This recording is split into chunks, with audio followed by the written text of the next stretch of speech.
What if everything you were taught about America's ancient past was incomplete, not wrong in a simple way, but carefully simplified?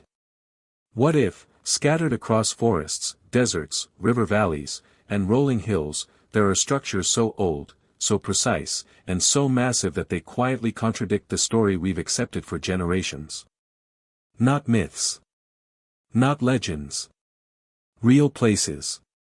Real earthworks. Real stone, sitting in plain sight, yet rarely discussed. Imagine standing in the early morning fog of the American Midwest. The air is still. Birds are only beginning to stir. Beneath your feet, the ground rises unnaturally, not like a hill shaped by erosion, but like something designed. Measured. Intentional.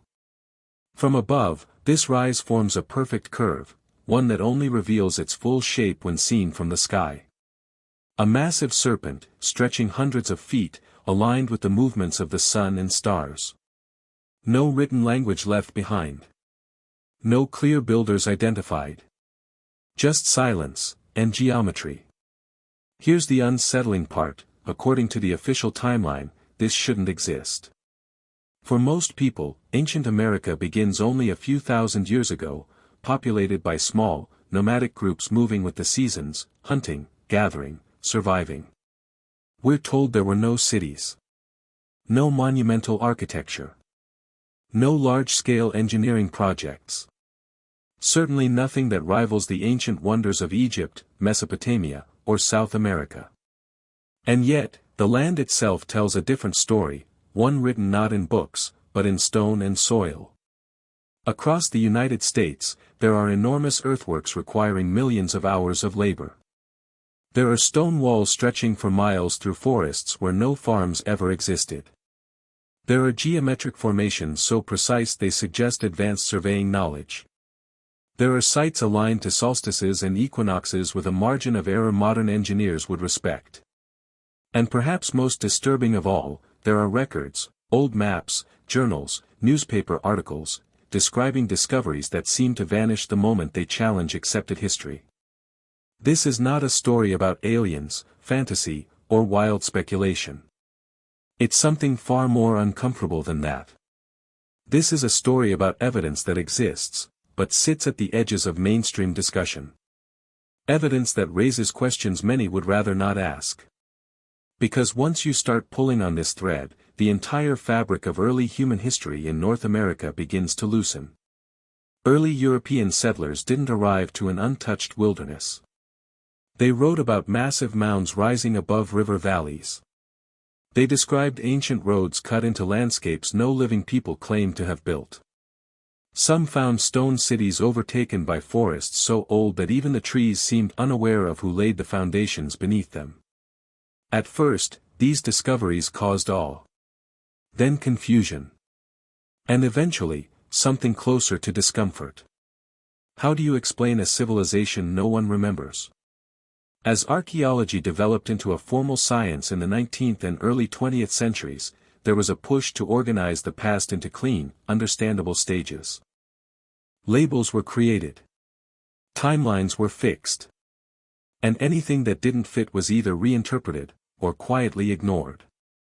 Structures that appeared too advanced were attributed to natural formations.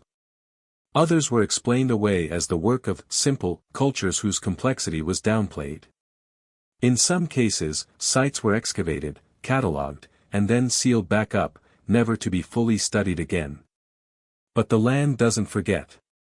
Modern technology has begun to peel back the surface in ways early archaeologists never could. Aerial surveys reveal massive geometric patterns invisible from the ground. LiDAR cuts through dense forest canopies, exposing networks of platforms, causeways, and terraces that shouldn't be there, at least not according to the story we tell ourselves. Carbon dating pushes timelines further back than expected. And with every new discovery comes a familiar response: surprise, excitement, followed by silence. There's a reason these structures feel so unsettling. They suggest planning on a scale we're not supposed to associate with ancient North America. Planning requires organization. Organization requires leadership, shared knowledge, and long-term stability. These are not the hallmarks of small, scattered bands barely surviving from one season to the next. They point to something more permanent. More coordinated. Possibly more advanced than we're comfortable admitting. And yet, this isn't about proving a single lost supercivilization ruled the continent. That idea is too simple, too clean. The truth, whatever it is likely far more complex, and far more interesting. It may involve multiple cultures, rising and falling over thousands of years. Knowledge gained, lost, rediscovered. Societies capable of remarkable feats without metal tools, without writing systems we recognize, without leaving behind the kinds of records we're used to relying on.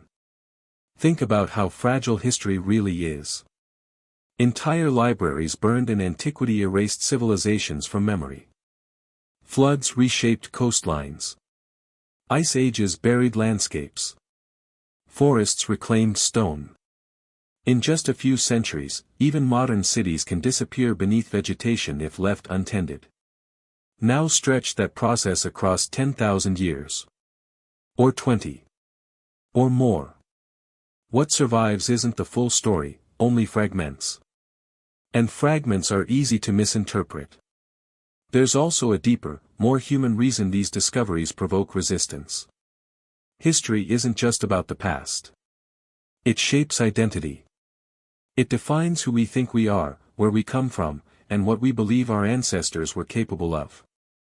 To accept that ancient peoples in America may have been far more sophisticated than we've been taught is to admit that our understanding has been incomplete. That progress isn't always linear.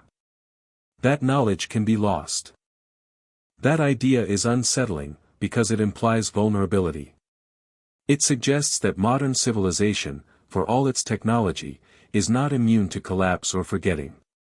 And perhaps that's why these structures, silent, immovable, patient, are so powerful. They don't argue. They don't demand belief. They simply exist. As you move forward into this story, you won't be asked to abandon reason or embrace fantasy. Instead, you'll be asked to look carefully. To notice patterns. To question assumptions. To sit with uncertainty rather than rushing toward easy explanations. Each site, each discovery, each anomaly adds weight, not enough to shatter the old narrative instantly, but enough to make it creak. By the end of this journey, you may not have a single, definitive answer. But you will see America's ancient past differently. Not as an empty stage waiting for history to begin, but as a landscape already shaped by minds we barely understand. Minds that measured the stars, moved mountains of earth, and left behind messages written not in words, but in form, alignment, and scale. And the most haunting question of all lingers quietly beneath everything: if these structures have been here all along, what else have we been walking past without seeing? For centuries, the story of North America's ancient past has been told in clear, tidy chapters. According to mainstream archaeology, the continent was first inhabited by small bands of hunter-gatherers who arrived from Asia via the Bering Land Bridge. These people, it is claimed, moved constantly in search of food, living in simple shelters and leaving behind very little in the way of permanent structures. The narrative is comfortable because it makes sense. It explains the absence of large cities, advanced architecture, and monumental engineering. It paints a picture of a land that was wild, untamed, and only slowly shaped by human hands over millennia. To most, it seems logical, even convincing. After all, if people were only here in scattered groups, how could they have built anything approaching the scale or complexity of structures found in other parts of the world? And yet, when you examine the physical evidence scattered across America, cracks begin to appear in this neat timeline, cracks so deep that the foundation of what we think we know starts to shift. From the Ohio Valley to the Mississippi Basin, from the forests of New England to the deserts of the Southwest, there are sites that refuse to conform to the expected pattern. Massive earthen mounds rise where no farming communities were thought to exist. Stone walls wind through forests in patterns too precise to be accidental. Terraced platforms and raised causeways suggest a level of organization and planning far beyond what nomadic bands are capable of achieving. Even the alignments of these structures point to a sophisticated understanding of astronomy, geometry, and the natural world, knowledge that, according to the accepted timeline, should have been impossible in these regions at these times. Yet the evidence is there, etched into the landscape, waiting to be noticed by those willing to look closely. The narrative that has dominated classrooms and textbooks simplifies these anomalies away. The Adena, Hopewell, and Mississippian cultures are presented as isolated bursts of activity, remarkable yet contained, framed as exceptions that prove the rule rather than evidence of a deeper, older, and far more complex story. Mainstream archaeology often emphasizes what is known while carefully sidestepping what cannot be explained. The mounds, the earthworks, and the sprawling complexes are acknowledged, catalogued, and then neatly boxed into timelines that fit preconceived notions. Carbon dating is used selectively, excavation reports are interpreted with caution, and inconvenient artifacts are sometimes attributed to later cultures or even dismissed as natural formations.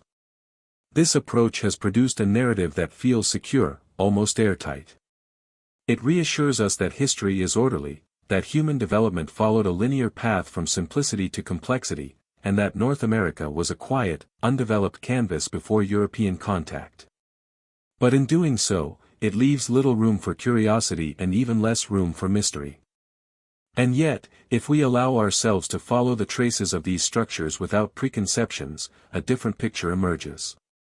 This is a picture of a continent that was far from empty, far from primitive, and far from predictable. The very size of some of the earthworks implies coordinated labor on a massive scale, suggesting communities capable of organization, communication, and leadership. Some of the mounds align with celestial events, indicating careful observation of the sun, moon, and stars. Others are constructed with an engineering precision that implies knowledge of drainage, soil stability, and geometry. The scale and sophistication of these projects beg the question: how could this have been achieved by societies thought to be mobile and minimally organized? And when we expand the lens beyond the familiar mound complexes, further anomalies appear. Across the Appalachian region, thousands of miles of stone walls wind through forests with no known function tied to agriculture or property. In the southwest, terraces and roads cut into mesas hint at coordinated construction that challenges the notion of isolated, survival-focused bands.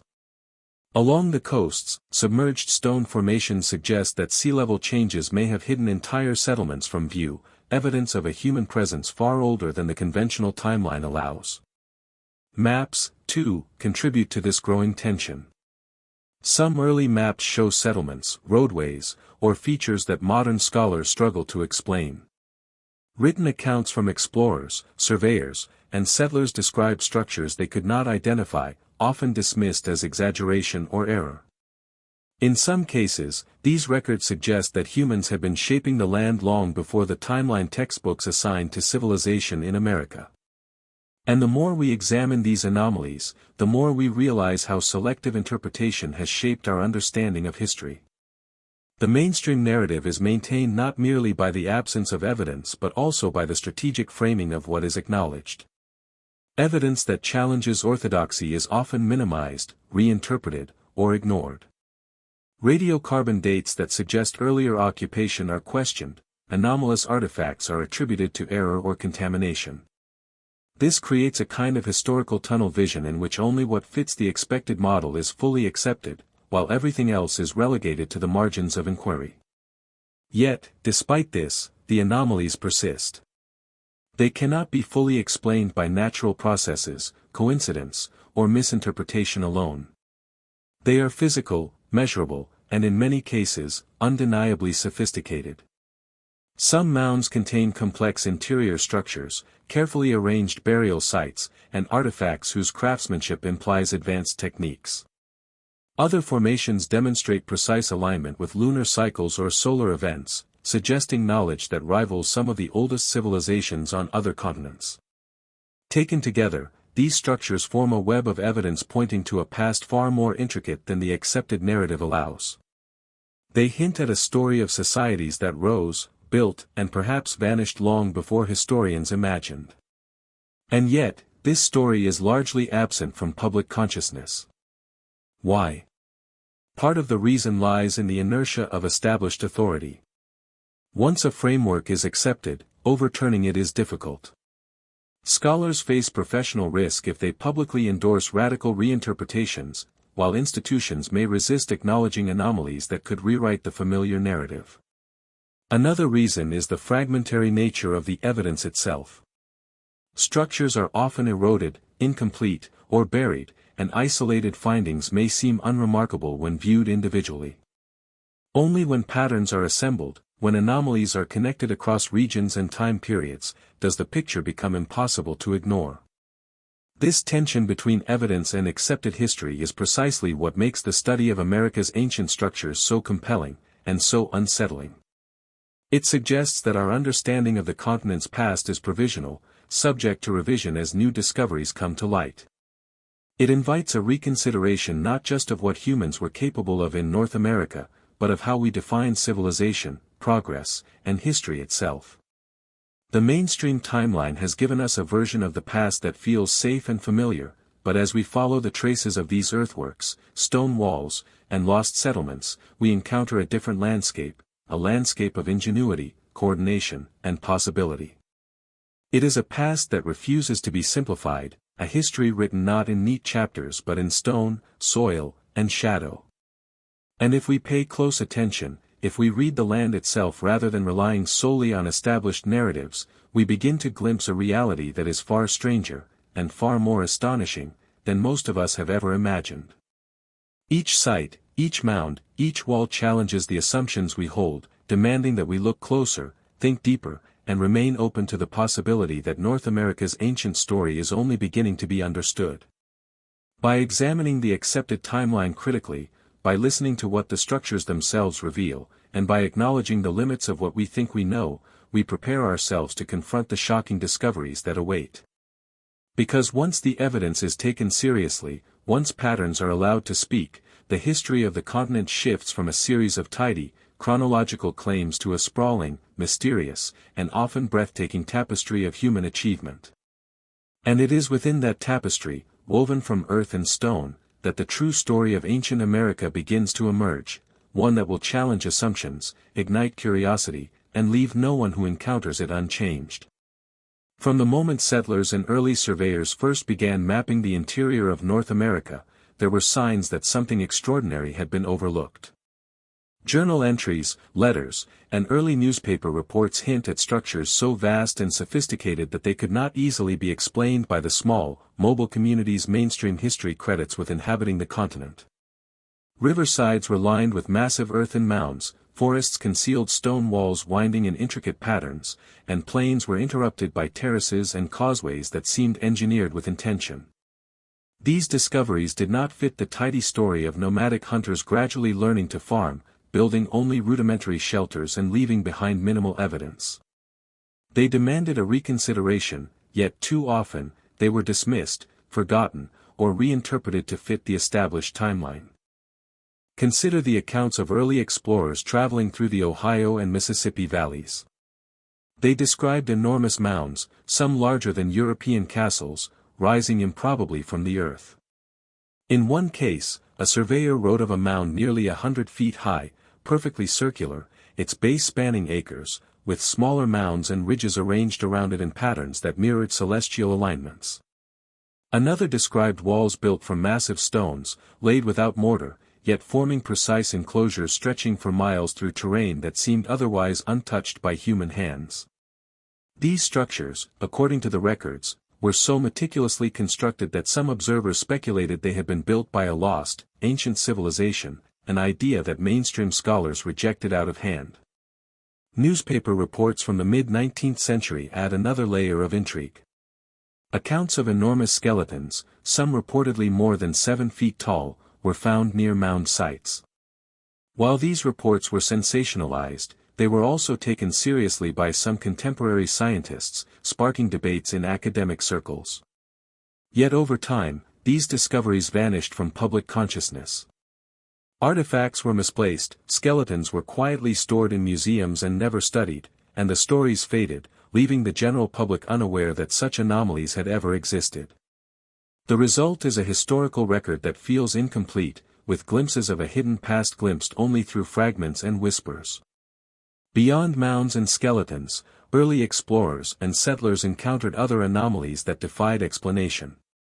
Some reported roads or pathways that traversed vast distances, appearing to connect sites separated by miles of wilderness. Others described terraces and platforms carved into hillsides with precision that suggested surveying knowledge, or pits and depressions aligned with the movements of the sun and moon. These observations were often written down in personal diaries or local newspapers but were rarely referenced in formal archaeological studies.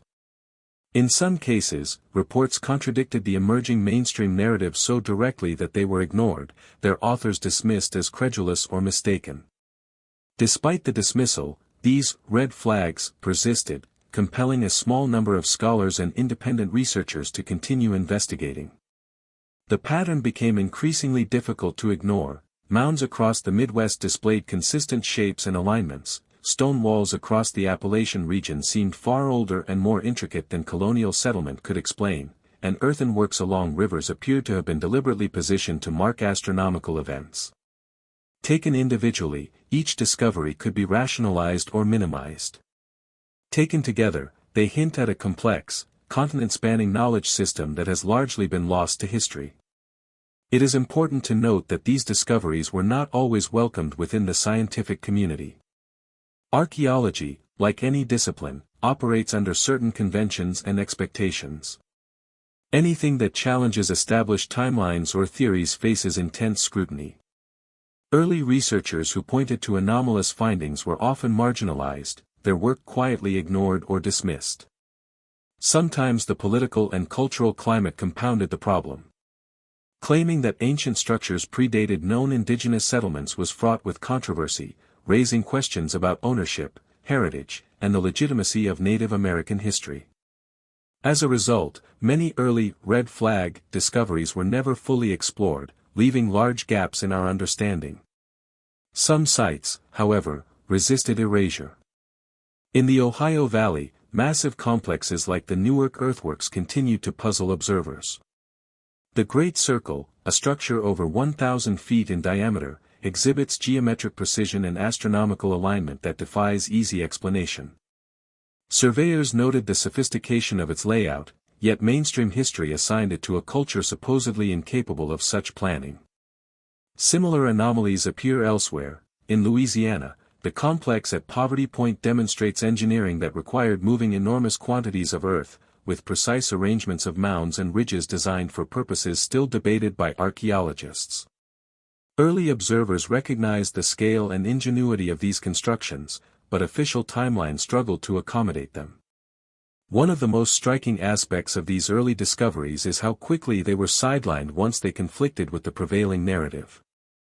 When reports emerged of unusual artifacts, skeletal remains, or structures, they were often reclassified as natural features or attributed to later, more acceptable cultures. Carbon dating was unavailable for much of the 19th century, making definitive timelines difficult, but the evidence of scale and craftsmanship was evident even without modern techniques. Still, the tendency was to fit findings into pre-existing frameworks rather than reconsider the frameworks themselves. The result was a kind of historical inertia, where anomalies were catalogued but not allowed to challenge the overarching story. In parallel, oral histories from indigenous communities offer hints of a past that stretches far beyond what mainstream archaeology typically acknowledges. Legends of ancient builders, stories of giants, and references to structures long abandoned suggest that knowledge of these sites persisted in local memory even as written records overlooked them. Early settlers sometimes documented these stories, though they were frequently dismissed as folklore rather than treated as complementary evidence. The tension between written records, archaeological findings, and oral histories highlights how much of the past has been shaped not just by what happened, but by which voices were allowed to be heard. The early red flags of America's prehistoric past create an unsettling realization: the continent may have been far more densely populated and technologically sophisticated long before Europeans arrived than is commonly taught. Structures built with precision, scale, and intent, scattered across vast distances, suggest coordination, planning, and knowledge that surpasses what is expected from small, mobile hunter-gatherer groups. Alignments with celestial events indicate careful observation of the sky and an understanding of natural cycles. The question arises, if these early builders were capable of such feats, why is so little known about them? Why are their works only partially acknowledged, their stories fragmentary? This leads to a larger, more compelling mystery. History, as we understand it, may be incomplete not due to a lack of evidence, but due to selective attention. The early records, the scattered artifacts, and the structures themselves all point to a past that has been overlooked or minimized. Perhaps the full story of these prehistoric builders has been lost over time, buried under layers of soil, politics, and interpretation. Yet even in fragmentary form, the evidence challenges the assumption that North America's ancient past was simple or uneventful. By following these early discoveries closely, patterns emerge that cannot be easily ignored. Mounds are repeated across regions with similar shapes and orientations. Stone walls appear in locations with no apparent contemporary purpose. Terraces and causeways suggest planning and surveying knowledge. The skeletal remains reported by 19th-century newspapers, though controversial, hint at populations that do not conform to the accepted anthropological narrative. Each piece of evidence strengthens the case that something extraordinary occurred long before history was formally recorded, and each unanswered question adds tension to the story of the continent's forgotten past. Ultimately, the first red flags, the early observations, records, and discoveries, serve as a gateway into a much larger narrative. They invite us to question assumptions, to reconsider the timeline of civilization in North America, and to confront the possibility that the continent was home to complex, organized societies long before they were recognized by modern scholarship. These discoveries are not anomalies to be dismissed lightly, they are clues, fragments of a larger puzzle that continues to challenge our understanding. And as we follow the evidence, moving from one site to the next, one mound to another, one wall to the next, a startling realization takes hold: the history we have been taught may be only a shadow of what really occurred. In the rolling hills of southern Ohio, there lies a structure that has captivated explorers, scientists, and the curious for centuries. From the ground, it might appear as a simple, winding earth formation, a curious curving ridge shaped by hands long vanished. But when viewed from above, from the vantage point that the builders clearly intended, it reveals itself in full, a serpent, immense and coiled, its head raised and poised as if guarding the valley below. Every curve, every coil, every loop of this formation is deliberate. The serpent mound stretches nearly 1,400 feet, its undulations rising and falling with a precision that hints at a sophisticated understanding of geometry. Even more astonishing, the head of the serpent aligns with the summer solstice sunset, suggesting that its builders were not merely shaping Earth, but encoding knowledge of celestial patterns into the landscape itself. The scale alone is enough to inspire awe. Moving the sheer volume of earth required for the mound would have demanded thousands of hours of coordinated labor. This is not a small effort that a handful of individuals could achieve over a few weeks. The mound's construction implies planning, surveying, and organization on a level that conventional accounts of prehistoric North American society struggle to explain. Yet, there are no written records, no inscriptions, no monuments elsewhere that can definitively identify who created this astonishing form. We are left to wonder, how did they manage it, and why? Scholars have long debated the origins of Serpent Mound. Early investigations in the 19th century attributed the mound to the Adena culture, who lived in the region roughly 2,000 years ago. Yet discrepancies in dating methods, combined with the sophistication of the design, raise the possibility that the site is even older.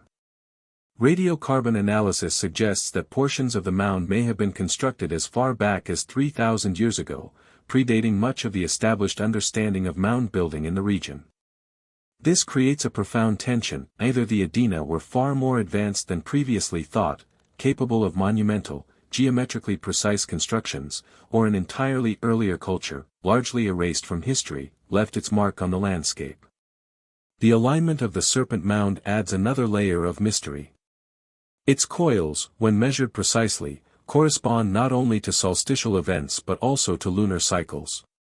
The tail of the serpent is thought by some researchers to represent a comet, linking the mound to specific astronomical phenomena that occurred around the time of its construction.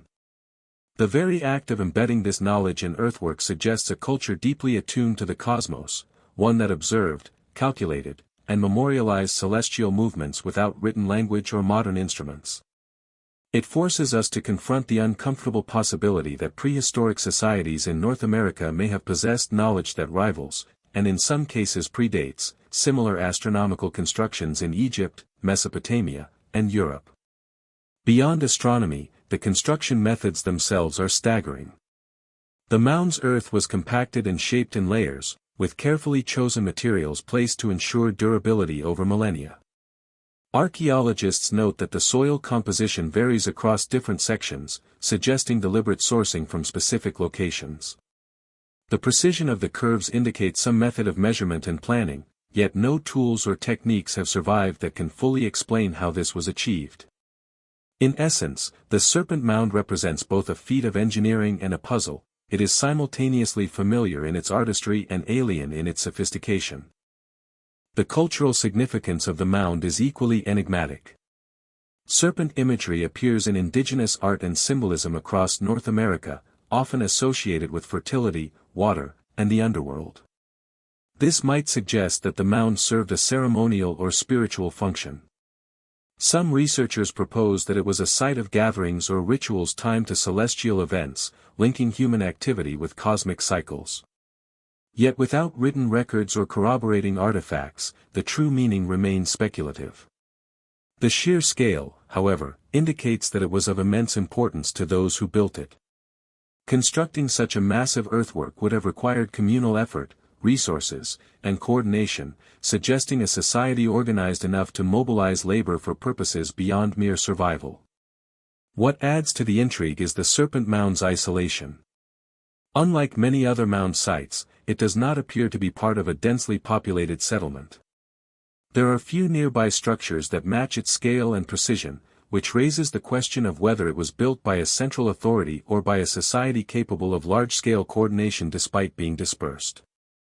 The mound's placement along a plateau overlooking a river valley suggests intentionality, as though it was meant to be seen from afar, both on the ground and possibly from elevated viewpoints. It is as if the creators were embedding a message in the landscape, a signal to those who could understand its significance. Over the years, various researchers have offered theories attempting to demystify the mound. Some suggest it represents a serpent deity, others a cosmic diagram, and still others argue it memorializes a comet that appeared in the skies thousands of years ago. Each hypothesis is tantalizing yet incomplete. None fully accounts for the precision, scale, and alignment, and none reconciles the mound with the broader narrative of prehistoric North America. It remains a symbol of the tension between what we think we know and what the land itself seems to be telling us. The more closely one examines the site, the more details emerge. Minor mounds along the coils appear to mark astronomical events, while depressions in the earth suggest pathways or ceremonial spaces. The contours of the surrounding landscape seem to complement the design, indicating an awareness of natural topography that was integrated into the construction.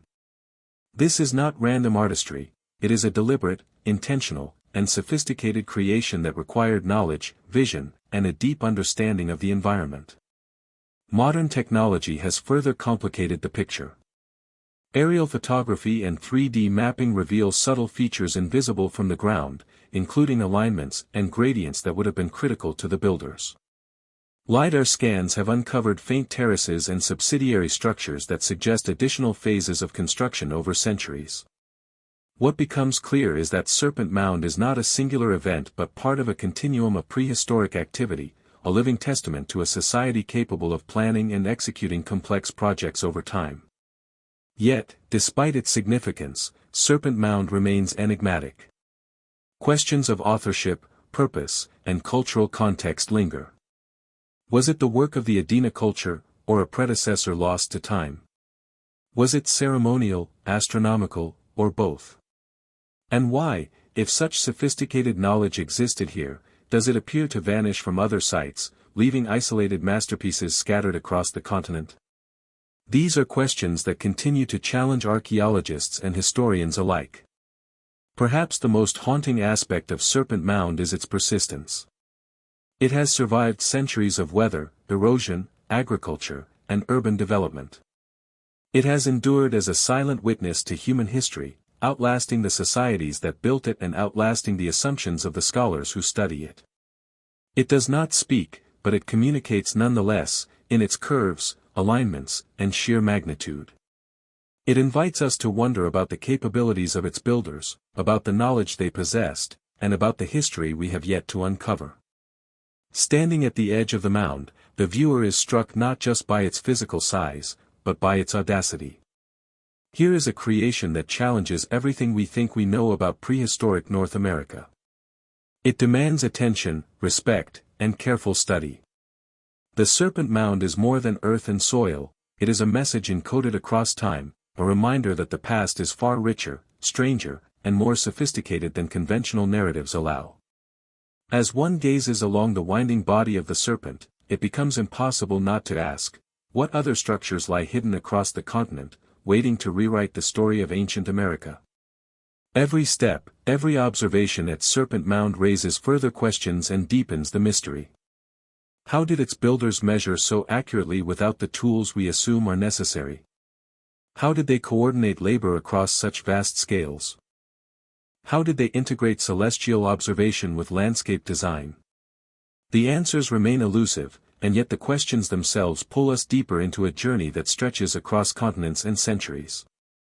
In the quiet hills of Ohio, the serpent coils not just through earth, but through our understanding of history, reminding us that there are stories yet untold and knowledge yet undiscovered. Across the vast landscapes of the Midwest, from the fertile river valleys to the rolling plains, there exists a network of earthworks that continue to defy explanation. Collectively known as the mound complexes, these structures span hundreds, sometimes thousands, of acres and exhibit a level of planning and sophistication that challenges conventional timelines of prehistoric North America. The term mound builders was coined to describe the mysterious societies responsible for these creations, yet even today, their identity, motivations, and technological capabilities remain shrouded in uncertainty.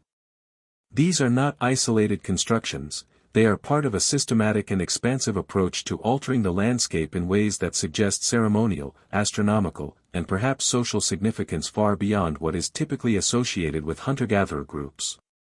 The sheer scale of these mounds is staggering. Some rise over 60 feet high, with bases covering multiple acres. Others form geometric patterns, circles, squares, octagons, whose precise angles and alignments suggest careful measurement. Many are interconnected by raised causeways, forming networks that extend for miles across terrain that would have required enormous effort to navigate and manipulate. Such constructions imply not only the ability to organize large labor forces but also a complex social structure capable of directing and sustaining projects over long periods of time. The traditional view that small, nomadic groups built these mounds as temporary undertakings begins to feel increasingly inadequate when confronted with the physical evidence. Archaeological investigation has revealed that these mounds often contain intricate internal structures, including chambers, platforms, and terraces, many of which were clearly designed with purpose. Burials are common, sometimes accompanied by elaborate grave goods, tools, ornaments, and artifacts made of materials sourced from great distances. These findings suggest trade networks, cultural complexity, and ritualized practices that further complicate the picture of prehistoric life in North America. Each mound is a testament to knowledge and skill, yet because these societies left no written records, their intentions remain largely speculative, reconstructed only through meticulous study of the physical remains. What makes the mound builders particularly mysterious is the apparent uniformity of their constructions across vast distances. From Ohio and Illinois to Mississippi and Louisiana, mounds share consistent proportions, orientations, and designs. This patterning raises profound questions about cultural transmission, shared knowledge, and societal coordination. How could such uniformity arise without some form of long-distance communication or cultural exchange? And if these people were indeed capable of such sophistication, why does their presence seem to disappear so abruptly from the archaeological record? The sudden decline or disappearance of these mound-building cultures has long puzzled researchers, leading to theories ranging from environmental change and disease to conflict and societal collapse. Yet none of these explanations fully accounts for the magnitude and precision of the surviving works. Early accounts of the mound builders by European settlers reveal a mixture of awe, confusion, and sometimes disbelief. Travelers wrote about cities of the dead, where earth rose unnaturally from the ground in massive forms that seemed impossible to construct without knowledge of geometry and engineering. In some instances, local populations had long abandoned the sites, their original purpose forgotten, leaving only the silent mounds as testimony to their creators' capabilities. Settlers often assumed these structures predated Native American inhabitants, reflecting a bias that ignored the continuity of indigenous presence. This assumption has influenced much of the historical interpretation, sometimes obscuring the evidence that might connect the mounds more directly to known cultures while still recognizing their remarkable sophistication. The network of mounds often reveals a sophisticated awareness of the natural environment. Many are situated on high ground overlooking rivers or valleys, suggesting strategic placement that considers visibility, drainage, and perhaps spiritual significance. Some are aligned to cardinal directions, others to solstices, equinoxes, or lunar cycles, indicating careful observation of celestial events. The level of planning required to integrate astronomy, geometry, and large-scale earth-moving cannot be overstated. Each mound is more than a heap of earth, it is a carefully crafted instrument designed to interact with its surroundings, to reflect the cosmos, or to serve as a center for social and ceremonial life. Artifacts found within these mounds continue to fascinate researchers. Objects carved from stone, bone, and copper, as well as beads and ornaments made from shells sourced hundreds of miles away, suggest trade networks that spanned large portions of the continent. These items demonstrate not only artistic skill but also an understanding of metallurgy, material properties, and long-distance resource management. Combined with the architectural feats, the artifacts paint a picture of societies that were highly organized, culturally rich, and deeply connected both to their environment and to each other. Yet much about these societies remains unknown, leaving historians and archaeologists with tantalizing hints rather than full narratives. One of the enduring mysteries of the mound builders is their sudden decline.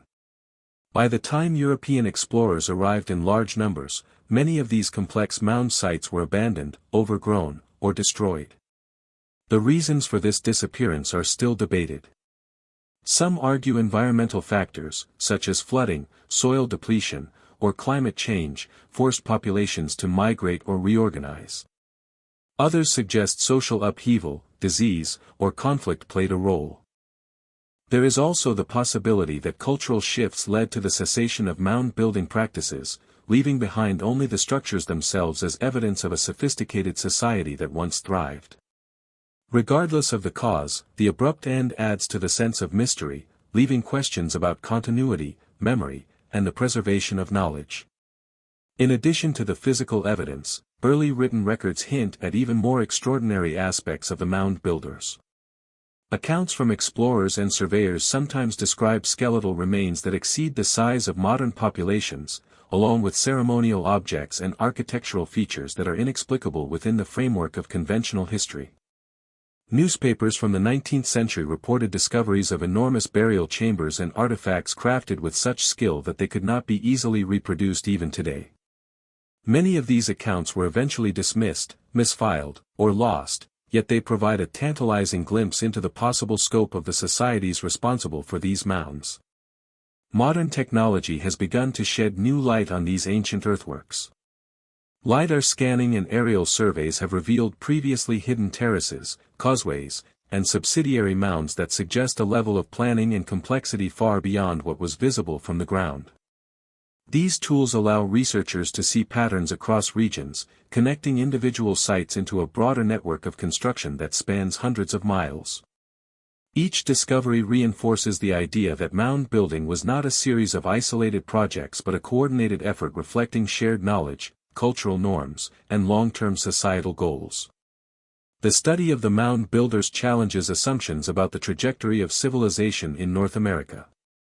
It suggests that the continent was home to sophisticated, organized societies capable of large-scale engineering, long-distance communication, and astronomical observation long before Europeans arrived.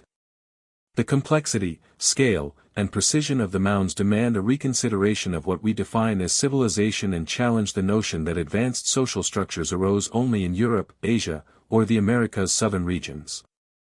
These earthworks are not anomalies to be dismissed, they are evidence of a rich and intricate human history that has been underappreciated, if not overlooked entirely.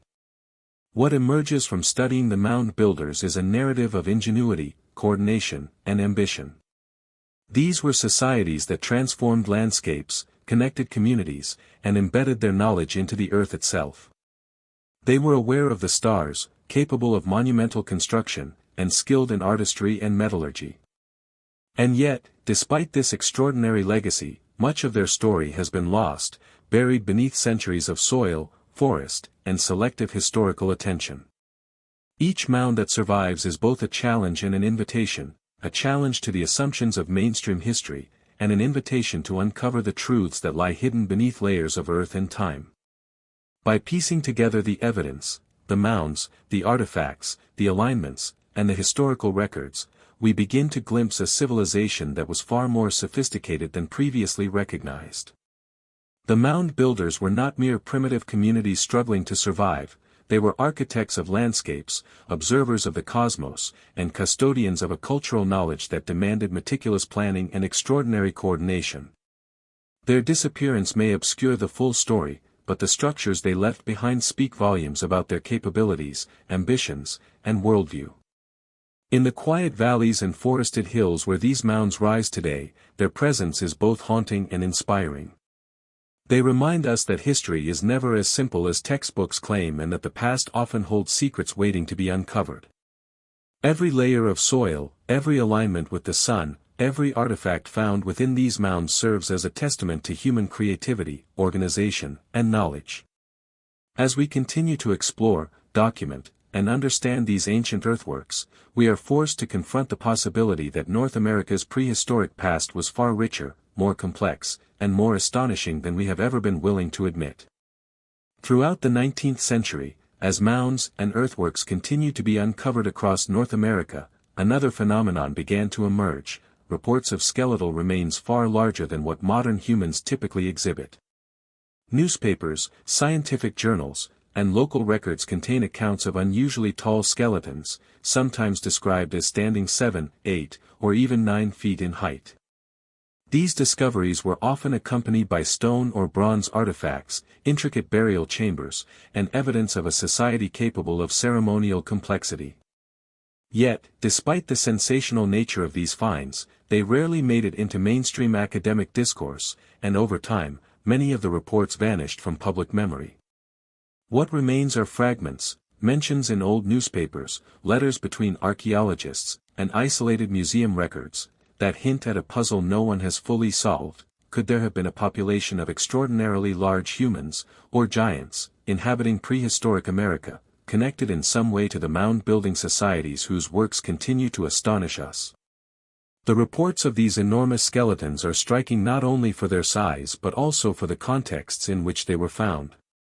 Often buried within or near mound complexes, these remains suggest ceremonial importance. Some accounts describe graves that were unusually deep or constructed with stone slabs, indicating deliberate and careful interment.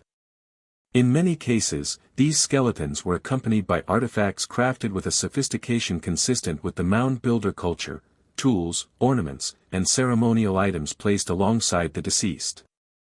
The combination of extraordinary human size and advanced burial practices presents a compelling, if largely forgotten, narrative, one that challenges accepted anthropological assumptions about prehistoric North American populations. One of the most frequently cited examples comes from the Ohio and Mississippi valleys, regions dense with mound complexes. Early reports describe skeletons exceeding 7 feet in length, with some accounts claiming even larger proportions. The bones were often found in anatomical order, suggesting that the individuals had been interred intentionally, not displaced by natural forces. Contemporary observers noted the robustness of the bones, the size of the skulls, and the proportions of the limbs, emphasizing that these were not anomalies in measurement but consistent traits of extraordinary stature. When such finds were reported, they stirred both fascination and skepticism. Many scientists of the time attempted to rationalize the remains as exaggerated or mismeasured, while others suggested that they belonged to a previously unknown population distinct from both modern Native Americans and European settlers. Despite the intrigue, these skeletal discoveries faced systematic obscurity.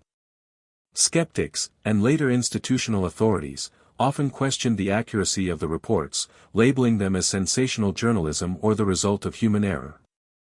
Museums sometimes received the remains but failed to document them adequately, and many specimens disappeared from official collections, leaving only secondary reports in newspapers or private correspondence.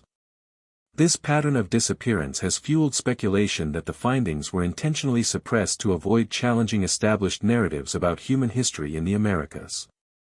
While there is no definitive proof of widespread conspiracy, the fact remains that the skeletal evidence, much like the mounds themselves, has been largely marginalized in formal scholarship. Beyond the sheer physicality of these skeletons, the implications are extraordinary. If humans of such stature existed, they would have required a robust society capable of supporting individuals with significantly greater caloric, social, and medical needs. The construction of monumental structures like mounds and earthworks would be more easily achievable with a population that included individuals of exceptional size and strength, offering both labor and social influence. This possibility reframes our understanding of the mound-building cultures. They were not merely small, mobile bands of hunter-gatherers, but potentially part of a more diverse and capable population than previously imagined. Accounts from across the continent add to the puzzle. In addition to the Ohio and Mississippi valleys, tall skeletons have been reported in New England, the Great Plains, and the Southwest. While some of these reports were dismissed at the time as folklore or exaggeration, they share consistent features: the skeleton's height, the careful placement in burial contexts, and the presence of artifacts suggesting ritual significance. Collectively, these reports hint at a phenomenon that was not isolated but potentially widespread, a population or group whose existence has been largely erased from mainstream history. The intersection between these skeletal discoveries and mound-building activities is particularly compelling. In multiple cases, tall skeletons were found at the centers of mound complexes or in specially constructed chambers within the mounds. This placement implies high social or spiritual status, suggesting that extraordinary stature may have been recognized and revered within the society. Such practices are consistent with known patterns in other ancient civilizations, where individuals of unusual physical attributes were often integrated into religious or leadership roles. Yet in North America, this dimension of prehistoric life has been almost entirely absent from textbooks, leaving the public largely unaware of its possible significance. Modern science has revisited some of these reports with cautious curiosity. Skeletal remains previously thought to be ordinary have been reanalyzed, revealing that height estimates from historical accounts were often reasonable. Forensic techniques suggest that while extreme examples may have been rare, populations in certain regions did include individuals significantly taller than average for their era. Combined with the archaeological context, this lends credibility to the notion that these skeletons were neither mythical nor fictional, but tangible remnants of a population whose attributes were extraordinary by contemporary standards. The broader implications extend beyond physical stature.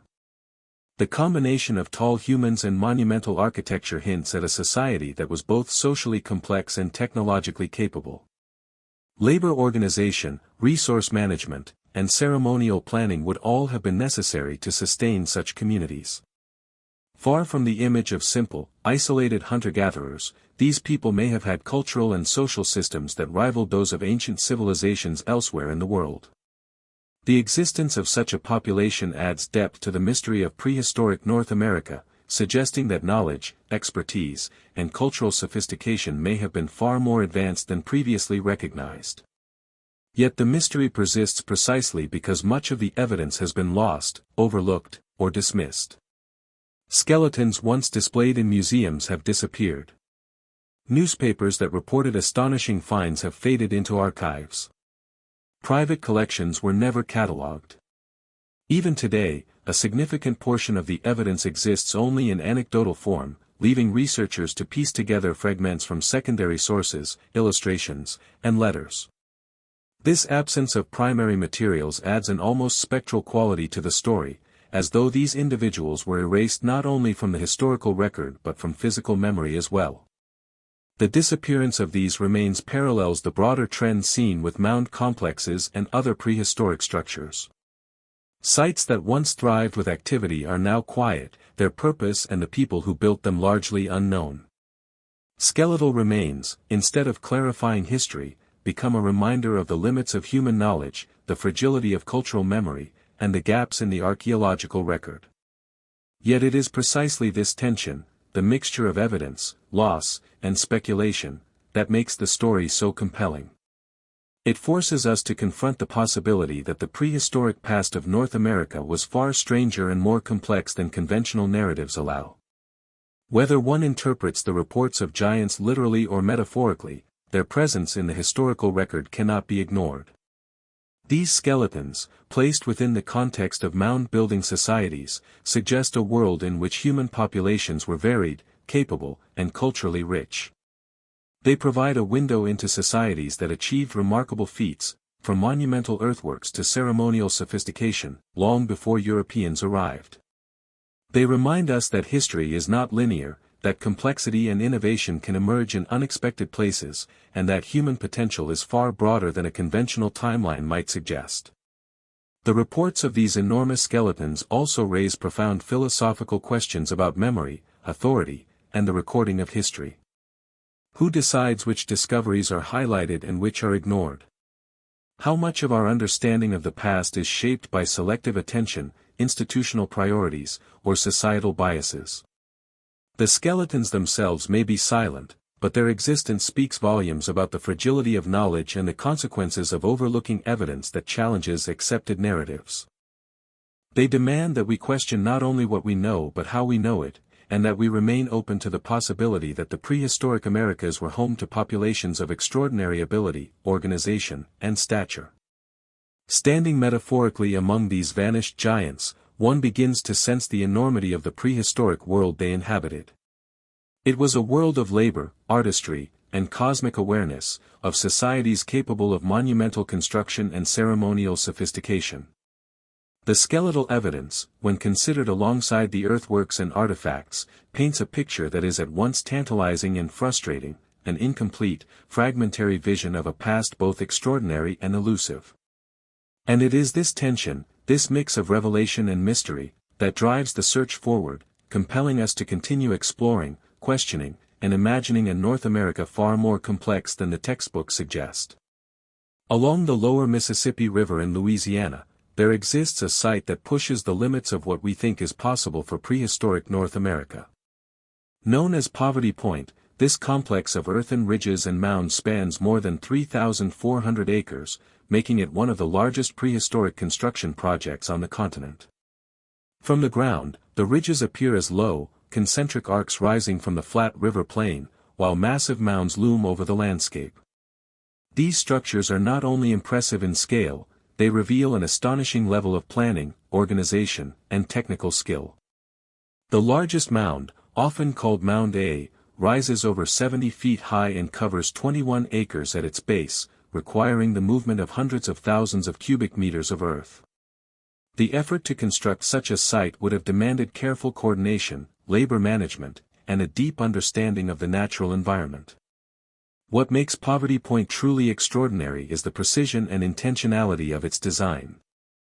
The concentric ridges, shaped like arcs of a circle, are separated by uniform distances, suggesting careful measurement and planning. The layout is not random, it seems to have been carefully orchestrated to create both functional and symbolic spaces. Archaeologists have noted that the ridges may have served as platforms for dwellings, ceremonial areas, or marketplaces, while the massive mounds could have functioned as central gathering points or as markers of social and spiritual significance. The scale and complexity challenge assumptions about prehistoric North American societies, suggesting that these people were capable of long-term urban planning without the tools, materials, or technologies commonly associated with monumental construction. Evidence indicates that Poverty Point was not merely a local settlement. Artifacts discovered at the site demonstrate an extensive trade network that stretched across hundreds of miles. Objects made of stone, copper, and exotic materials such as soapstone and mica have been found at Poverty Point, all sourced from distant regions. The presence of these materials indicates not only trade but also a level of social organization capable of sustaining long-distance exchange.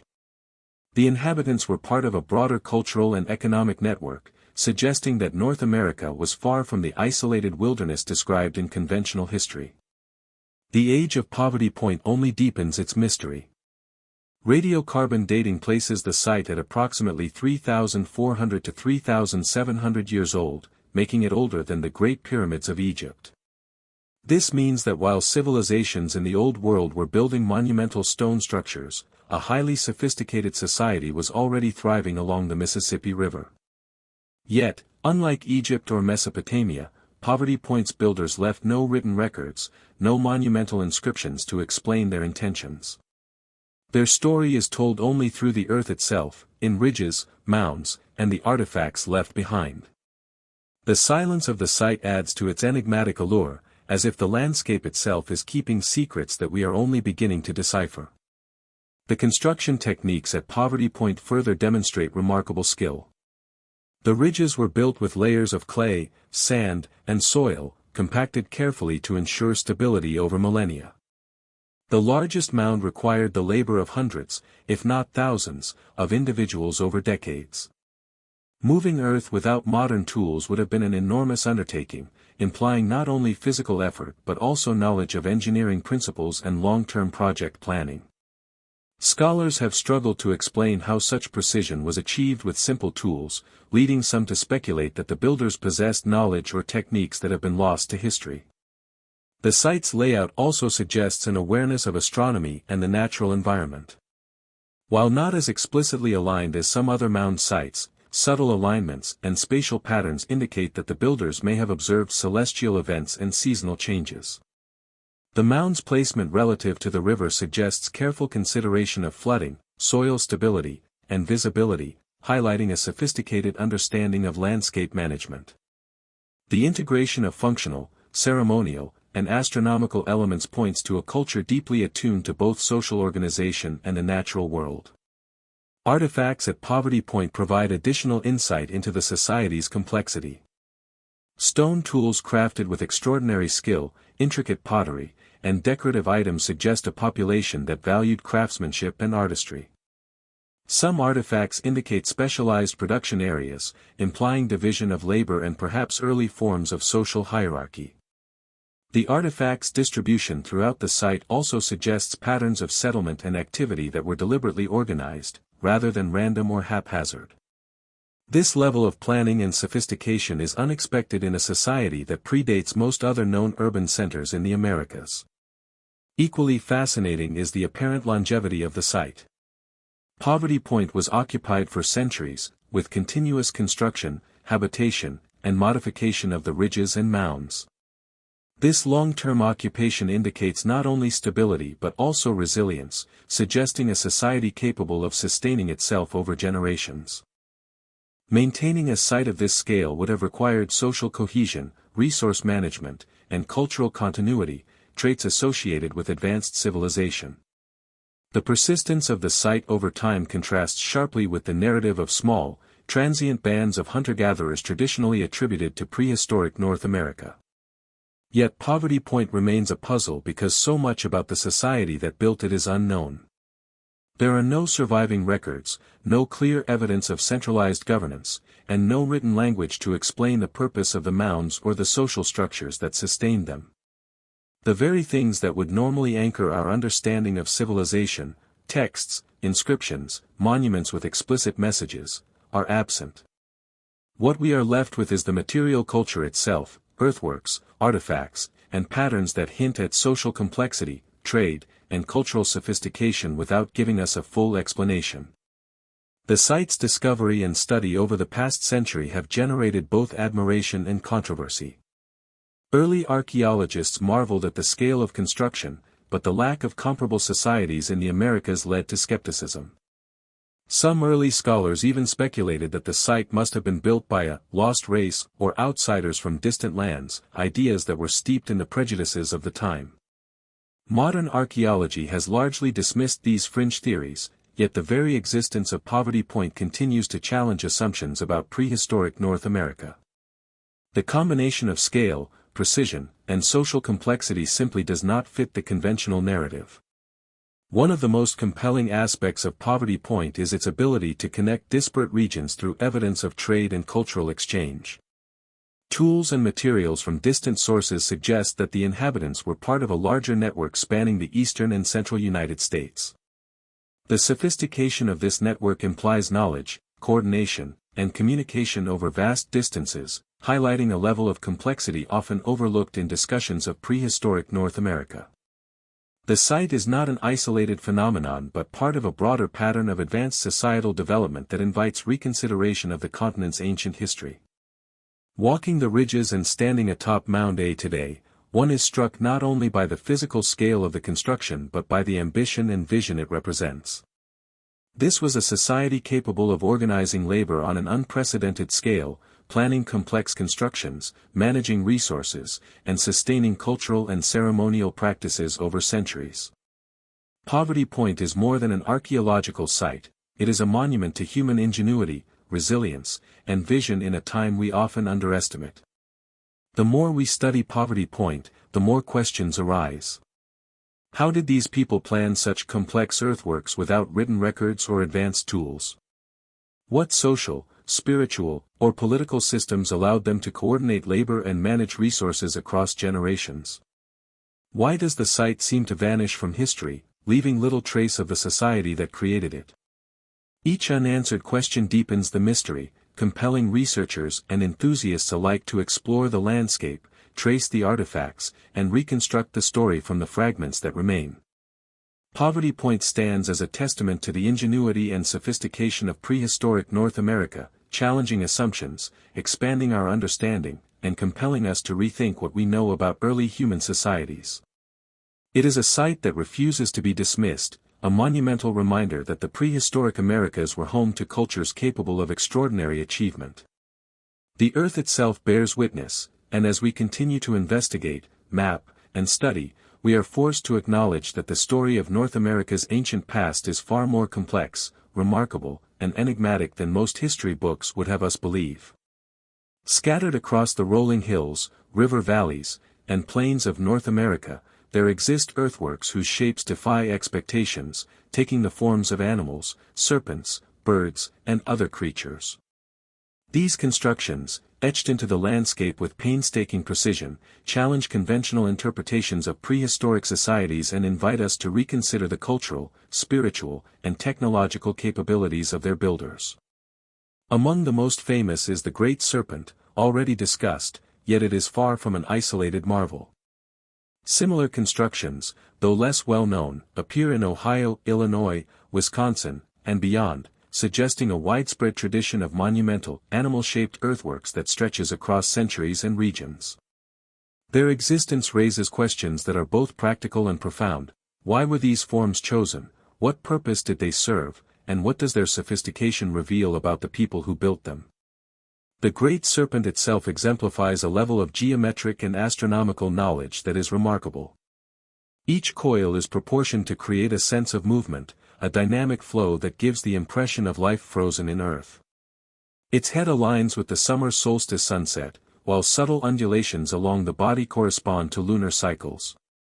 When viewed from a distance, the serpent appears to dominate the landscape, as if guarding the valleys, rivers, and communities below. The scale and intentionality imply not merely artistic ambition but the encoding of knowledge, astronomical, ritualistic, and perhaps even historical, into the terrain itself. This is a hallmark of other animal-shaped earthworks: precision, symbolic significance, and integration with the natural environment. Across Ohio, the Newark earthworks reveal a similar fascination with animals and geometry. While the serpent is most famous, other effigies, circles, squares, and octagons are interwoven into the landscape. These constructions are not only visually striking but also aligned with celestial events. Archaeoastronomers have noted that several mounds mark lunar standstills and solstices, indicating that the builders had a sophisticated understanding of the cosmos. The animal shapes themselves, birds, serpents, and even abstract forms, suggest that symbolism and myth played a central role in society, embedding spiritual and cultural narratives into the very earth. Each form is meticulously planned, suggesting careful surveying, measurement, and a vision of continuity that transcends generations. The technical execution of these animal-shaped earthworks is astonishing. Mounds are constructed from carefully selected soil, layered to provide stability and longevity. Terracing, embankments, and raised pathways are integrated into designs that cover hundreds of meters. These are not casual mounds thrown up for convenience, they are planned, engineered, and executed with precision, reflecting an understanding of geometry, spatial relationships, and the environment. Archaeologists marvel at the degree of uniformity across regions, noting that despite differences in style or species depicted, the techniques and scales are consistently impressive. This raises profound questions: how was such knowledge transmitted? Were there master builders whose skills were shared across regions, or did a common cultural framework guide these societies over centuries? Beyond the serpent, effigy mounds in Wisconsin, Iowa, and Illinois demonstrate a similarly remarkable level of sophistication. Bird-shaped mounds, such as those in the Trempealeau region, possess wings, tails, and beaks articulated in precise forms. Some appear to be in flight when viewed from above, suggesting that their creators considered perspective, proportion, and visual impact with astonishing awareness. Other animal forms, including turtles, bears, and mysterious hybrid creatures, indicate a rich symbolic vocabulary, one that may have conveyed cosmological, spiritual, or social meaning to those who inhabited the land. The effort required to create these forms implies not only technical skill but also a societal commitment to ritual, tradition, and long-term planning. Astronomical alignment is a recurring theme in these effigy mounds. Some researchers have documented that the orientation of the head, tail, or extremities corresponds to solstices, equinoxes, or lunar cycles. This implies a level of observation and understanding that challenges conventional narratives of prehistoric North American life. It is not simply that these societies were capable of moving Earth, they were capable of embedding sophisticated knowledge into it, a living record of cosmology, ritual, and perhaps history. The symbolic interplay between animals and celestial alignment suggests that these effigies were more than artistic expressions, they were functional, intellectual, and spiritual instruments. The widespread distribution of animal-shaped earthworks further complicates the mystery. These sites are found in multiple states, often separated by hundreds of miles, yet sharing strikingly similar techniques and symbolic motifs. This pattern hints at either widespread cultural transmission or parallel development guided by shared cosmological or symbolic frameworks. The precision of these constructions, combined with their alignment to celestial phenomena, suggests that prehistoric North America may have been home to interconnected societies with advanced observational and engineering capabilities. The persistence of these forms over centuries indicates cultural continuity and respect for ancestral knowledge.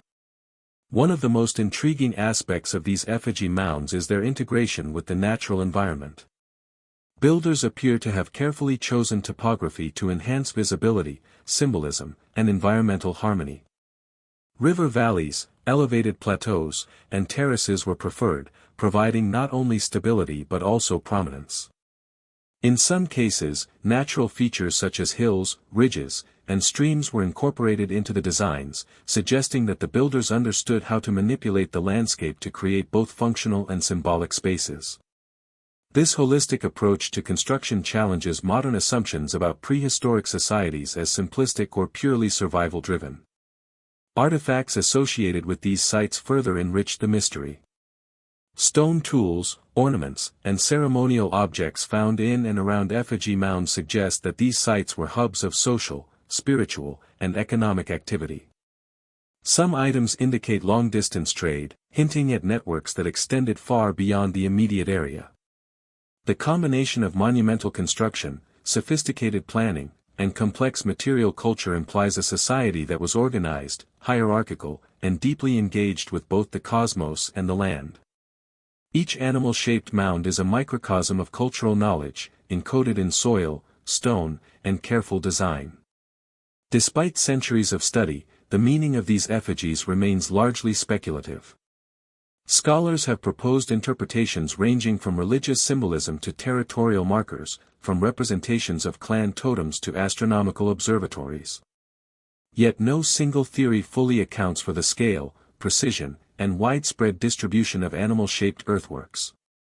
Their existence challenges the linear, simplistic narratives of prehistoric North America, suggesting a society capable of blending art, engineering, ritual, and astronomy into enduring monuments.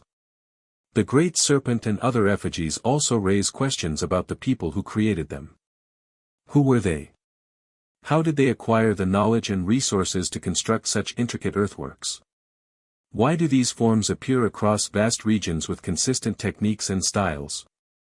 And why, despite their achievements, do so few direct records of these societies remain? These questions underscore a central tension in the study of prehistoric America. Tangible evidence in the form of earthworks, mounds, and artifacts exists, yet the stories of the people who built them are largely absent from conventional history. Modern technology continues to reveal hidden complexities in these animal-shaped earthworks. LiDAR, aerial imaging, and 3D modeling allow researchers to see subtle features invisible from ground level, minor ridges, terraces, or alignments that enhance the symbolic and functional design. These tools confirm that the effigies were meticulously planned, with careful attention to scale, proportion, and orientation. Each new discovery reinforces the idea that prehistoric North America was a landscape of intentional, intelligent construction, where the lines between art, ritual, and science were fluid and sophisticated. The presence of animal-shaped earthworks across North America invites a radical reconsideration of prehistoric culture. These mounds are not isolated oddities but part of a broader tradition of monumental construction and symbolic expression. They demonstrate that prehistoric societies were capable of conceptual thinking, long-term planning, and cultural continuity that defies conventional timelines. The Great Serpent, the bird mounds, and other effigies collectively suggest a prehistoric America that was not only populated but vibrant, imaginative, and scientifically aware, capable of encoding knowledge into the very landscape. Standing today on the ridges of these earthworks, the viewer is confronted with both the scale of human ambition and the enigma of lost knowledge. The animal-shaped mounds are silent yet eloquent testaments to the ingenuity, sophistication, and spiritual depth of their creators. They challenge our assumptions, inspire wonder, and leave an unsettling awareness: there is far more to prehistoric North America than we have been taught.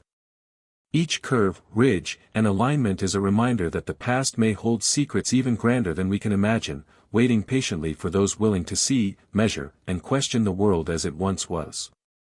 Stretching across the hills and valleys of the Appalachian region, a network of stone walls, terraces, and enigmatic linear constructions emerges that continues to puzzle researchers and explorers alike. Unlike the massive earthen mounds of the Midwest or the riverine complexes of the South, these stone features are more subtle, often blending seamlessly into the natural landscape, yet their precision and scale suggest deliberate planning and construction. Surveyors, archaeologists, and even casual hikers have stumbled upon walls that extend for miles, meticulously aligned along ridges, valleys, and waterways. Some form geometric enclosures, while others trace paths that seem to lead nowhere, or perhaps to locations whose purpose has been lost over centuries. The complexity of these structures raises questions about who built them, why, and how they were able to execute such feats without the tools and techniques we assume are necessary for large-scale construction. Descriptions from early settlers and surveyors provide tantalizing glimpses into the Appalachian enigma. One observer described walls running for miles, constructed from massive stones carefully stacked without mortar, yet remarkably stable. Another reported terraces carved into steep hillsides, shaped with a precision that suggested knowledge of gradient, erosion control, and drainage. These were not isolated occurrences. The patterns repeat across states such as Pennsylvania, New York, Virginia, and West Virginia. The consistency of design implies either a shared cultural tradition or the transmission of construction knowledge over considerable distances. Yet little is known about the people responsible, leaving the structures both extraordinary and deeply mysterious. Archaeologists have long debated the origins of these walls and lines. Some argue they were created by Native American societies for defensive, agricultural, or ceremonial purposes. Others suggest they might represent the remnants of much earlier, pre-Columbian civilizations whose traces have been largely erased over time. Carbon dating and material analysis have yielded limited results, often complicated by the repurposing of stones and subsequent land use. Despite these challenges, the engineering itself speaks volumes. These walls are consistently straight, follow precise alignments, and often traverse difficult terrain that would have required significant planning and effort to navigate and manipulate. The sheer labor involved in constructing Appalachian stone walls suggests social organization and coordination. Many of these walls stretch for miles, incorporating thousands of stones of varying sizes, some weighing hundreds of pounds. Moving, placing, and aligning these stones without modern machinery would have been an enormous task. Yet they are stable, enduring centuries of weather, erosion, and human interference. The construction methods imply not just brute strength, but an understanding of structural stability, the behavior of stone under pressure, and long-term planning. The builders clearly possessed knowledge that has been lost to time, raising questions about the sophistication of societies that inhabited these regions long before European settlement. Terraces and linear features add another layer of complexity. Some appear to have been carved into hillsides to create flat surfaces, possibly for agriculture, ceremonial activities, or observational purposes. Others follow precise geometric paths, intersecting at right angles or forming patterns that are visible only from elevated perspectives. In several instances, terraces align with astronomical events such as solstices and equinoxes, suggesting that builders incorporated an understanding of celestial movements into their designs. This integration of landscape engineering with astronomy mirrors other prehistoric construction projects in North America, indicating that these societies were far more sophisticated and interconnected than conventional narratives allow. One of the most puzzling aspects of the Appalachian stone constructions is the appearance of mystery lines, long, straight, or gently curving stone alignments that traverse hills, valleys, and ridges with little apparent practical purpose. Some lines stretch for miles, crossing terrain that seems inhospitable or unnecessary.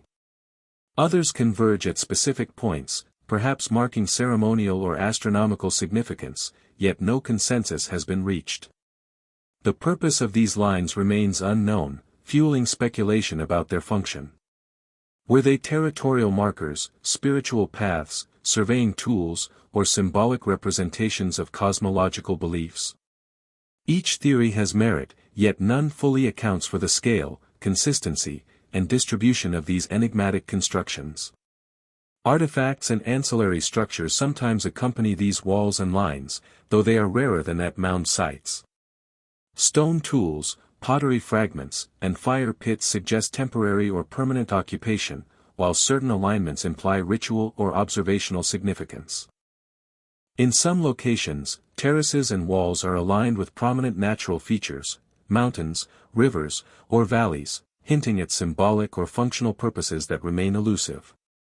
The combination of labor-intensive construction, alignment with natural features, and occasional artifacts suggests societies that were both practical and ceremonial, capable of long-term planning and deeply engaged with their surroundings. Early documentation of these structures indicates that some knowledge may have been lost through neglect or misinterpretation. Settlers often repurposed stones for building, obscuring the original layout.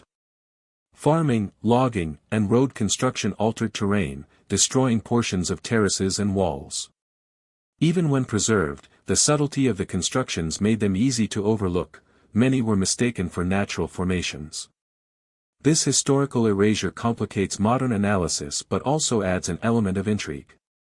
What remains today is likely a fraction of the original extent, hinting at the grandeur of the original projects. The Appalachian stone features also raise broader questions about prehistoric social organization. To construct long walls, terraces, and mystery lines, societies would have needed coordination, planning, and labor management. Such efforts imply a level of social hierarchy or collective decision-making that challenges assumptions about the simplicity of prehistoric North American societies. Were there master builders or planners who guided these projects? Were laborers organized into teams with specialized knowledge? The answer remains uncertain, but the engineering sophistication alone suggests highly capable and organized communities. The astronomical and symbolic aspects of these constructions further deepen the mystery. Alignments with solstices, equinoxes, and lunar cycles suggest that builders observed celestial patterns and integrated them into their work. Animal-shaped effigies, when present in conjunction with walls or terraces, reinforce the notion that these constructions were imbued with spiritual, cosmological, or ceremonial meaning. The interplay between practical engineering and symbolic representation indicates that the societies responsible were capable of abstract thought and complex cultural expression, blending utility with meaning in ways that remain remarkable even today. Modern research continues to uncover hidden patterns within the Appalachian enigma. LiDAR scanning and aerial imaging reveal terraces, walls, and linear alignments previously obscured by vegetation or topography. 3D mapping allows archaeologists to detect subtle gradations, alignments, and geometric relationships invisible to the naked eye. These technologies confirm that the constructions are deliberate, precise, and interconnected, supporting the hypothesis of a highly organized prehistoric culture capable of landscape-scale engineering. Each new discovery raises further questions about the extent of these societies, their knowledge, and the degree to which their constructions were designed to convey information across generations. Despite the intrigue, the Appalachian stone structures remain largely underappreciated in mainstream archaeology.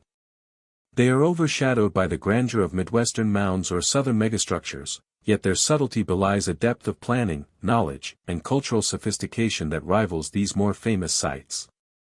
They challenge conventional ideas about prehistoric North America, suggesting societies capable of engineering, astronomy, symbolic thought, and long-distance planning. They are silent, enduring witnesses to human ingenuity, waiting for researchers to uncover their full story. The mystery of the Appalachian walls and lines is compounded by the lack of clear cultural attribution. While some researchers link them to known indigenous groups, others argue they may predate these societies entirely. Artifacts provide limited evidence, and organic materials have often decayed, leaving only stone and soil. The absence of definitive answers creates tension between evidence and interpretation, drawing researchers into a narrative where the physical presence of the construction speaks louder than any written or oral record. These structures compel us to rethink what prehistoric North America looked like and who the people were that transformed landscapes with such enduring precision. Standing among these walls and terraces today, one cannot help but feel a sense of awe and disorientation. The constructions are at once familiar, stone piled by human hands, and alien, their scale and intent difficult to comprehend. They invite speculation, demanding that we consider the possibility of highly sophisticated societies whose knowledge and purpose remain largely unknown.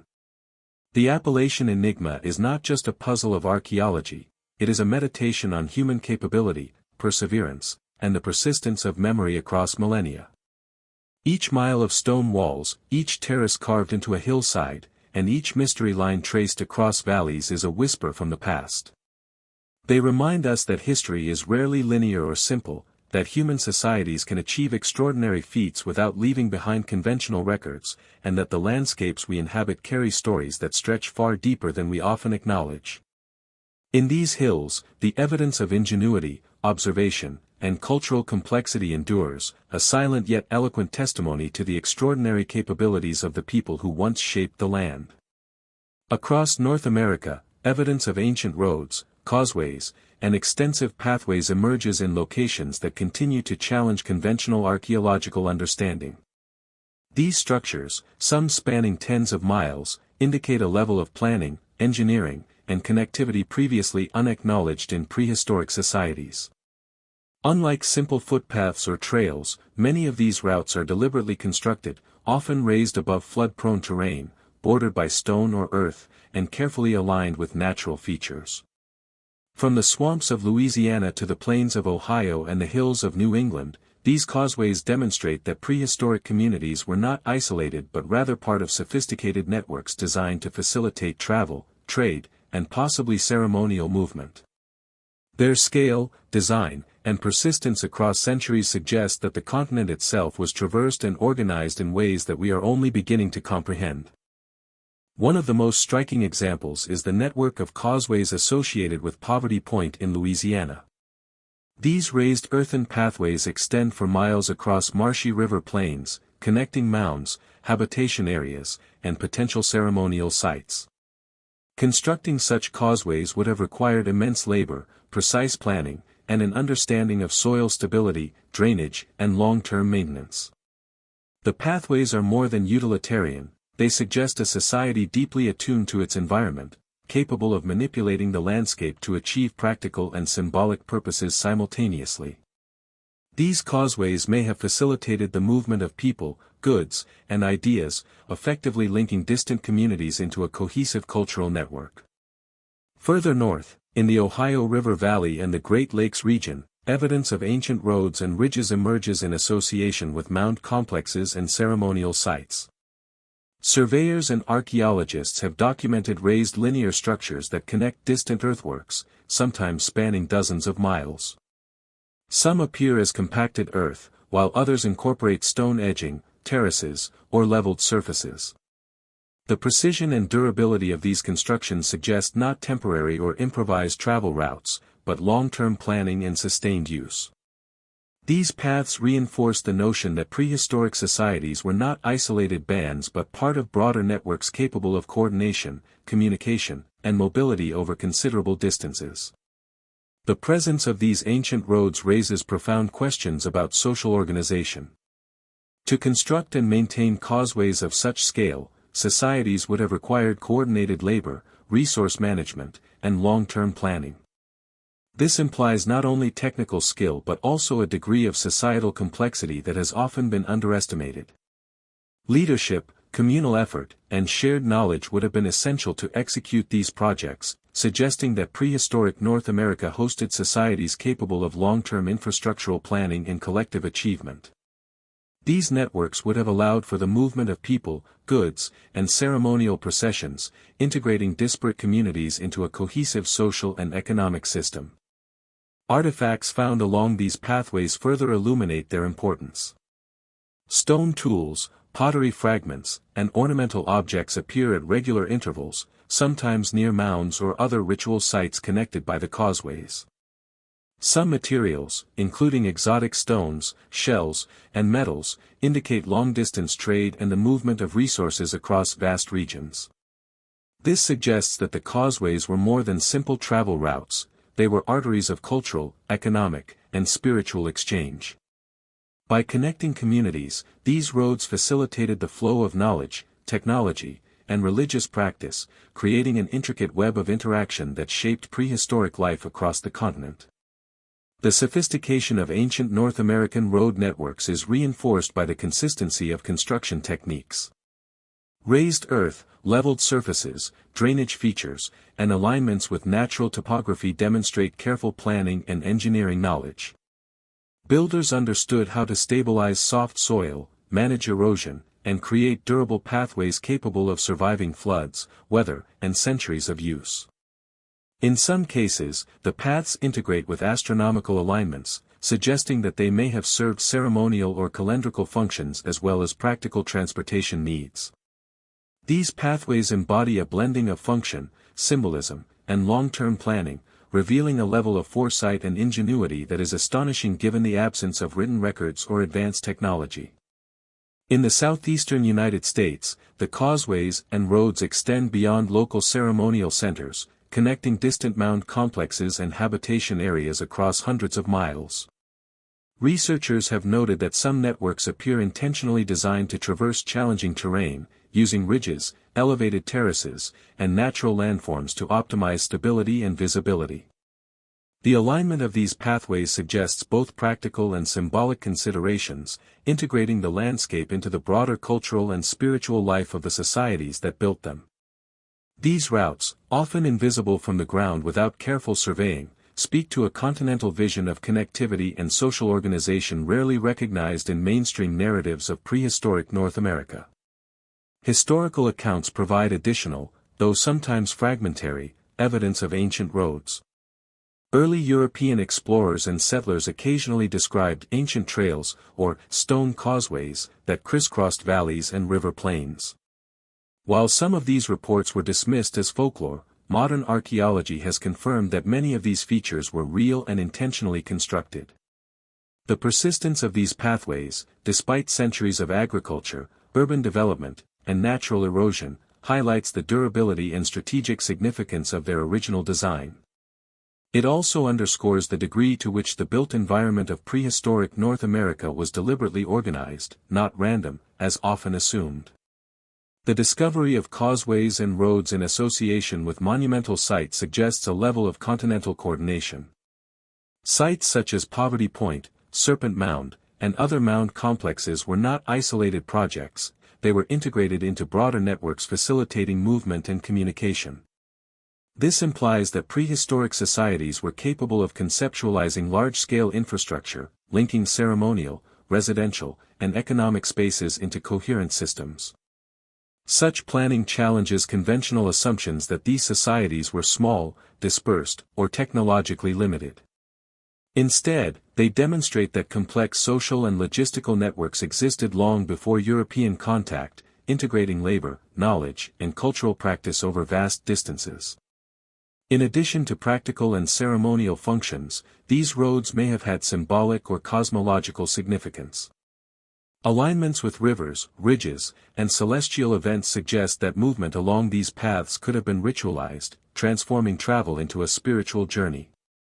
Ceremonial processions, pilgrimages, or seasonal gatherings may have been orchestrated along these causeways, embedding cultural and religious meaning into the physical act of traversing the land.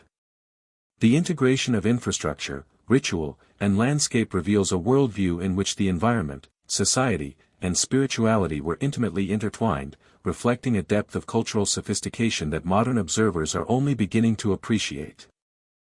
Technological advancements, including aerial imaging and LiDAR scanning, have revealed previously hidden causeways and roads, often obscured by vegetation, urban development, or erosion.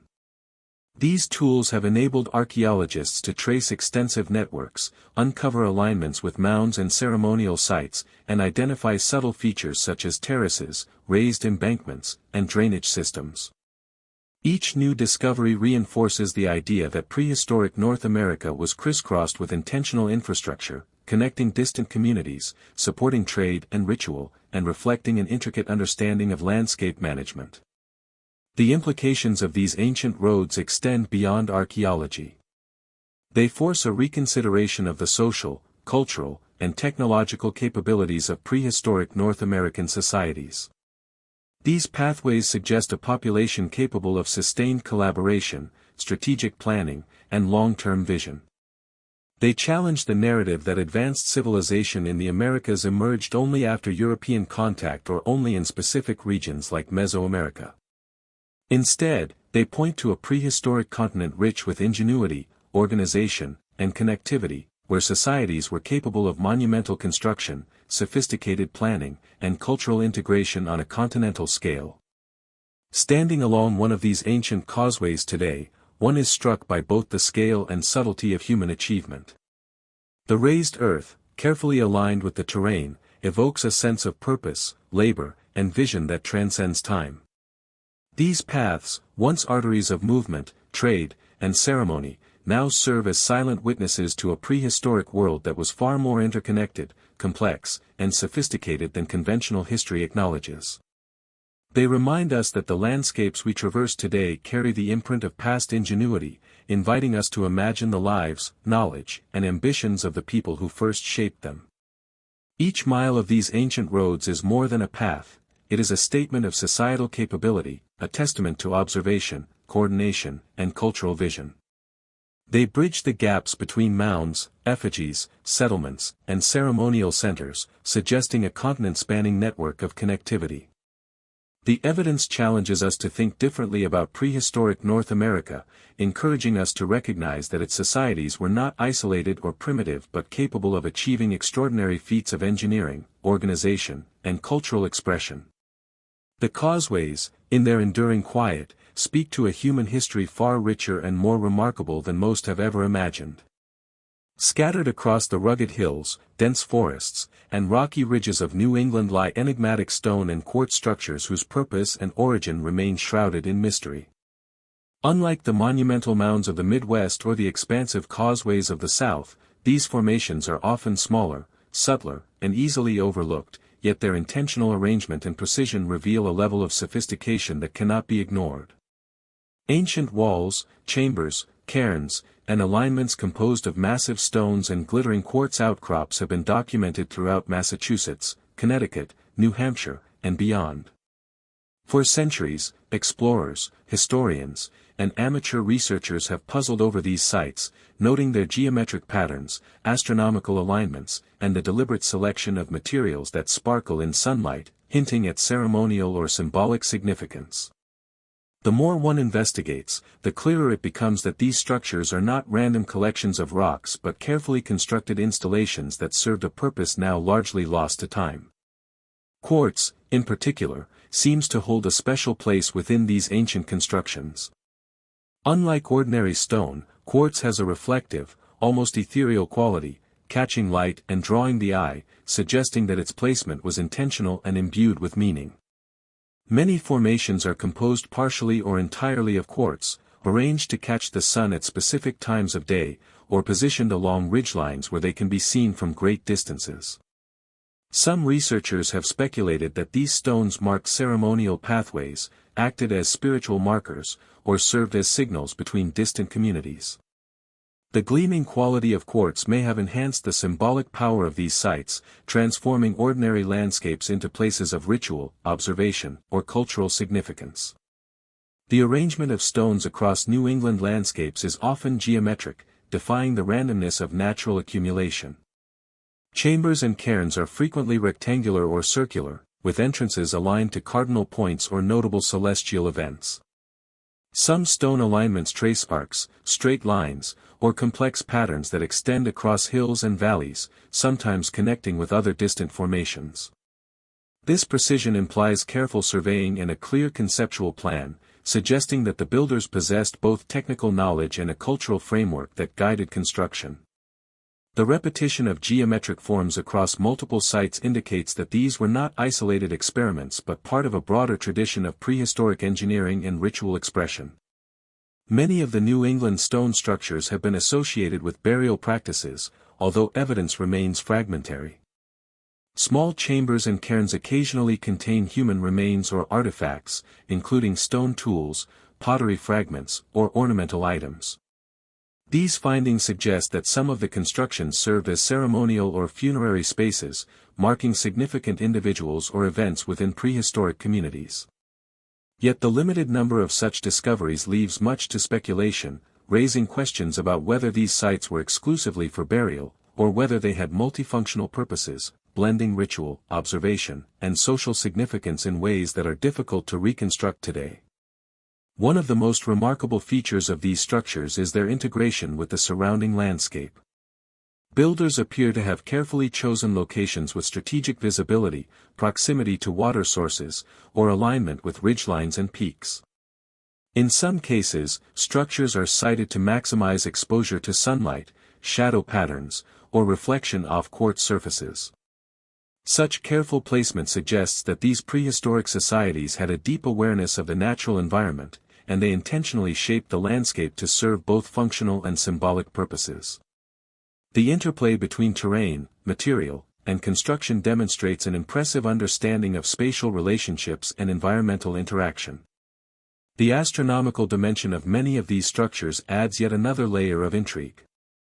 Several alignments correspond to solstices, equinoxes, or lunar cycles, suggesting that their builders observed celestial patterns with remarkable accuracy. Stones positioned to cast shadows at particular times of year or reflect sunlight at significant moments indicate a sophisticated grasp of astronomical phenomena.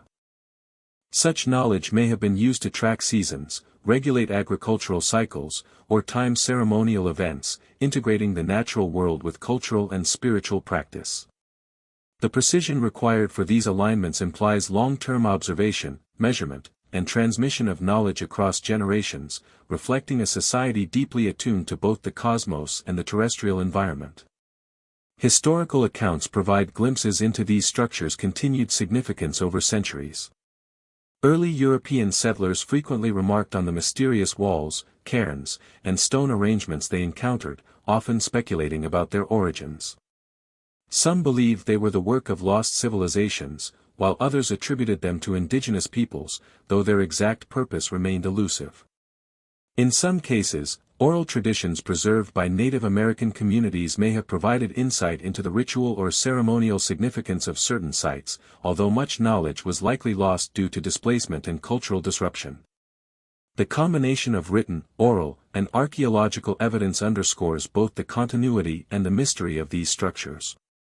The construction methods employed in New England also point to deliberate engineering and social organization.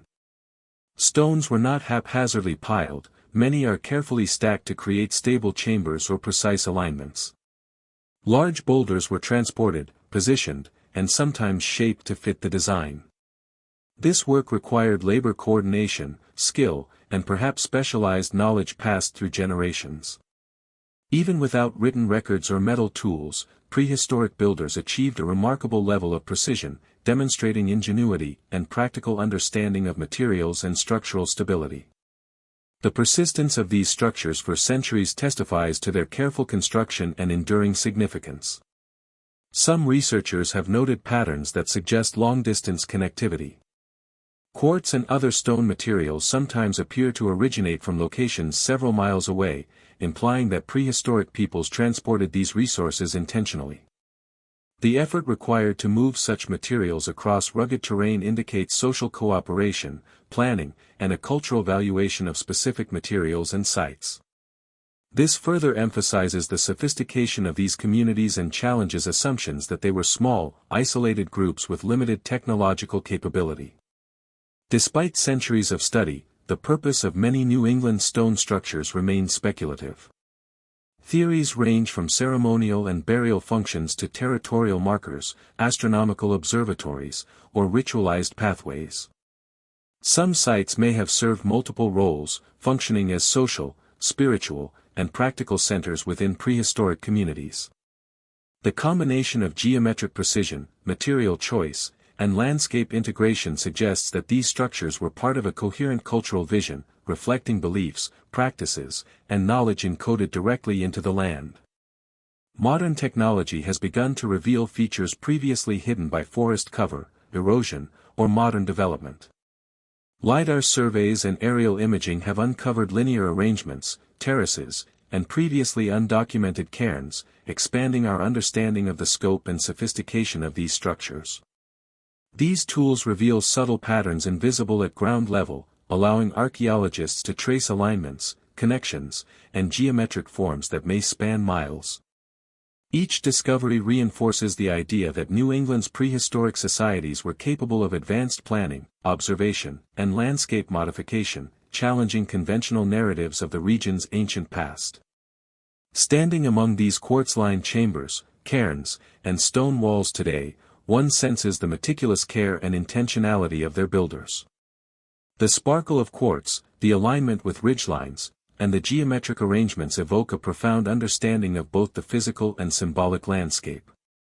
These structures serve as silent witnesses to a sophisticated prehistoric culture that integrated labor, observation, ritual, and social coordination. They remind us that the human story in North America is far more complex, nuanced, and interconnected than traditional accounts suggest. Each structure, each arrangement of stones, and each gleaming quartz outcrop contributes to a larger narrative of human ingenuity and cultural sophistication. The New England stone and quartz structures reveal a prehistoric society that was deeply connected to its environment, skilled in engineering, aware of celestial patterns, and capable of encoding knowledge, belief, and purpose into the landscape itself. They challenge assumptions about technological limitations, social organization, and the scope of prehistoric achievement, leaving us with a sense of wonder and a lingering question: how much of North America's ancient history remains hidden, waiting to be uncovered? Across the arid landscapes of the American Southwest, a remarkable series of prehistoric constructions emerges, revealing a level of engineering, planning, and cultural sophistication that continues to astonish modern researchers.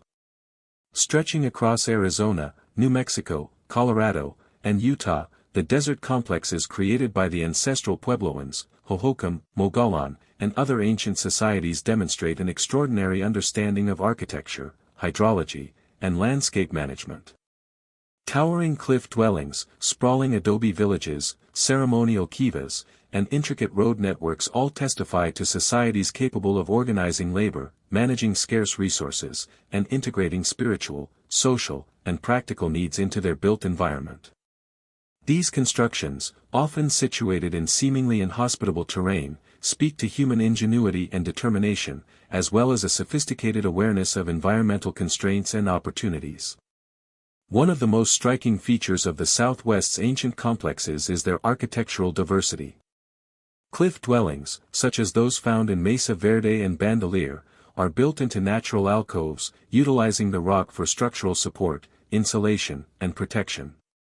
These multi-story structures house dozens, sometimes hundreds, of individuals, with communal spaces, storage rooms, and ceremonial chambers integrated seamlessly into the environment. The builders demonstrated not only practical engineering skill but also an aesthetic sensibility, shaping their living spaces to harmonize with the cliffs, sunlight, and natural contours.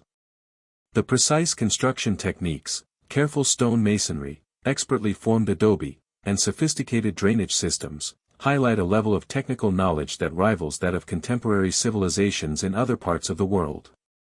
Water management in the Southwest further underscores the ingenuity of these societies. Desert environments are notoriously challenging, yet the ancestral Puebloans and Hohokam developed extensive irrigation networks, reservoirs, and canals to capture and distribute scarce water. In the Salt and Gila River valleys, the Hohokam constructed canal systems spanning hundreds of miles, some exceeding 20 feet in width, allowing agriculture to thrive in an otherwise arid landscape. These engineering feats required precise surveying, knowledge of hydrology, and coordinated labor over multiple generations.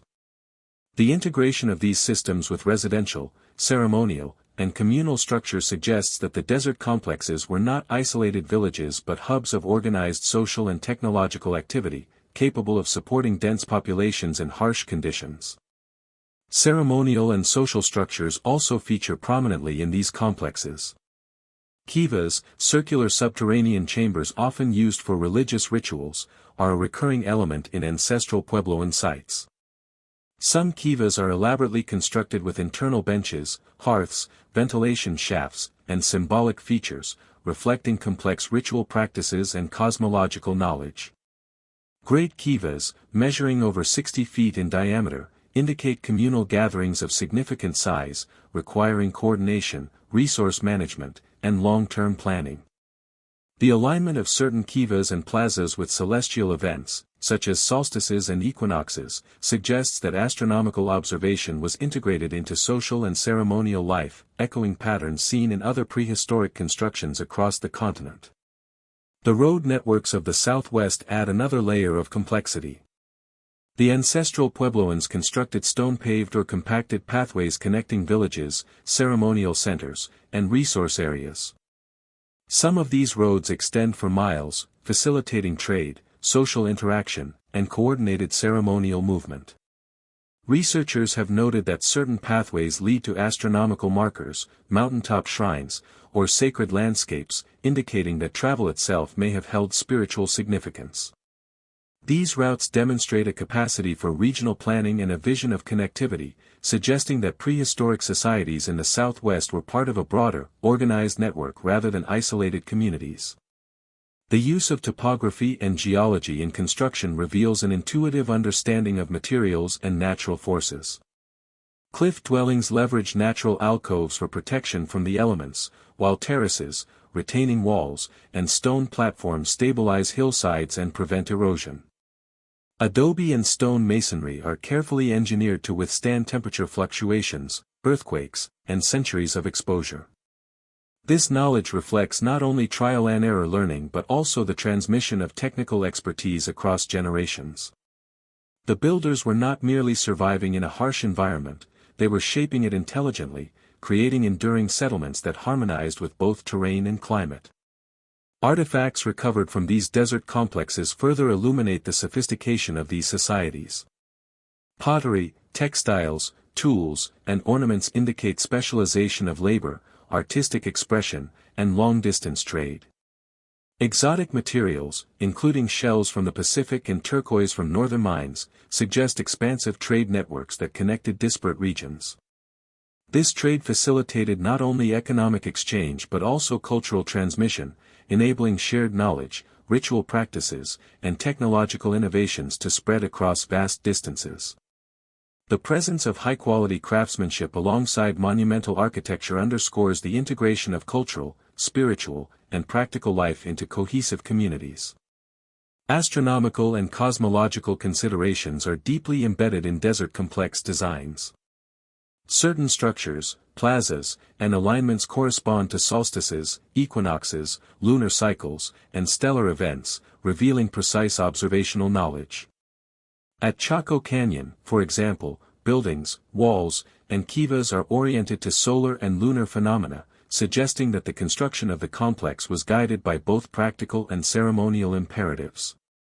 Such integration of astronomy into urban planning demonstrates that these societies were not only engineering marvels but also sophisticated observers of the cosmos, capable of embedding their understanding into permanent, monumental architecture. The scale and endurance of these complexes suggest long-term social cohesion and organization. Constructing multi-story cliff dwellings, extensive canals, and ceremonial plazas required coordination across generations. Leadership, labor organization, and shared cultural or religious frameworks would have been necessary to sustain such projects. This challenges traditional assumptions that prehistoric societies in North America were fragmented or technologically limited, revealing instead a region characterized by ingenuity, foresight, and cultural sophistication. The desert complexes also offer insight into adaptation and resilience. Communities thrived in a harsh, arid climate by leveraging architecture, water management, and environmental observation. Their ability to construct enduring settlements, support dense populations, and maintain complex social and ceremonial practices over centuries speaks to an intimate knowledge of their environment. This adaptability mirrors patterns observed in other prehistoric North American constructions, from the mound builders of the Midwest to the effigy builders of Ohio, suggesting a continent-wide capacity for ingenuity, engineering, and cultural expression that is often underestimated. Yet despite the grandeur and sophistication of these complexes, many mysteries remain. The social hierarchies, governance structures, and full cultural significance of these sites are still largely unknown. While architecture, artifacts, and alignments provide clues, the lack of written records leaves interpretation largely speculative. Why certain locations were chosen, how labor was organized, and the full scope of trade networks remain open questions. These gaps in knowledge fuel curiosity, compelling researchers to examine the landscape, analyze materials, and attempt to reconstruct the life and society of these remarkable desert builders. Modern technology has begun to reveal even more about these desert complexes. Aerial imaging, LiDAR, and ground-penetrating radar allow archaeologists to detect hidden roads, terraces, and subsurface structures, uncovering the broader scale of ancient settlement and connectivity. These tools confirm that what appears on the surface is only a fraction of the full complexity, revealing an intricate network of habitation, ceremonial, and infrastructure features that span valleys, mesas, and river systems. Each discovery reinforces the notion that prehistoric societies in the Southwest were not merely surviving, they were thriving, innovating, and shaping landscapes in ways that demand a re-evaluation of what is possible in ancient North America. Standing among the ruins of cliff dwellings, atop terraces, or along ancient causeways today, one can sense the ambition, knowledge, and vision of their creators. These desert complexes are more than historical curiosities, they are enduring testaments to human ingenuity, resilience, and creativity in the face of environmental challenges.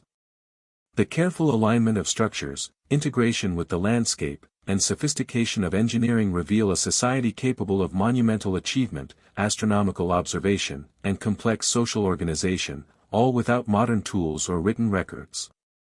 In examining the desert complexes of the Southwest, one cannot help but draw connections to other prehistoric sites across North America. Mounds, effigies, walls, causeways, and ceremonial centers all share a pattern: societies that were capable of blending practicality, spirituality, and engineering into enduring constructions.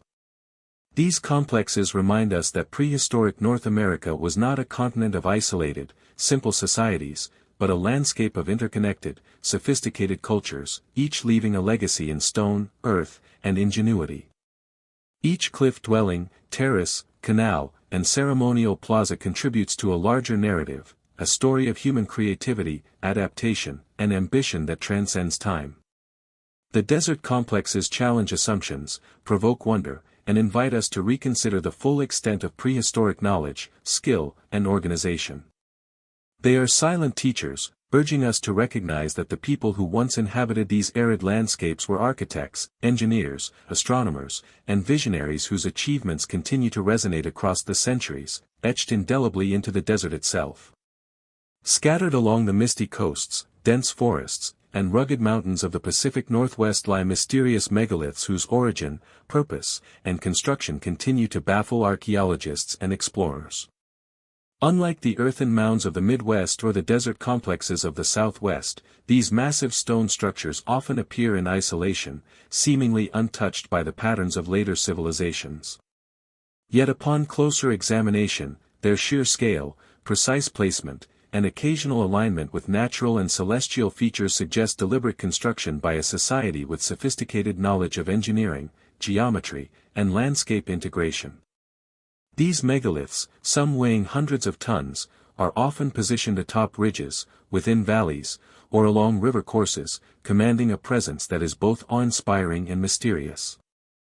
Their existence challenges conventional understanding of prehistoric North American societies, suggesting that they possessed capabilities and ambitions that extend far beyond what has traditionally been assumed. One of the most striking aspects of these megaliths is their sheer size and stability. Large monoliths, often quarried from nearby rock formations, were moved across considerable distances and erected with remarkable precision. Some are arranged in deliberate alignments, forming geometric patterns, circles, or straight rows that indicate careful surveying and planning. The engineering skill required to transport, position, and stabilize such massive stones without modern machinery is staggering, prompting questions about the techniques and social organization that made it possible.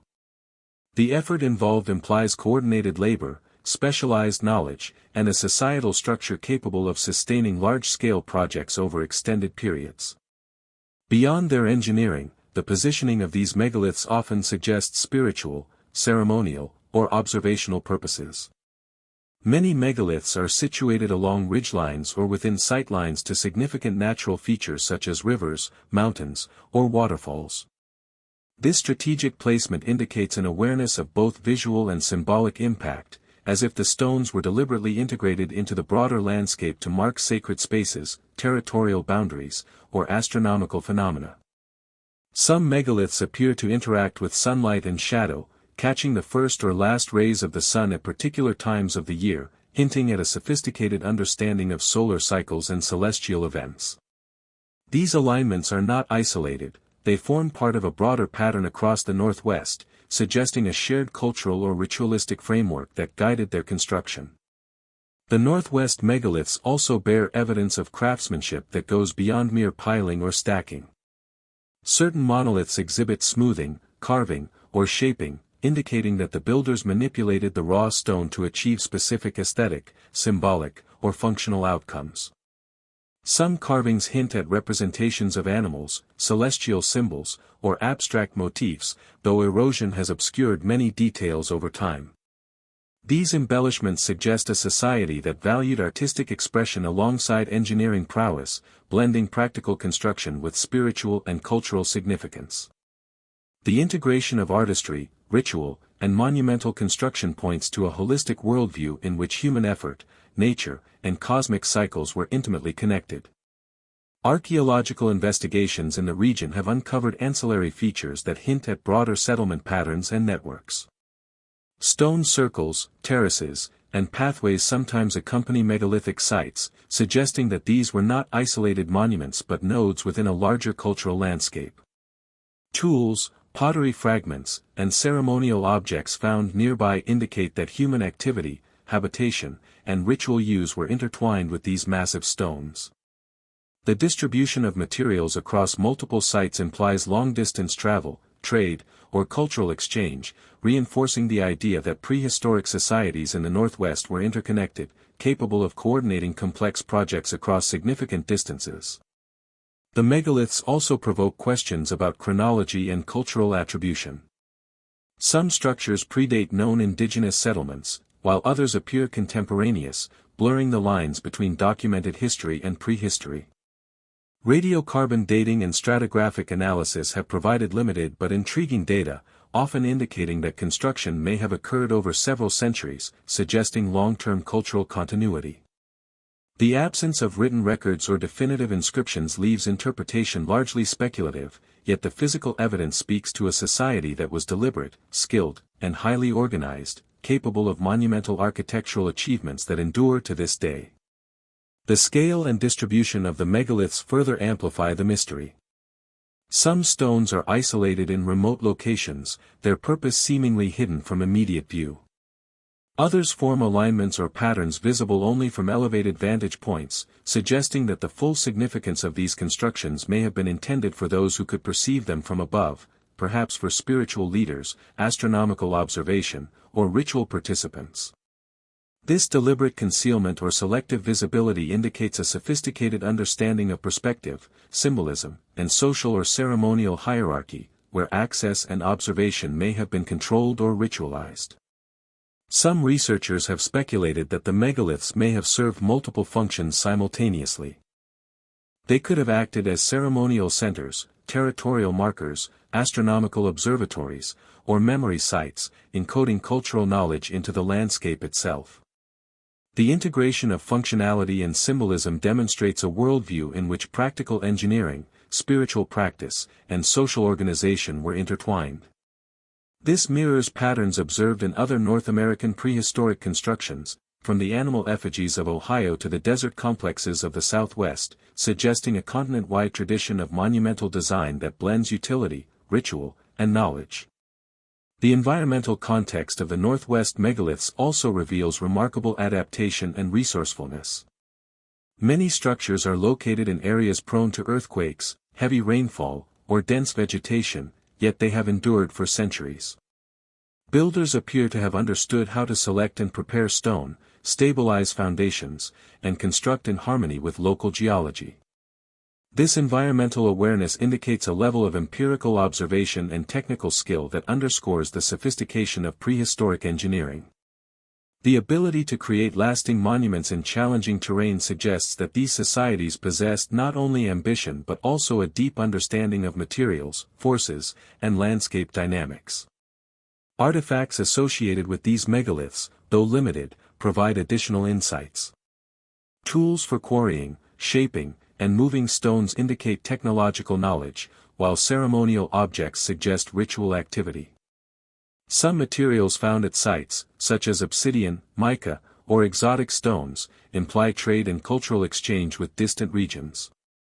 The presence of such artifacts supports the notion that megaliths were focal points within complex social, economic, and spiritual networks, serving as centers for communal effort, cultural transmission, and ritual practice. Each stone, alignment, and placement is a testament to the integration of labor, knowledge, and cultural expression. Despite modern investigation, the Northwest megaliths retain an air of profound mystery. Questions about their creators, methods of construction, and full cultural significance remain unanswered.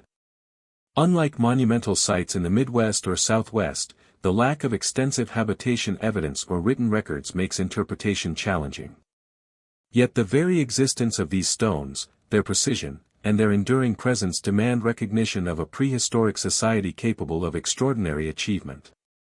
They challenge the notion that prehistoric North America lacked engineering, architectural, or symbolic sophistication, revealing instead a landscape shaped by human vision, skill, and ritual practice.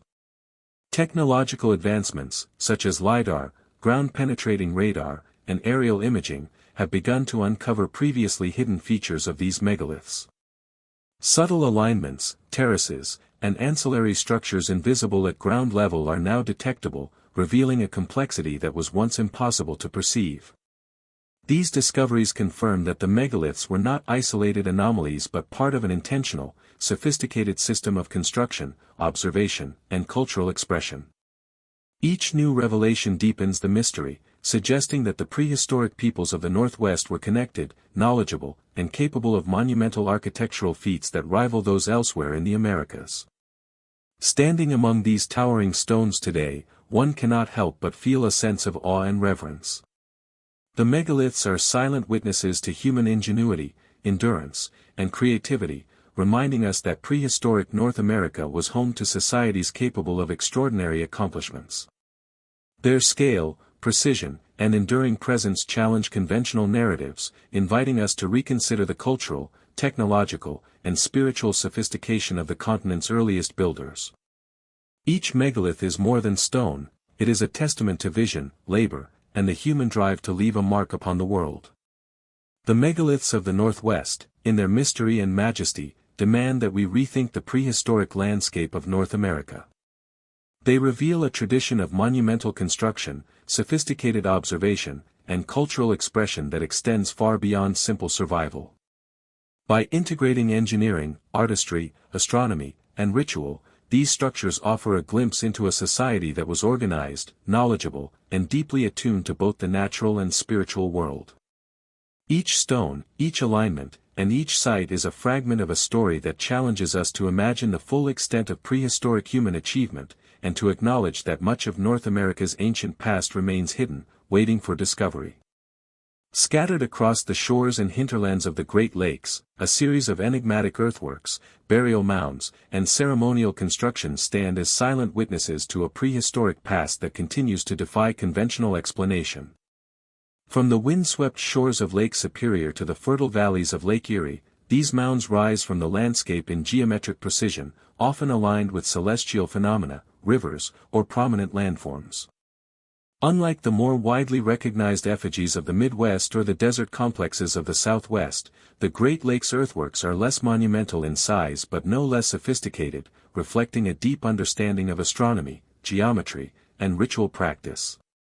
Archaeologists, historians, and explorers alike have long marveled at these constructions, recognizing in their placement, alignment, and form a deliberate intention that speaks to the knowledge, spirituality, and social organization of the people who built them. Burial mounds are among the most prominent features in this region.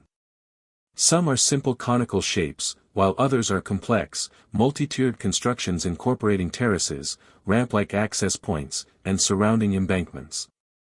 Excavations have revealed that many mounds contain human remains arranged in precise orientations, accompanied by artifacts such as pottery, stone tools, ornaments, and ceremonial items. These burials are rarely random, they follow consistent patterns that suggest ritualized funerary practices and a strong connection to cosmological beliefs. The care with which the dead were interred, often in alignment with cardinal points or celestial events, implies a society that revered ancestors, observed the heavens, and understood the symbolic power of landscape. Many mounds in the Great Lakes region are associated with complex geometric patterns, sometimes forming circles, squares, or octagons.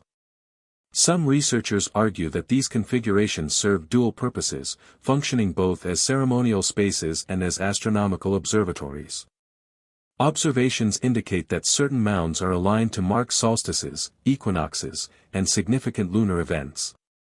For example, specific mounds are positioned so that during the summer solstice, sunlight would illuminate the burial chamber or create a shadow along the mound's perimeter, a phenomenon likely intended to signify cosmological or ritual meaning.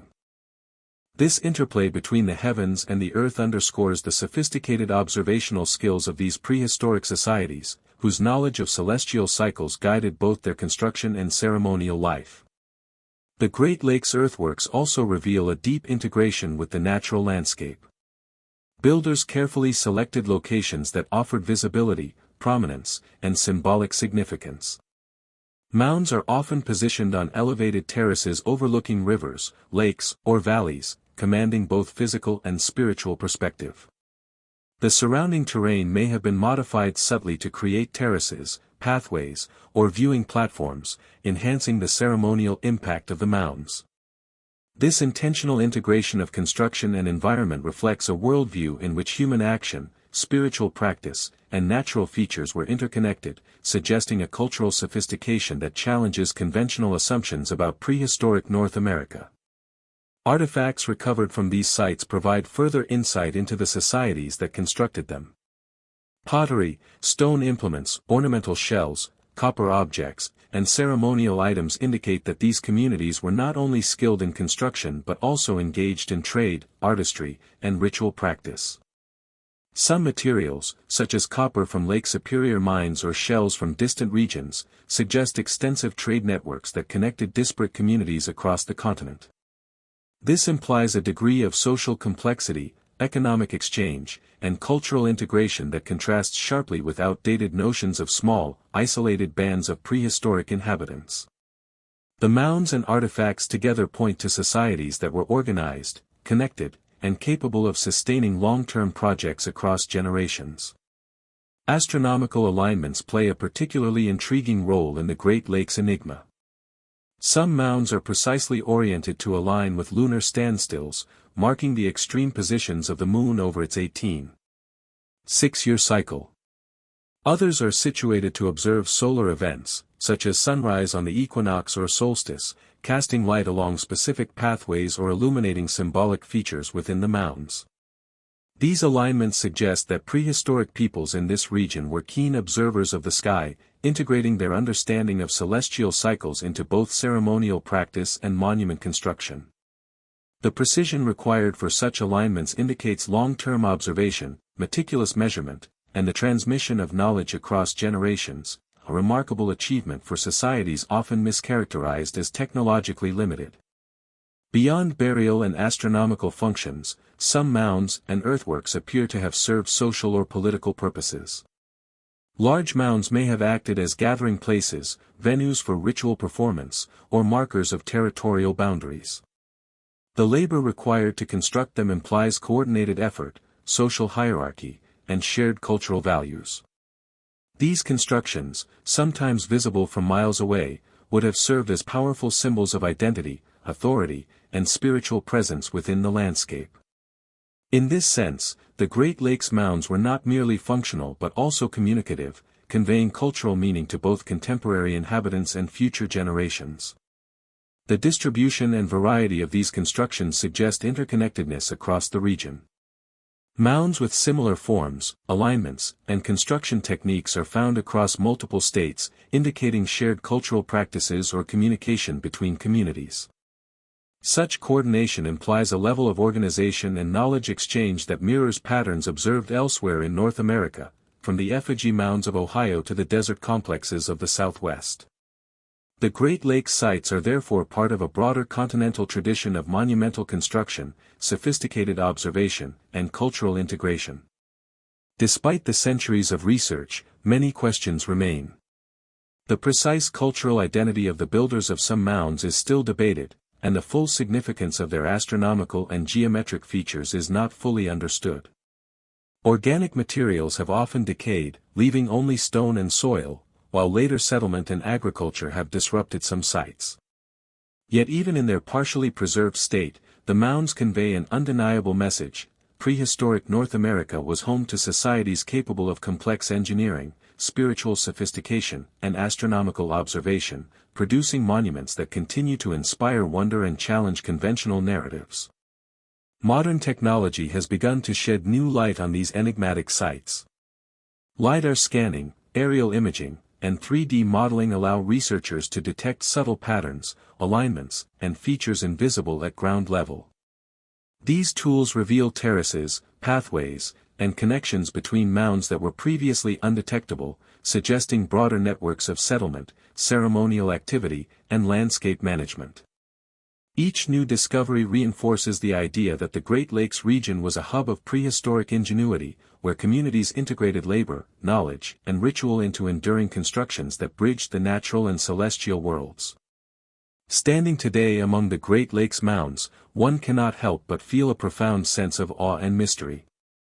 The carefully constructed shapes, geometric precision, and alignment with the heavens evoke a civilization deeply connected to both the land and the sky. These sites are silent yet eloquent testaments to human ingenuity, organization, and spiritual expression. They challenge assumptions about prehistoric societies, suggesting that North America was home to complex, connected, and observant cultures capable of monumental achievement long before European contact. Each mound, terrace, and alignment in the Great Lakes region tells a story of human endeavor, cultural continuity, and cosmological awareness. They remind us that the prehistoric landscape was neither random nor primitive, but intentionally shaped by societies that understood the earth, sky, and the enduring power of collective human effort. The Great Lakes enigma is a window into a lost past, revealing societies capable of blending engineering, astronomy, ritual, and social organization into enduring monuments that continue to inspire wonder and demand deeper exploration.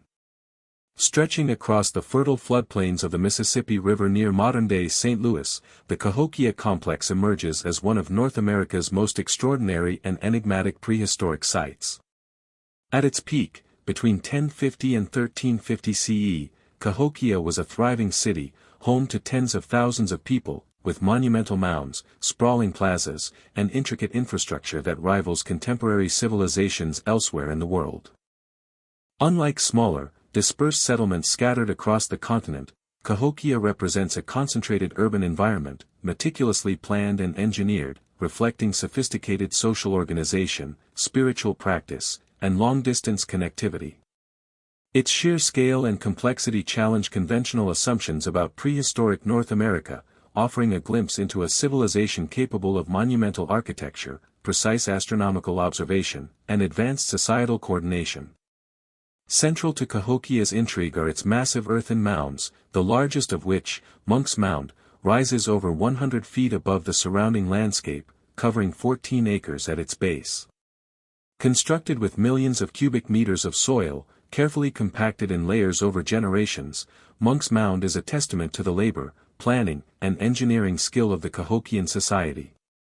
Smaller mounds, arranged around central plazas, served ceremonial, political, and residential purposes, forming a highly organized urban core.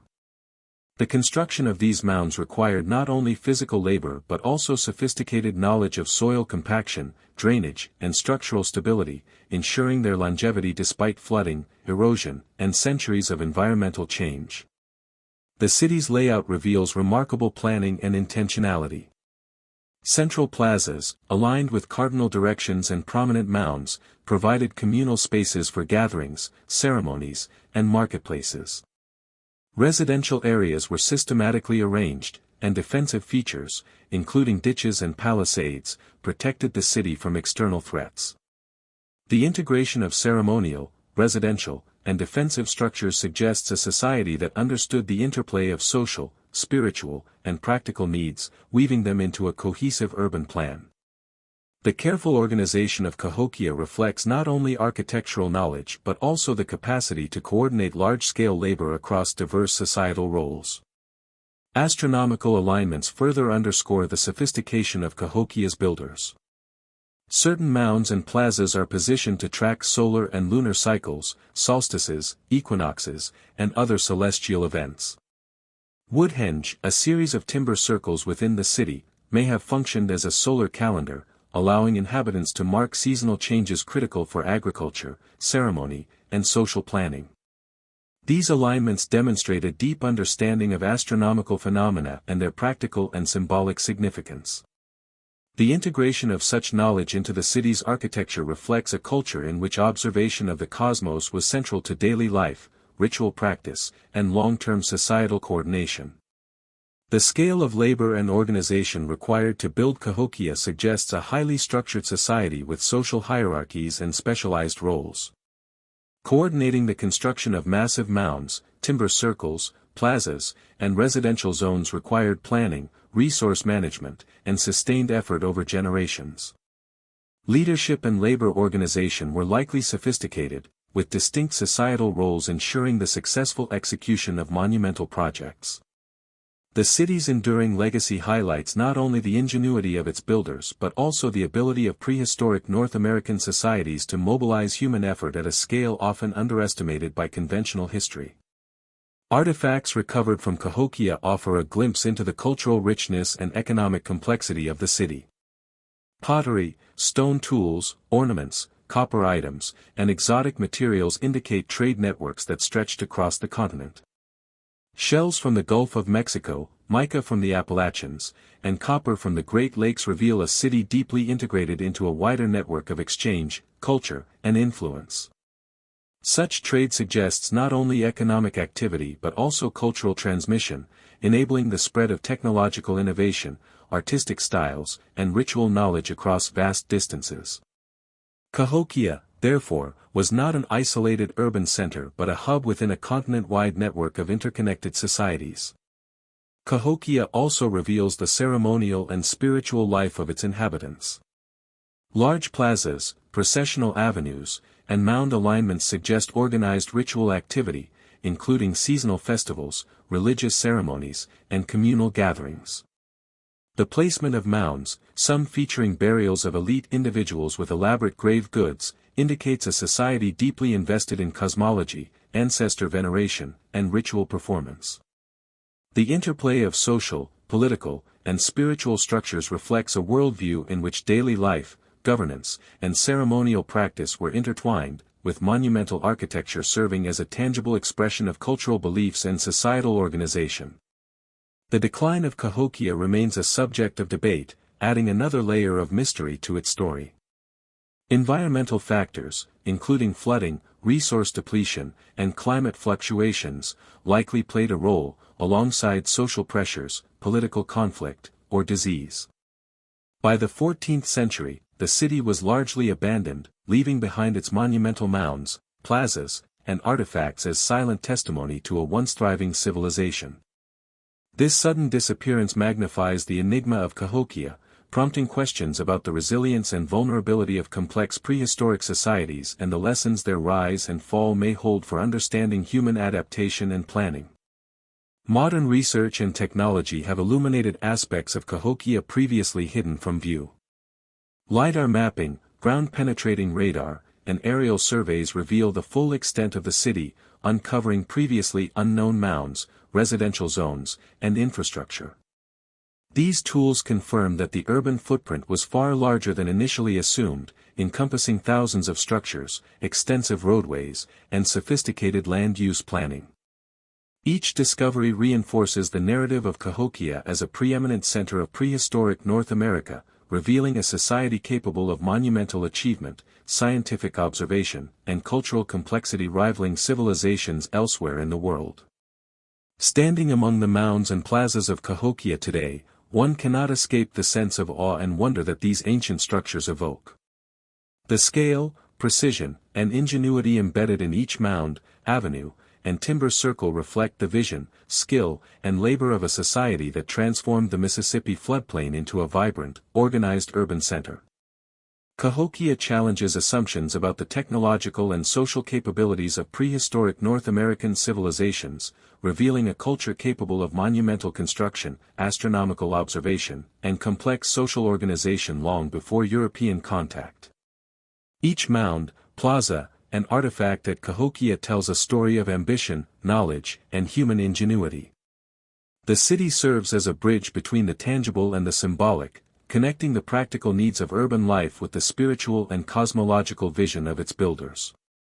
Its enduring presence offers a powerful reminder that prehistoric North America was home to societies capable of extraordinary achievement, blending engineering, astronomy, ritual, and governance into cohesive and lasting urban landscapes.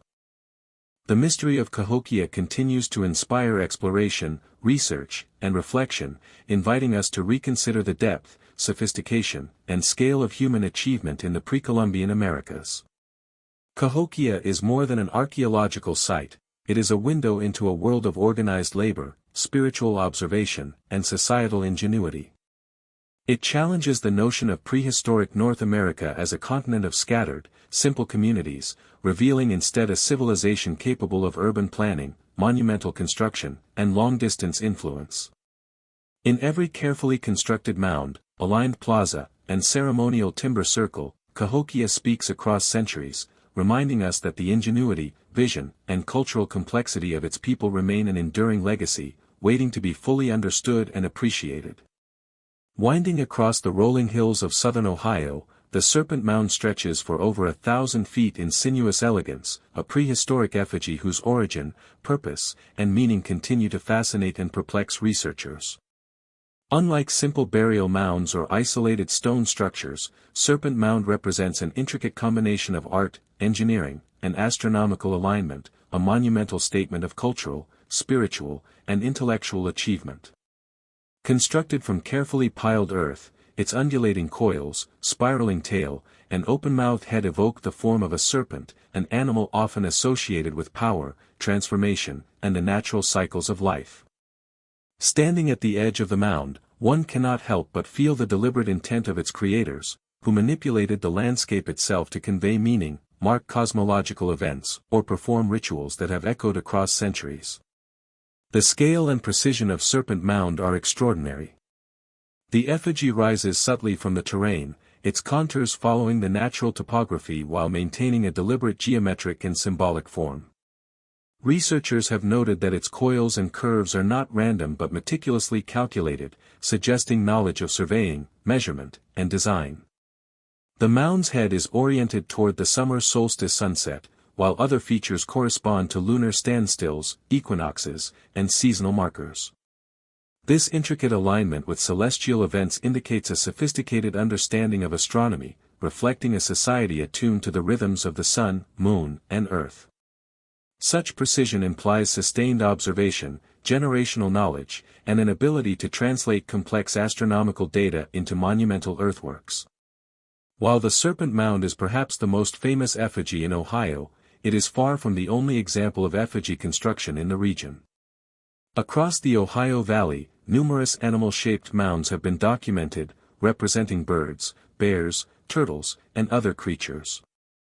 These effigies, like the Serpent Mound, blend symbolism, artistry, and engineering, reflecting a worldview in which animals, nature, and the cosmos were deeply interconnected. Effigy mounds often appear in clusters or along alignments, suggesting coordinated ceremonial landscapes that integrated spiritual belief, territorial markers, and communal practice. The repetition of forms and motifs across the region points to shared cultural traditions and long-distance knowledge transmission among prehistoric communities. Artifacts found near effigy mounds provide further insight into the lives and beliefs of their builders. Stone tools, pottery shards, ornamental items, and ceremonial objects indicate that these sites were active centers of cultural and spiritual practice. Burials within or near effigies often feature carefully positioned human remains, suggesting that the effigies served as markers of ancestral veneration, spiritual guidance, or ritualized activity. The integration of burial, ceremonial, and symbolic functions demonstrates a sophisticated cultural framework in which monumental construction was inseparable from social, spiritual, and practical concerns. The engineering techniques employed in constructing the Serpent Mound and related effigies are remarkable, particularly given the absence of metal tools or written records.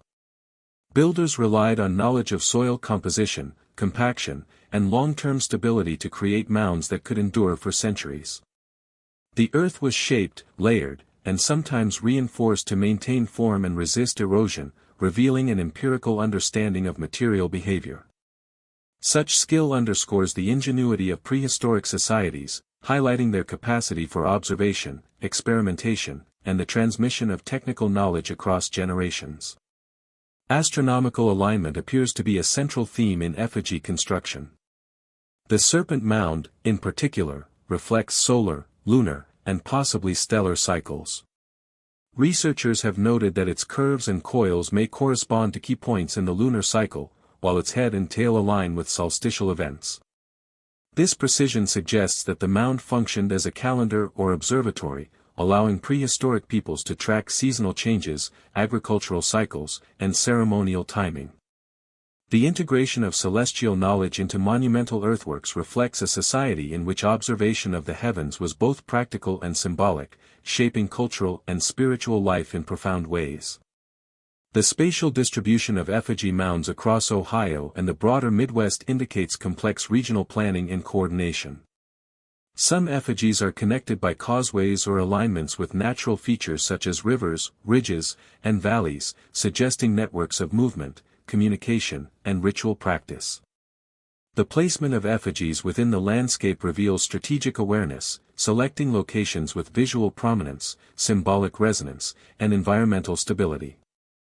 These considerations highlight a sophisticated approach to landscape modification, in which natural and constructed elements were combined to serve social, spiritual, and practical objectives. The Serpent Mound, in particular, has been the subject of intense scholarly debate regarding its cultural attribution. Some researchers associate it with the Adena culture, others with the Fort Ancient people, and still others suggest multiple phases of construction spanning centuries.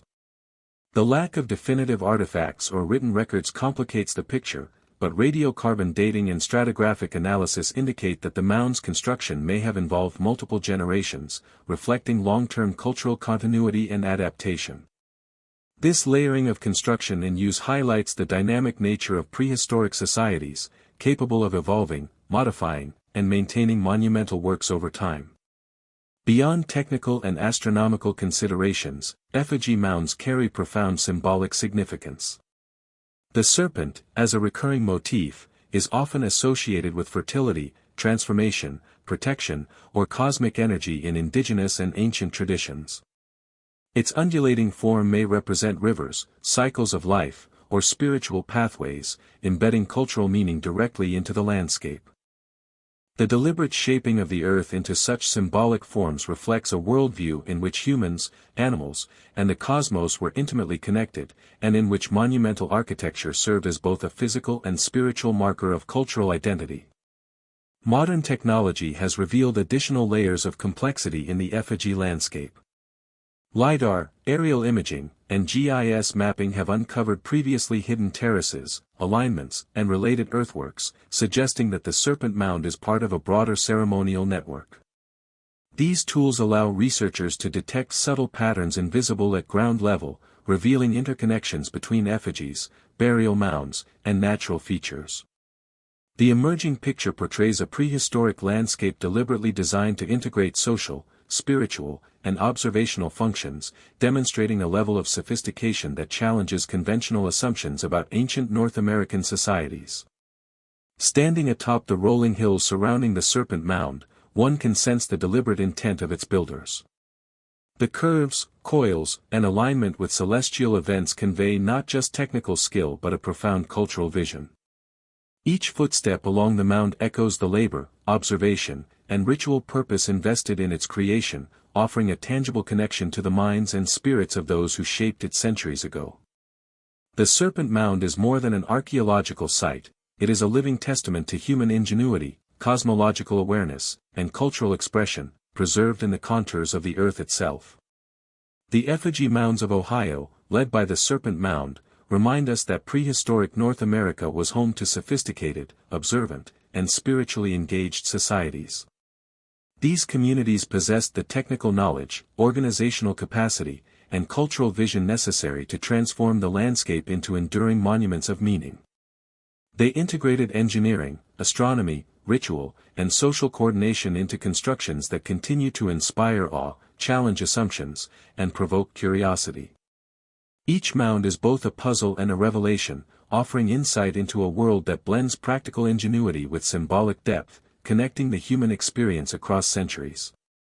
In the end, the Serpent Mound and its effigy companions are not merely relics of a distant past, they are narratives etched in earth, telling stories of observation, labor, belief, and community.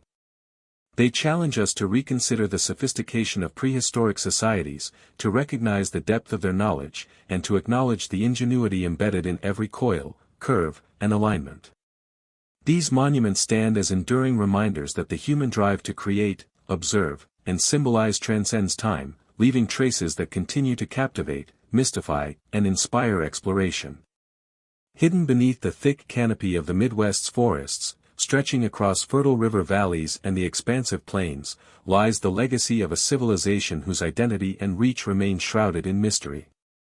The mound builders, as they are commonly known, were not a single tribe or culture, but rather a collective of indigenous groups that, over millennia, left behind vast earthen structures, mounds, embankments, and other monumental works, that continue to baffle modern archaeologists and historians. These earthworks, many of which are scattered across the regions of Ohio, Illinois, and the Mississippi River Valley, suggest a civilization capable of extraordinary engineering, social organization, and cultural depth. Despite their monumental accomplishments, much of the mound builders' culture remains a mystery, as the very people who constructed these grand works left no written records to explain their significance. The mounds themselves are an enigmatic testament to a sophisticated understanding of landscape manipulation, geometry, and ritual. Thousands of mounds dot the Midwest, ranging in size from small, conical burial markers to massive, multi-layered structures. These earthworks, which sometimes take the shape of animals or geometric patterns, reflect a culture that was deeply connected to both the natural world and the cosmos. But who were the mound builders? And what purpose did these enormous, labor-intensive constructions serve? To answer these questions, archaeologists have turned to the mounds themselves, as well as the artifacts uncovered within them, to build a picture of a society that is both astonishing and elusive. The earliest mound construction in the Midwest dates back as far as 3000 BCE, though the majority of the monumental works are attributed to the Adena, Hopewell, and Mississippian cultures, which flourished between 1000 BCE and 1500 CE. The Adena, the earliest of these cultures, are credited with establishing the tradition of mound building. They created conical burial mounds, some of which were several meters high, and used them to mark graves of important individuals. These mounds often contained grave goods such as pottery, tools, and ornaments, indicating that the deceased were individuals of high status, possibly spiritual or political leaders. While the Adena were among the first to build mounds, it was the Hopewell culture, which followed them, that took mound building to new heights, both literally and figuratively. The Hopewell civilization, which flourished from 200 BCE to 500 CE, is known for its impressive geometric earthworks, including the construction of large circular and square enclosures. These earthworks were sometimes accompanied by burial mounds but were also used for ceremonial purposes. The Hopewell people were also known for their trade networks, which spanned vast distances, from the Great Lakes to the Gulf of Mexico. Through these networks, the Hopewell were able to acquire exotic materials such as copper, mica, and shells, which they used to craft ceremonial objects. This widespread exchange of goods suggests that the Hopewell were part of a larger, interconnected cultural and political landscape, where knowledge, wealth, and ideas flowed freely across long distances.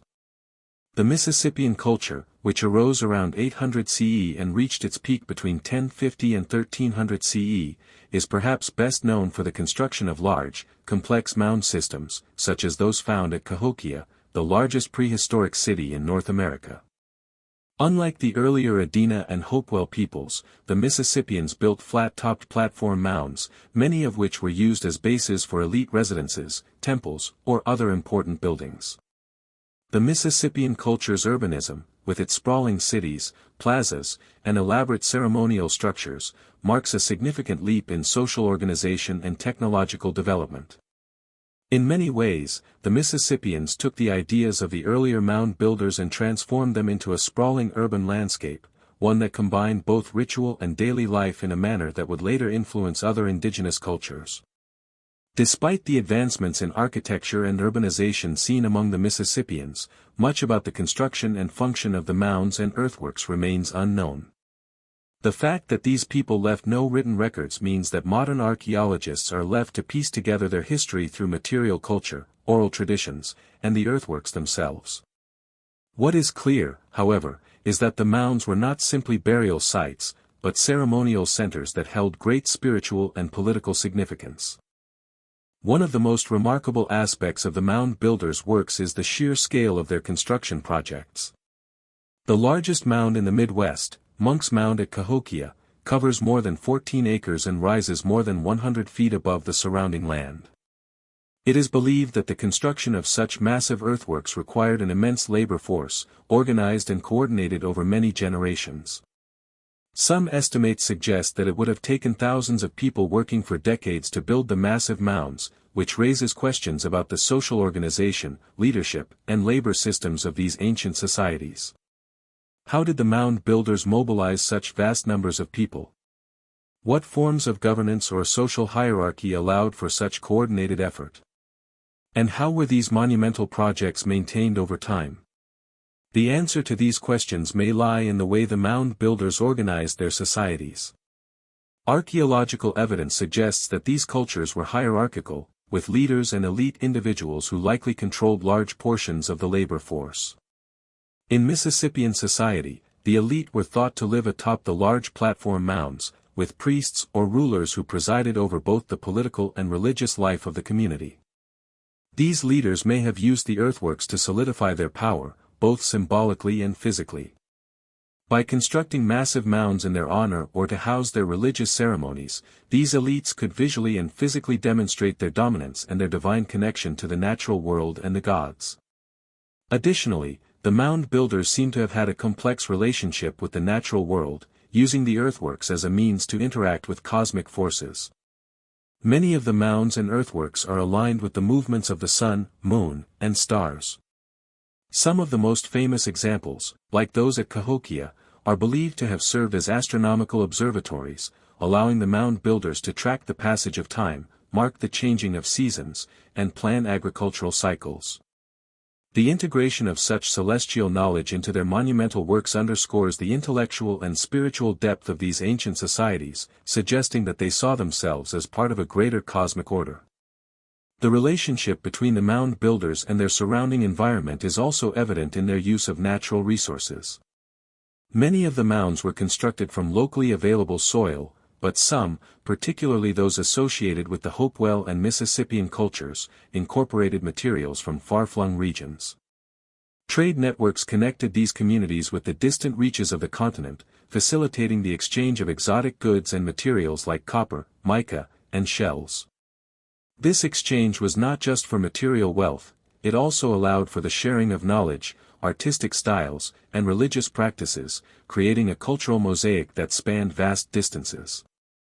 However, the story of the mound builders is not only one of triumph and achievement. The decline of these cultures, particularly the Mississippian civilization, is as mysterious as their rise. By the 15th century, many of the large mound centers, including Cahokia, had been abandoned. Some theories suggest that environmental factors, such as flooding, soil depletion, or climate change, may have contributed to the decline of these societies. Others argue that internal social upheaval, warfare, or the disruption of trade routes could have played a role. What is certain is that the collapse of the mound builder societies marked the end of a remarkable era in pre-Columbian history, leaving behind a legacy that is only now being fully understood. The legacy of the mound builders endures not just in the earthworks they left behind, but in the cultural memory of Native American tribes.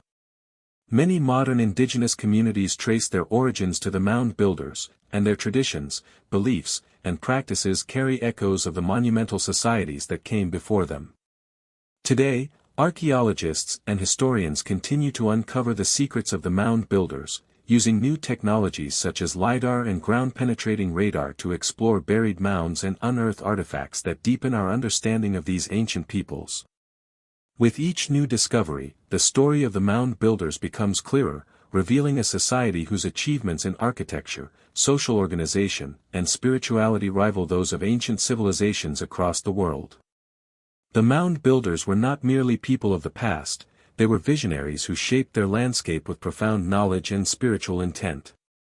The mounds they left behind serve as monuments to their creativity, their ability to harness natural resources, and their understanding of the cosmos.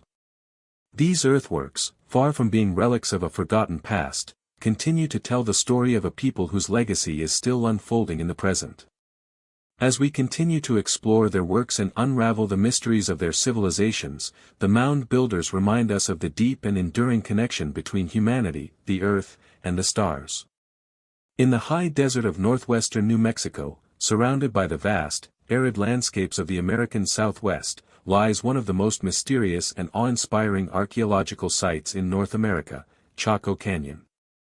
This ancient center of the ancestral Puebloans, once a thriving hub of culture, trade, and astronomical observation, continues to captivate researchers, historians, and explorers alike with its vast network of monumental structures, elaborate roads, and celestial alignments. The grandeur of Chaco Canyon, with its multi-story buildings, intricate kivas, and carefully planned layout, speaks to a society that possessed remarkable engineering skills, deep spiritual insight, and a sophisticated understanding of the stars. Yet, despite decades of research and excavation, many aspects of the site remain shrouded in mystery. How did the ancestral Puebloans, without the use of written language, construct such an advanced society? What was the purpose of Chaco Canyon, and why did it eventually fall into ruin? The site's prominence is rooted in its sheer scale and complexity. Chaco Canyon contains numerous large, multi-story dwellings known as great houses, the largest of which is Pueblo Bonito, a massive, D-shaped structure that spans over 4 acres and contains more than 600 rooms. The architecture of these buildings is both intricate and precise, with carefully laid stone masonry, expansive interior spaces, and a network of subterranean kivas, circular, ceremonial chambers built into the ground. These kivas, which were central to the spiritual and social life of the ancestral Puebloans, demonstrate a deep connection to both the earth and the cosmos. The construction of such grand structures in an area with limited water and resources speaks to the remarkable organization, resourcefulness, and planning of the people who built them.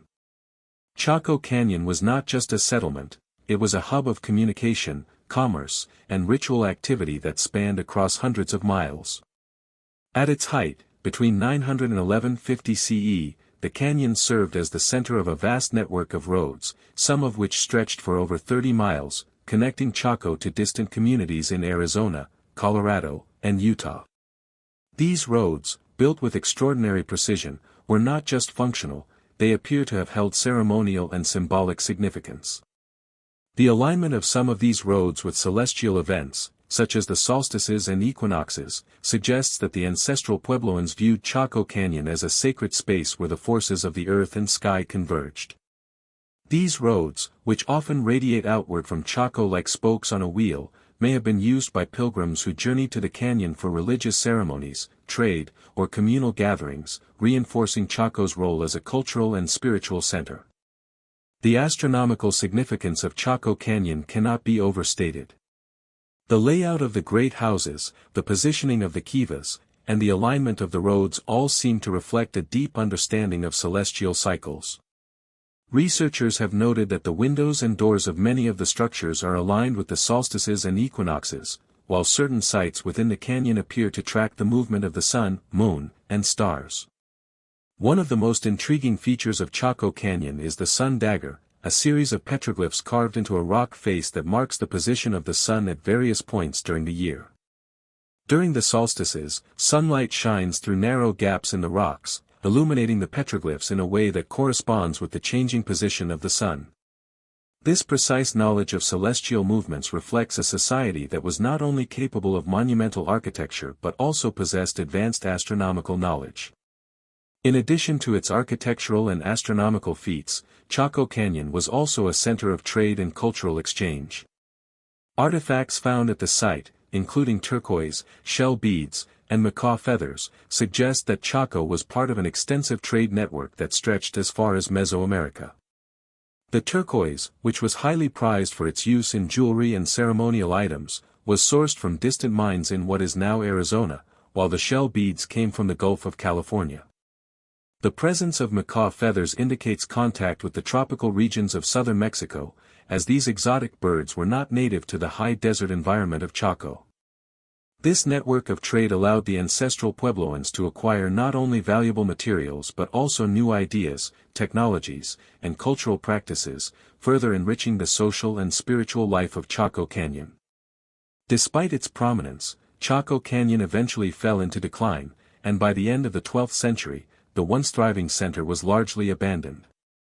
The reasons for this sudden collapse remain unclear, but several factors may have contributed. One possibility is environmental degradation.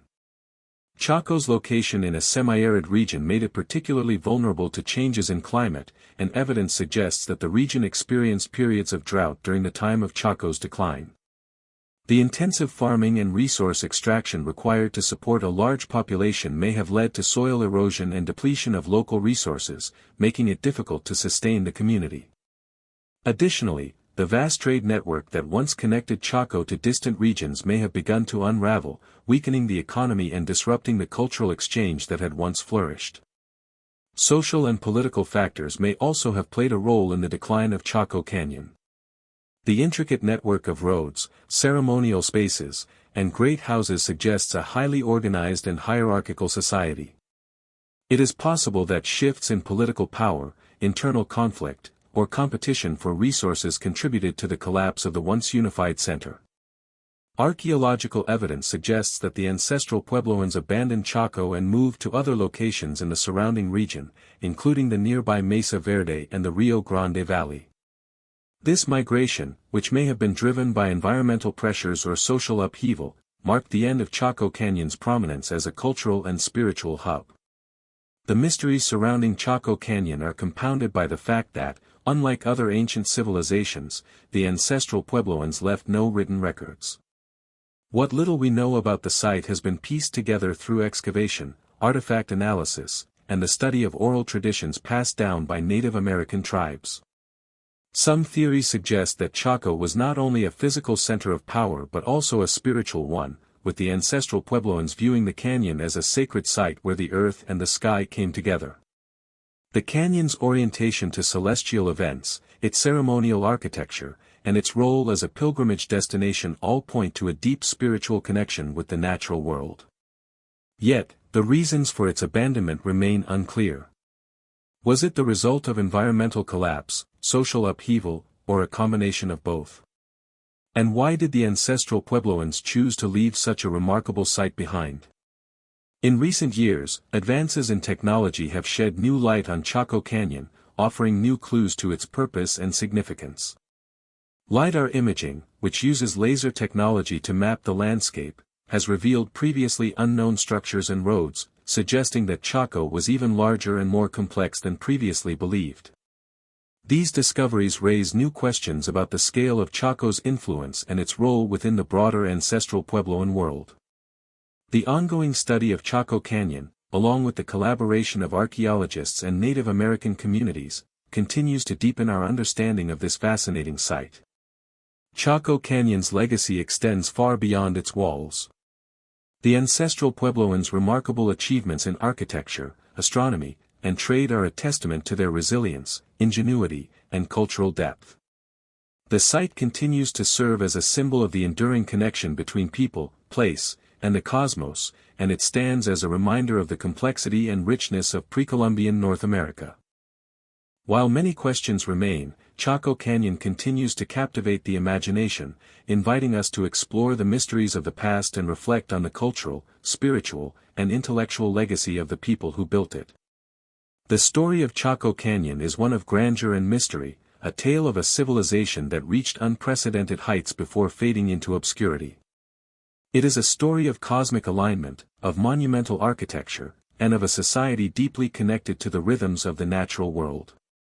As the sun sets over the ruins of Chaco, casting long shadows across the stone walls, it is impossible not to feel the weight of history that lingers in the desert air.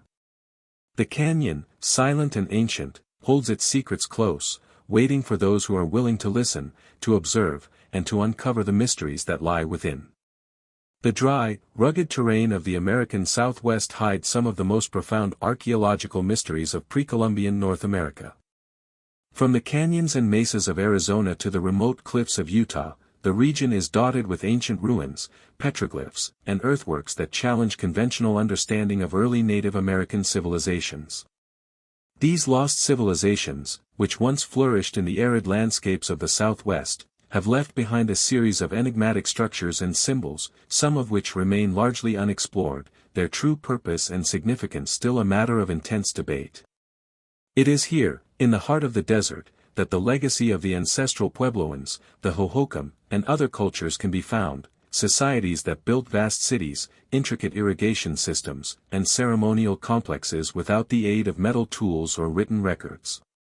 The ruins they left behind tell the story of a people who mastered the art of surviving and thriving in one of the harshest environments on Earth, but whose civilizations disappeared almost without a trace.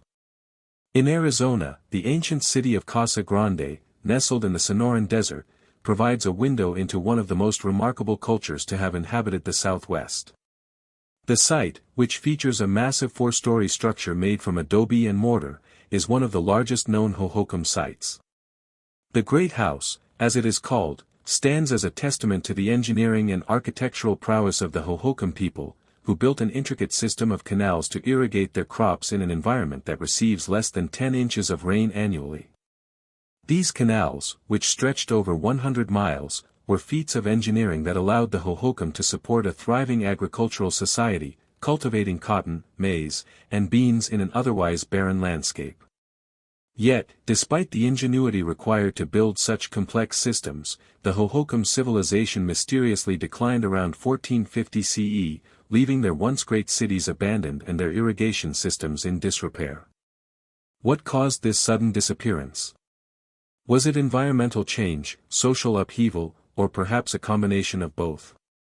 The ruins of Casa Grande remain a haunting reminder of a society that vanished, leaving behind only their monumental structures and the unanswered questions of why they disappeared. But the Hohokam were not the only culture to leave their mark on the southwestern desert. To the north, in Utah, lies another set of mysteries, ruins that tell the story of a people who lived in the region long before the ancestral Puebloans rose to prominence. The Fremont culture, which inhabited the Colorado Plateau from 200 CE to 1300 CE, left behind a legacy of petroglyphs, dwellings carved into rock faces, and other forms of monumental architecture. Unlike the Hohokam, the Fremont people did not rely on large-scale irrigation systems, but instead cultivated crops using small-scale, dry farming techniques. They built cliff dwellings, some of which are perched on the edges of steep canyons, offering stunning views of the surrounding landscape. These dwellings, which appear to have been constructed for both defensive and ceremonial purposes, provide insight into the social and spiritual life of the Fremont people. The petroglyphs they left behind, intricate carvings of animals, human figures, and abstract symbols, offer tantalizing glimpses into their worldview, but their true meaning remains elusive. Were these symbols part of a larger religious system? Did they represent the same cosmic beliefs found in other ancient Southwest cultures? The answers remain hidden, locked in the stone faces of the canyon walls, awaiting discovery by those who dare to explore. The region of the Four Corners, where Arizona, New Mexico, Colorado, and Utah meet, is home to one of the most fascinating and well-known of all ancient southwestern civilizations, the ancestral Puebloans, also known as the Anasazi. These people, who built the cliff dwellings of Mesa Verde, Chaco Canyon, and the many other sites scattered throughout the region, are famous for their advanced architecture and their ability to live in some of the harshest environments imaginable. The cliff dwellings of Mesa Verde, with their multi-story buildings nestled into the alcoves of towering sandstone cliffs, represent some of the most impressive feats of prehistoric architecture in North America. These cliffside cities, which housed hundreds of people, were ingeniously constructed to provide both protection from the elements and defense from potential enemies. The dwellings were often built using stone, mortar, and timber, with narrow entrances and windows that allowed residents to defend their homes against invaders. The layout of these dwellings is no less remarkable, with rooms arranged around central courtyards, and kivas, ceremonial chambers, built into the floors of the buildings, reflecting the spiritual significance of these structures. Despite their ingenuity, the ancestral Puebloans mysteriously abandoned their cliff dwellings around 1300 CE, leaving behind a wealth of artifacts, pottery, and skeletal remains. The reasons for this abandonment are not fully understood, but theories abound. Some researchers believe that environmental factors, such as prolonged droughts or soil erosion, may have played a significant role in the collapse of these civilizations. Others argue that social or political factors, such as warfare or internal conflict, may have contributed to the disintegration of these tightly knit communities. Still, others speculate that the ancestral Puebloans may have moved on to new areas in search of better resources, abandoning their homes in the face of increasing pressure from external forces or changing climate conditions. Whatever the cause, the sudden disappearance of the ancestral Puebloans remains one of the most enduring mysteries of the American Southwest, leaving behind a legacy of beautiful architecture, rich cultural artifacts, and unanswered questions. While Chaco Canyon, Mesa Verde, and the other well-known ruins of the Southwest continue to draw researchers and tourists alike, many lesser-known sites scattered throughout Arizona, New Mexico, and Utah provide even deeper insights into the ancient civilizations of the region. These sites, often hidden in remote canyons or perched atop mesas, are only now being uncovered through the use of modern technologies like LiDAR and aerial surveys. These tools are allowing researchers to map out previously unknown ruins and uncover the true extent of the ancient southwestern world. Some of these newly discovered sites are even larger and more complex than previously thought, suggesting that the Southwest was home to a far more advanced and widespread network of civilizations than was once believed. These new discoveries challenge our understanding of the history of the American Southwest, and with each new find, we inch closer to solving the puzzle of these lost civilizations. One of the most fascinating discoveries is that many of these ancient sites, once thought to be isolated, are actually connected by a series of trade routes and ceremonial pathways. These routes, which often lead to natural landmarks like mountains, rivers, and canyons, suggest that the ancient peoples of the Southwest had a highly organized system of communication and exchange.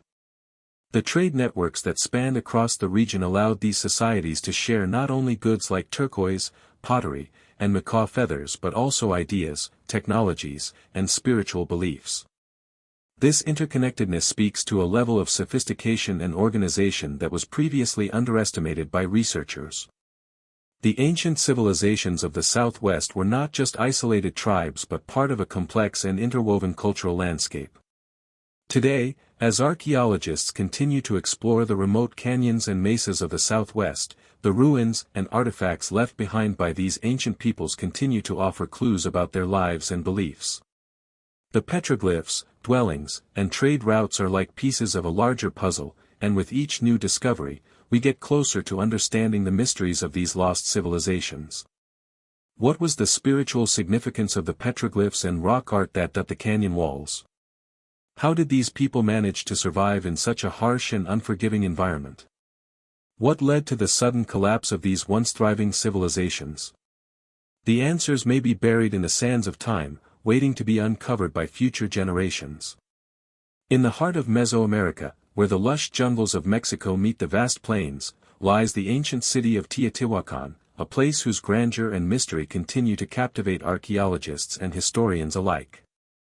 Known as the City of the Gods, Teotihuacan was once one of the most powerful and influential cities in the ancient world, predating the rise of the Aztec Empire by over 1,000 years. Its massive pyramids, intricate temples, and sophisticated urban planning speak to a civilization that not only mastered architectural and engineering feats but also developed a complex social, religious, and political structure. Yet, despite its prominence, Teotihuacan's origins, the identity of its rulers, and the reasons for its eventual decline remain some of the most enduring mysteries of pre-Columbian history. Teotihuacan's most striking feature is its monumental architecture.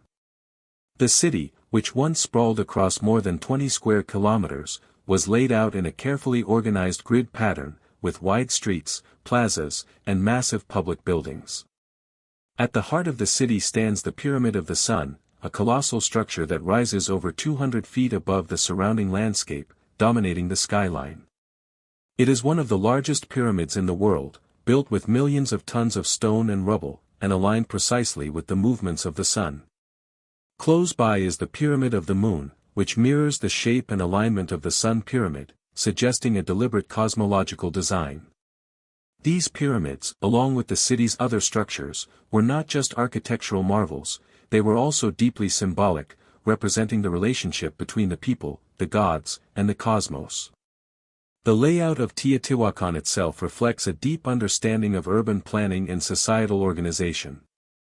The city's central avenue, the Avenue of the Dead, stretches for over 2 kilometers and runs from the Pyramid of the Moon at the northern end to the Pyramid of the Sun at the southern end. Lined with impressive buildings and smaller pyramids, this grand thoroughfare likely served as the main ceremonial and processional route, where priests, rulers, and citizens gathered for religious and social events. The fact that this avenue was designed with such symmetry and purpose suggests that the people of Teotihuacan were not only skilled engineers but also had a profound understanding of the spiritual and political significance of their urban spaces. Despite the city's impressive infrastructure and architectural achievements, the identity of the rulers of Teotihuacan remains an enigma. Unlike other ancient civilizations, such as Egypt or Mesopotamia, the people of Teotihuacan did not leave behind inscriptions or records that detail the names or deeds of their rulers. The absence of written records has led to a wide range of theories about who controlled the city and how its political system operated. Some scholars suggest that Teotihuacan was ruled by a powerful elite group or council, while others propose that it may have been governed by a theocratic system in which the high priests held the most authority. Still others believe that the city's rulers were not individuals but rather represented a collective leadership, with powers shared among various factions within the society. This lack of concrete evidence has led to ongoing debates about the political structure of Teotihuacan and the role of religion in governing the city. Teotihuacan's religious life was as sophisticated as its political structure, with the city's temples and pyramids dedicated to a range of gods and spiritual forces. The Pyramid of the Sun, for example, is believed to have been dedicated to the sun god, a central figure in Teotihuacan cosmology. The Pyramid of the Moon, on the other hand, was likely associated with the moon goddess, and it is thought to have served as a site for ritual sacrifices and ceremonies designed to honor the lunar cycles. In addition to these major temples, the city was home to countless smaller shrines, altars, and ceremonial spaces, all of which point to the centrality of religion in Teotihuacan society. The people of Teotihuacan also engaged in extensive ritual practices, many of which were intended to ensure the favor of the gods and maintain cosmic order. One of the most significant rituals performed at the city was the sacrifice of animals and, at times, humans, which was believed to bring balance to the world and renew the energy of the universe. Archaeological evidence suggests that these sacrifices were performed in highly structured ceremonies, often in connection with specific celestial events or agricultural cycles. This focus on sacrifice and the cyclical nature of life is also reflected in the art and iconography of Teotihuacan, which features images of gods, animals, and mythical creatures, all imbued with symbolic meaning. The economy of Teotihuacan was also complex and multifaceted, with the city serving as a major center for trade, craft production, and agriculture. The city's strategic location allowed it to control the trade of valuable commodities such as obsidian, a volcanic glass that was used to make cutting tools and weapons, as well as cotton, cacao, and other luxury items. The Teotihuacanos established trade networks that reached as far as the Maya cities of the Yucatan, as well as the Oaxaca region to the south and the Gulf Coast to the east. These trade routes not only facilitated the exchange of goods but also the movement of ideas, art, and religious practices, leading to the widespread influence of Teotihuacan culture throughout Mesoamerica. Despite its power and influence, Teotihuacan civilization eventually collapsed, around the mid-7th century CE. The reasons for this decline remain unclear, but a number of factors are thought to have contributed. Some researchers point to environmental stress, such as droughts or soil depletion, which may have undermined the city's agricultural base and made it difficult to sustain its large population. Others suggest that social upheaval or internal conflict played a role, with the elites potentially losing control over the city's inhabitants or rival factions competing for power. Still, others believe that external forces, such as invasions from neighboring peoples, may have contributed to the downfall of Teotihuacan. What is clear, however, is that the collapse of Teotihuacan marked the end of an era in Mesoamerican history, and the city was eventually abandoned, its once grand structures falling into ruin. After Teotihuacan's decline, Mesoamerica entered a period of fragmentation and reorganization, with new civilizations rising to prominence, such as the Toltecs, the Mixtecs, and, eventually, the Aztecs. The legacy of Teotihuacan, however, lived on. The city's influence can be seen in the architecture, art, and religious practices of subsequent cultures, particularly the Aztecs, who revered Teotihuacan as a sacred site and considered it to be the birthplace of the gods. The Aztecs, in fact, made pilgrimages to Teotihuacan, and many of their religious practices and beliefs were influenced by the traditions of this ancient city. Teotihuacan's mystique has only grown over the centuries, as its ruins have continued to captivate those who visit them. Archaeologists have uncovered a wealth of artifacts, murals, and sculptures that provide glimpses into the daily life and beliefs of the Teotihuacanos. Yet, despite this wealth of information, the true nature of the city and its people remains elusive. Who were the rulers of Teotihuacan? What drove the city to its decline? What was the significance of its elaborate religious rituals? These questions remain unanswered, adding to the enduring allure of Teotihuacan as one of the great mysteries of the ancient world. As modern technology continues to advance, new discoveries about Teotihuacan are being made all the time. Excavations, aerial surveys, and even ground-penetrating radar are providing archaeologists with a more detailed understanding of the city's layout, its people, and its culture. Yet, the mysteries of Teotihuacan persist, and it is likely that many of its secrets will remain hidden for years to come. The ruins of this once great city continue to stand as a testament to the ingenuity, creativity, and spirituality of a civilization that, while long gone, still exerts a powerful influence over the imagination of people around the world. As the sun sets over the pyramids of Teotihuacan, casting long shadows across the ancient stones, it's impossible not to feel the weight of history that lingers in the air. The city may have fallen into ruin, but its legacy endures. For those who seek to understand the ancient civilizations of Mesoamerica, Teotihuacan remains a place of mystery, a symbol of the heights that human civilization can reach, and a reminder of the fragility of even the greatest of empires. The city of the gods may have fallen silent, but its story continues to echo through the ages, inspiring awe, curiosity, and a deep sense of wonder.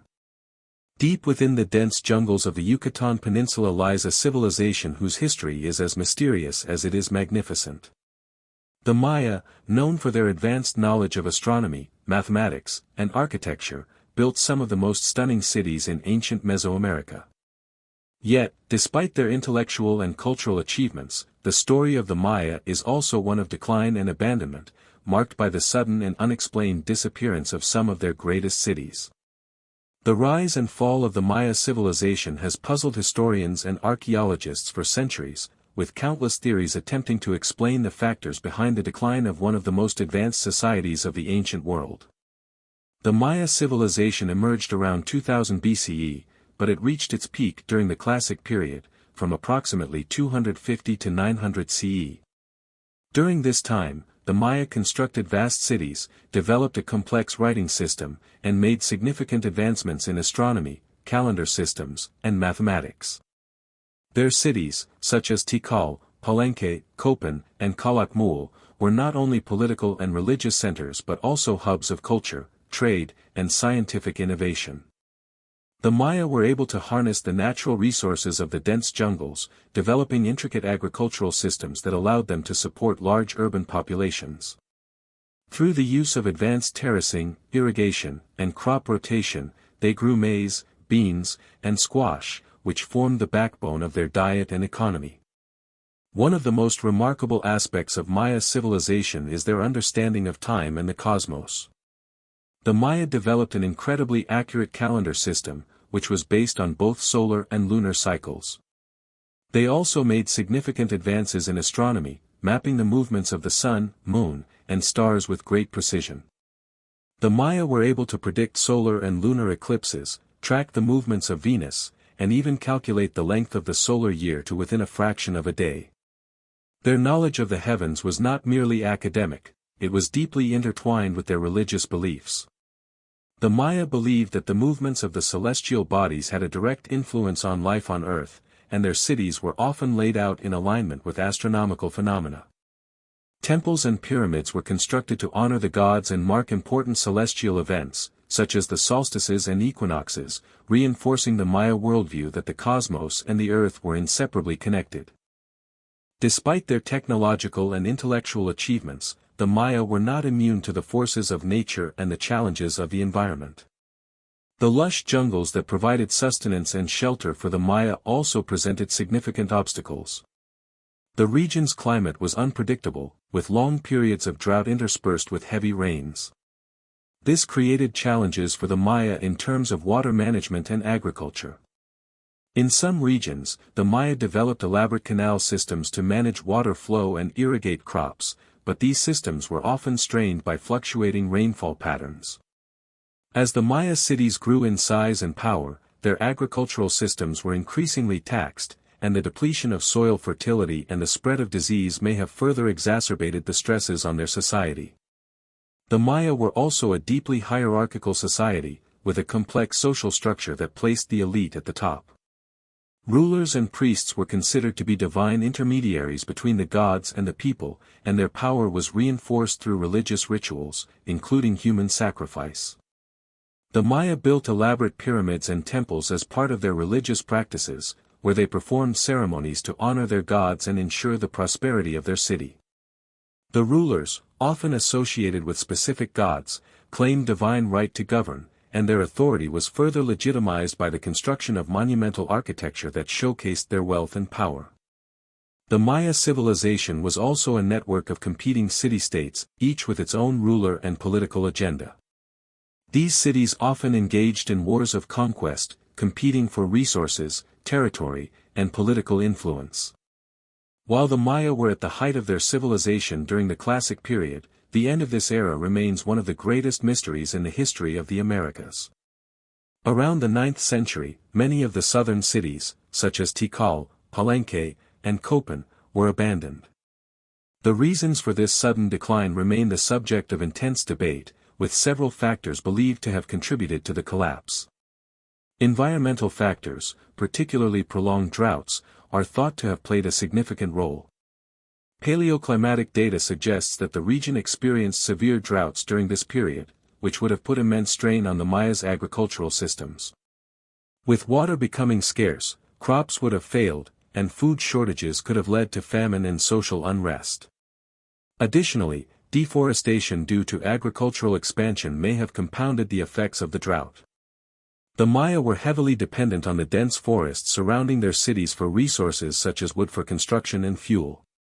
As they cleared the land to build their cities and grow crops, the deforestation disrupted local ecosystems and reduced the availability of natural resources. Soil erosion became a significant problem, further diminishing the land's fertility and making it difficult for the Maya to sustain their growing populations.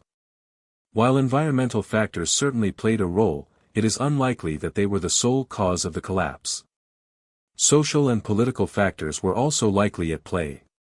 The Maya civilization was built upon a complex network of city-states, each ruled by a king or a dynasty. These city-states were often in competition with one another, engaging in both trade and warfare.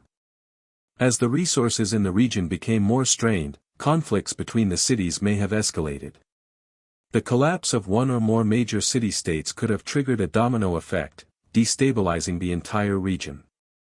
The Maya rulers, once seen as divine figures, may have lost their ability to command loyalty from their subjects, especially in the face of environmental and social crises. Another key factor in the decline of the Maya civilization may have been the changing religious and political ideologies of the time. The Maya rulers often legitimized their rule through religious rituals, including bloodletting and human sacrifice. However, as the political landscape became increasingly fractured, the religious practices that once unified the Maya may have begun to lose their power to maintain social order. This shift in belief systems could have further destabilized the society, contributing to the collapse of the urban centers. By the end of the 10th century, many of the southern Maya cities had been abandoned, and the once thriving civilization had entered a period of decline. However, the Maya civilization did not disappear entirely. While the southern cities fell into ruin, the northern cities, such as Chichen Itza, continued to flourish for several more centuries. Chichen Itza, located on the Yucatan Peninsula, became the new political and cultural center of the Maya civilization in the post-classic period. This city, with its towering pyramids and ball courts, was a hub of trade, religion, and astronomy. It was during this time that the Maya encountered new influences, including those from the Toltecs, which led to a period of cultural exchange and transformation. Despite the continued existence of northern Maya cities, the true cause of the southern collapse remains elusive. Was it a combination of environmental collapse, social upheaval, and warfare that caused the downfall of the great cities of the south? Or was it something more, an internal revolution in religious or political ideology that led to the abandonment of the cities? While these questions remain unanswered, the ruins of the southern cities, such as Tikal and Copan, continue to stand as a testament to the grandeur of the Maya civilization and the mysteries that surround its decline. The Maya left behind a wealth of knowledge, art, and culture, and their legacy continues to inspire modern generations. Their mathematical and astronomical achievements, their advances in architecture, and their intricate artwork have had a lasting impact on Mesoamerican culture and the world at large. Yet, despite their extraordinary accomplishments, the Maya were unable to prevent the forces of nature, war, and societal collapse from toppling their civilization. The Maya story is one of brilliance and fragility, of a civilization that rose to great heights only to fall to the ravages of time, leaving behind only ruins, carvings, and unanswered questions about the true causes of their decline. As researchers continue to uncover the secrets of the Maya, new technologies such as LiDAR and DNA analysis are shedding light on their history and providing deeper insights into their rise and fall. The Maya civilization, once thought to have completely disappeared, is now seen as a complex and resilient society that, even in its decline, left a lasting imprint on the world. The pyramids of the Maya, standing tall against the backdrop of the jungle, continue to serve as a silent witness to the civilization's achievements and its ultimate fate, their stories written in the stars and the stones. High in the towering Andes Mountains, nestled among jagged peaks and hidden in the midst of centuries-old fog, lies a lost civilization whose mysteries continue to baffle archaeologists and historians. The city of Machu Picchu, perhaps the most famous of all the Incan sites, represents only the tip of the iceberg in a vast and enigmatic world of ancient South American cultures. The Andes were home to a number of civilizations, each more advanced and intricate than the last, with the Inca Empire standing at the pinnacle of this extraordinary cultural achievement. But the story of the Andean civilizations is not just one of conquest and grandeur, it is a tale of innovation, resilience, and mysterious disappearances that leave us questioning what happened to these once flourishing cultures. The Inca Empire, which reached its height in the 15th and early 16th centuries, was the largest empire in pre-Columbian America, spanning over 2,500 miles from modern-day Colombia to Chile. The Inca were master builders, capable of constructing massive stone structures that withstood the test of time and the forces of nature. The most iconic of these structures is, of course, Machu Picchu, a sprawling complex of temples, terraces, and palaces built on a ridge high above the Sacred Valley in Peru. This lost city of the Incas, as it was famously called after its rediscovery in 1911 by explorer Hiram Bingham, has become synonymous with the idea of ancient, hidden wonders. Yet, Machu Picchu is just one of many such sites in the Andean region that reveal the sophisticated engineering, agricultural, and artistic achievements of the Inca and their predecessors. The question that looms over these ancient cities is not only how such monumental structures were built but also why they were built in such remote, inaccessible locations. Machu Picchu, for example, is perched on a mountaintop nearly 8,000 feet above sea level, surrounded by steep cliffs and thick jungle. The precision with which the Inca constructed their stone buildings, aligning them with the movements of the sun and the stars, suggests an advanced understanding of both engineering and astronomy. Yet, what was the purpose of such a strategically hidden city? Was it a royal retreat, a religious sanctuary, or perhaps something even more mysterious? Machu Picchu is far from an isolated site. The Inca constructed a vast network of cities, roads, and agricultural terraces, some of which were equally remote and seemingly designed to be inaccessible.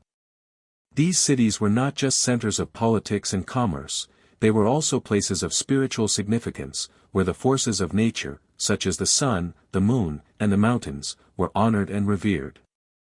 The Inca, like many ancient cultures, believed that their rulers were descended from the sun god, Inti, and that their cities were aligned with celestial events. Some researchers suggest that Machu Picchu was constructed specifically to honor the sun during the summer solstice, with the site's buildings and its carefully placed windows and doorways serving as markers for astronomical events. This connection between architecture and the heavens points to the profound spiritual and cultural beliefs that shaped the Inca Empire. But the Inca were not the first civilization to inhabit the Andes. Long before the rise of the Inca, other cultures had established their presence in the region, including the Nazca, the Moche, and the Tiwanaku. Each of these cultures contributed to the legacy of the Andes, leaving behind their own set of mysteries and innovations. The Nazca, for example, are famous for the mysterious Nazca lines, a series of enormous geoglyphs etched into the desert floor that can only be fully appreciated from the air. These lines, which depict animals, plants, and geometric shapes, have puzzled researchers for decades. Were they created for religious purposes, as some scholars suggest, or do they represent something more, perhaps an astronomical calendar or an ancient ritual pathway? The true meaning of the Nazca lines remains an enduring enigma, one that continues to spark debate and intrigue. Similarly, the Moche, a civilization that flourished on the northern coast of Peru between 100 and 800 CE, left behind stunning examples of artistry and engineering. The Moche were renowned for their ceramic work, producing intricately detailed pots, statues, and figurines that depict scenes of daily life, religious rituals, and mythological beings. The Moche also constructed elaborate irrigation systems that allowed them to thrive in the arid coastal desert. One of the most remarkable Moche sites is the Huaca de la Luna, a massive pyramid built of adobe bricks, which contains detailed murals that offer a glimpse into the Moche worldview. These murals, which depict gods, animals, and human sacrifice, suggest that the Moche civilization was deeply connected to religious and ritualistic practices. Yet, much like the Inca, the Moche civilization mysteriously declined, and the reasons for their downfall remain unclear. Was it due to environmental changes, warfare, or internal strife?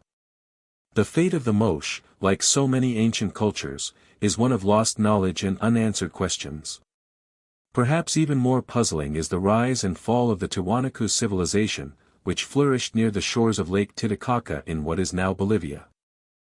The Tiwanaku people were master stonemasons, capable of creating enormous structures using massive stones that were intricately cut and precisely fitted together.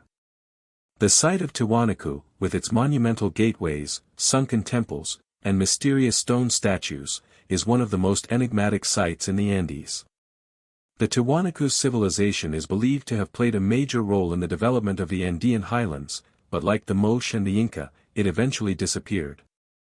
Some researchers have suggested that the collapse of the Tiwanaku was related to climatic changes, such as a prolonged drought, while others believe that social or political factors may have contributed to their decline. Regardless of the cause, the fall of Tiwanaku marks the end of a period of profound cultural and architectural achievement in the Andes. One of the most intriguing aspects of the Andean civilizations is the presence of advanced agricultural techniques that allowed them to thrive in some of the most challenging environments on Earth. The Inca, for example, developed an intricate system of terracing and irrigation that enabled them to cultivate crops at high altitudes, where the growing season was short, and the land was often steep and rocky. The agricultural terraces of Machu Picchu, which still survive today, are a testament to the Incas' ingenuity and their ability to adapt to their environment. The terraces not only helped prevent soil erosion but also maximized the amount of arable land in a region where flat ground was scarce. The Inca also cultivated a wide variety of crops, including maize, potatoes, quinoa, and coca, which were essential to their diet and culture. The ability to feed such a large population in such a difficult landscape was one of the key factors that contributed to the success of the Inca Empire. However, despite their remarkable achievements, the Inca, like all civilizations, were not invincible. The arrival of the Spanish conquistadors in the 16th century marked the beginning of the end for the Inca Empire. Led by Francisco Pizarro, the Spanish forces took advantage of internal divisions within the Inca Empire and defeated the Incan Emperor Atahualpa, who was captured and executed. The conquest of the Inca was swift and brutal, and within a matter of years, the once mighty empire was reduced to rubble. Yet, even as the Inca were defeated, their legacy continued to influence the region. The Spanish adopted many aspects of Incan infrastructure, such as their road system and agricultural techniques, and incorporated them into their own colonial empire. The collapse of the Inca Empire marked the end of an era, but the mystery of the Andean civilizations persists. The stone structures, agricultural terraces, and ancient cities that dot the Andes continue to inspire awe and curiosity. Despite centuries of exploration and research, many questions remain unanswered. What caused the fall of the Inca Empire? Why did so many Andean civilizations rise and fall so suddenly? And perhaps most intriguingly, what knowledge did they possess that has been lost to time? The ruins of the Andes, from Machu Picchu to Tiwanaku, are silent witnesses to the grandeur and fragility of these ancient cultures. As archaeologists continue to explore these ancient sites, new discoveries are made, and with them, the possibility of uncovering the long-hidden secrets of the Andean world. The Andes, with their towering peaks and hidden valleys, remain one of the most mysterious and awe-inspiring regions on Earth. The civilizations that once called this harsh landscape home left behind a legacy of beauty, complexity, and mystery that continues to captivate the imagination. Their cities, their art, and their agricultural innovations stand as a testament to the resilience and creativity of the people who built them. But as we peer into the ruins of the past, we are reminded that even the greatest civilizations can fall, their secrets lost to the passage of time, their stories told only in the whisper of the wind through the mountains. Deep within the dense, uncharted expanse of the Amazon rainforest, a hidden world once flourished, one that, for centuries, remained concealed beneath the thick canopy of trees and the weight of time. The civilizations that inhabited this vast, humid jungle were not the ones celebrated in popular history. Their achievements were largely overlooked, their cities lost to the relentless encroachment of nature.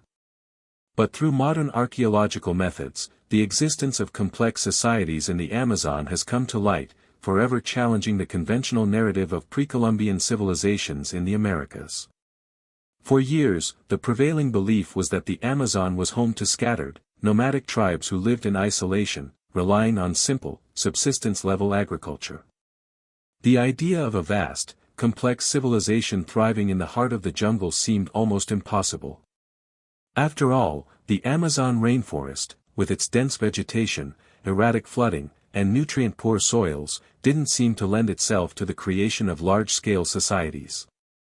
However, recent discoveries have shattered this long-held view, revealing that the Amazon was once home to advanced civilizations with sophisticated urban planning, agriculture, and engineering.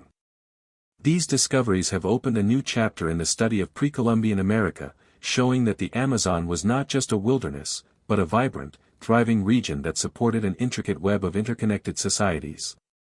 The Amazon, stretching across 9 countries in South America, is the world's largest tropical rainforest and is home to one of the most biodiverse ecosystems on Earth.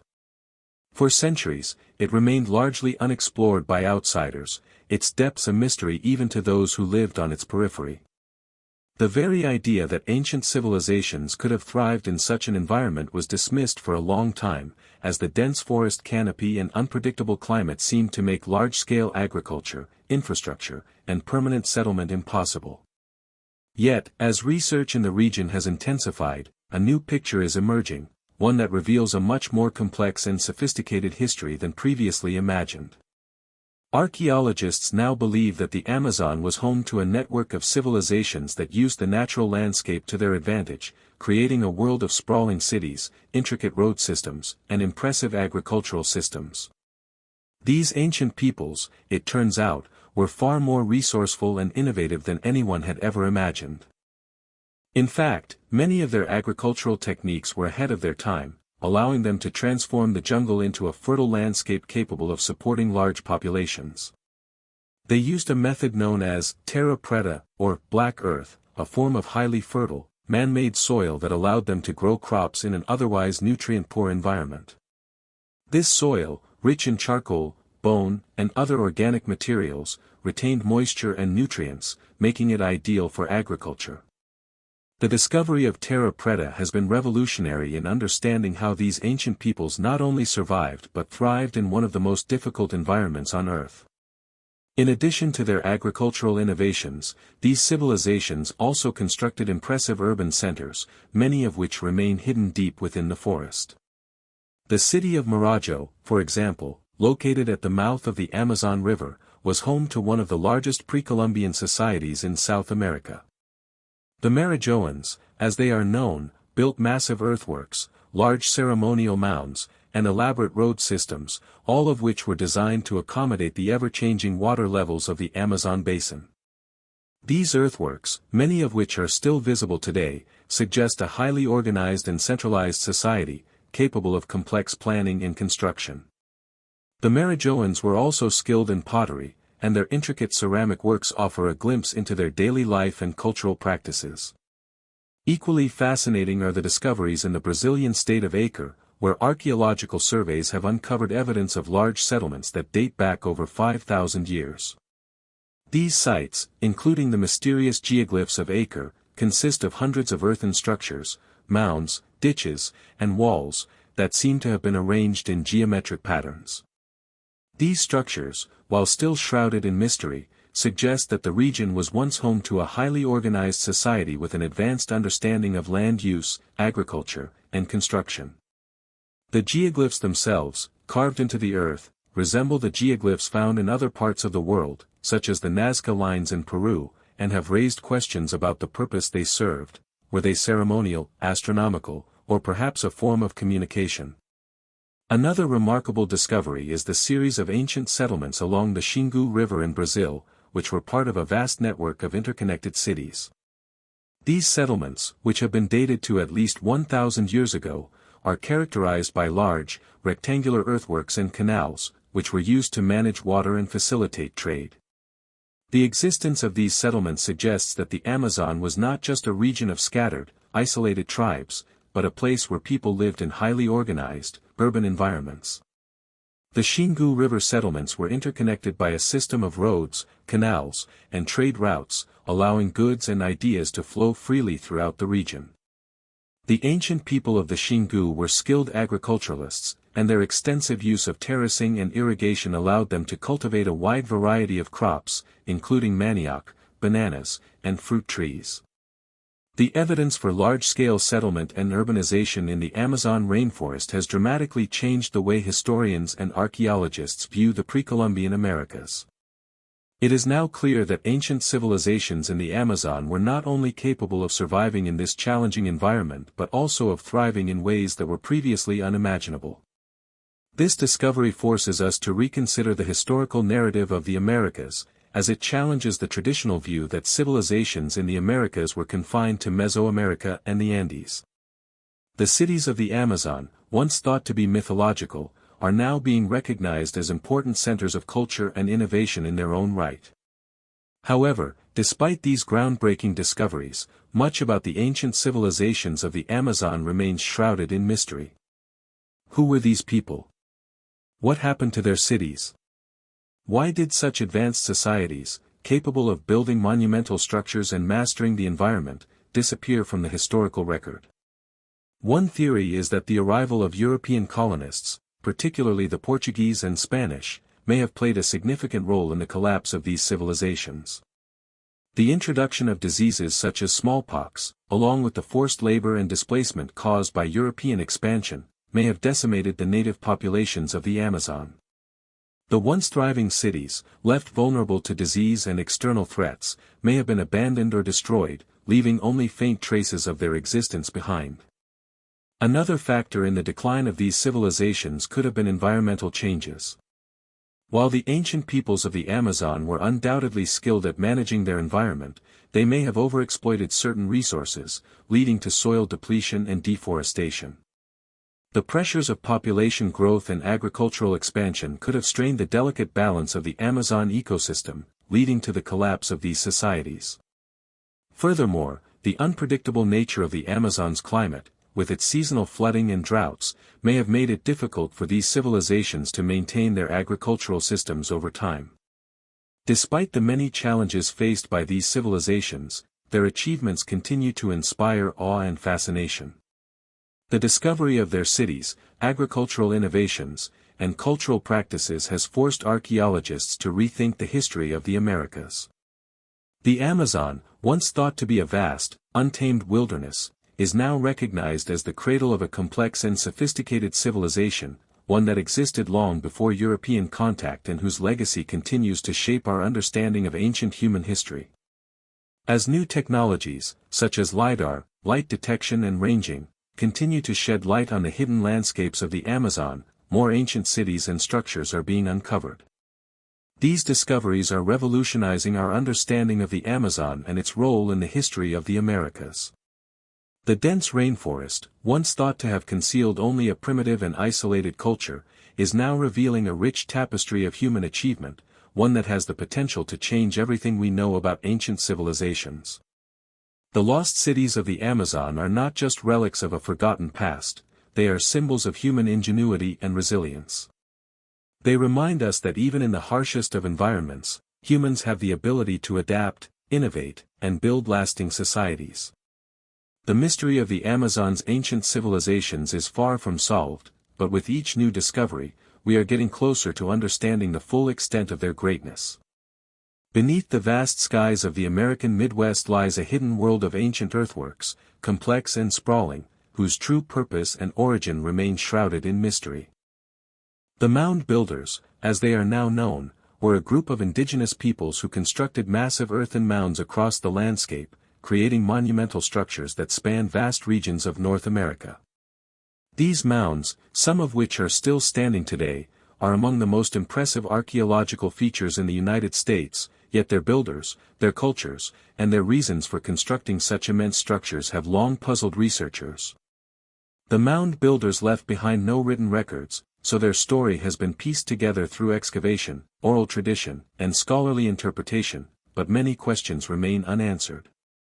The mound builder cultures, which thrived in the Mississippi, Ohio, and Missouri River valleys for over 1,000 years, are known for their remarkable ability to manipulate the landscape. The mounds they constructed were used for various purposes, some were burial sites, others were ceremonial or religious centers, and some were likely political hubs or markers for astronomical events. What is certain, however, is that the mound builders were capable of organizing large labor forces, utilizing sophisticated construction techniques, and maintaining complex social and religious systems. One of the most well-known groups within the mound builder tradition is the Mississippian culture, which emerged around 800 CE and flourished until approximately 1600 CE. The Mississippians constructed vast cities with large central plazas, surrounded by earthen mounds. One of the most iconic of these cities is Cahokia, located near present-day St. Louis, Missouri. Cahokia was the largest and most influential urban center of the Mississippian culture, with an estimated population of 10,000 to 20,000 at its peak.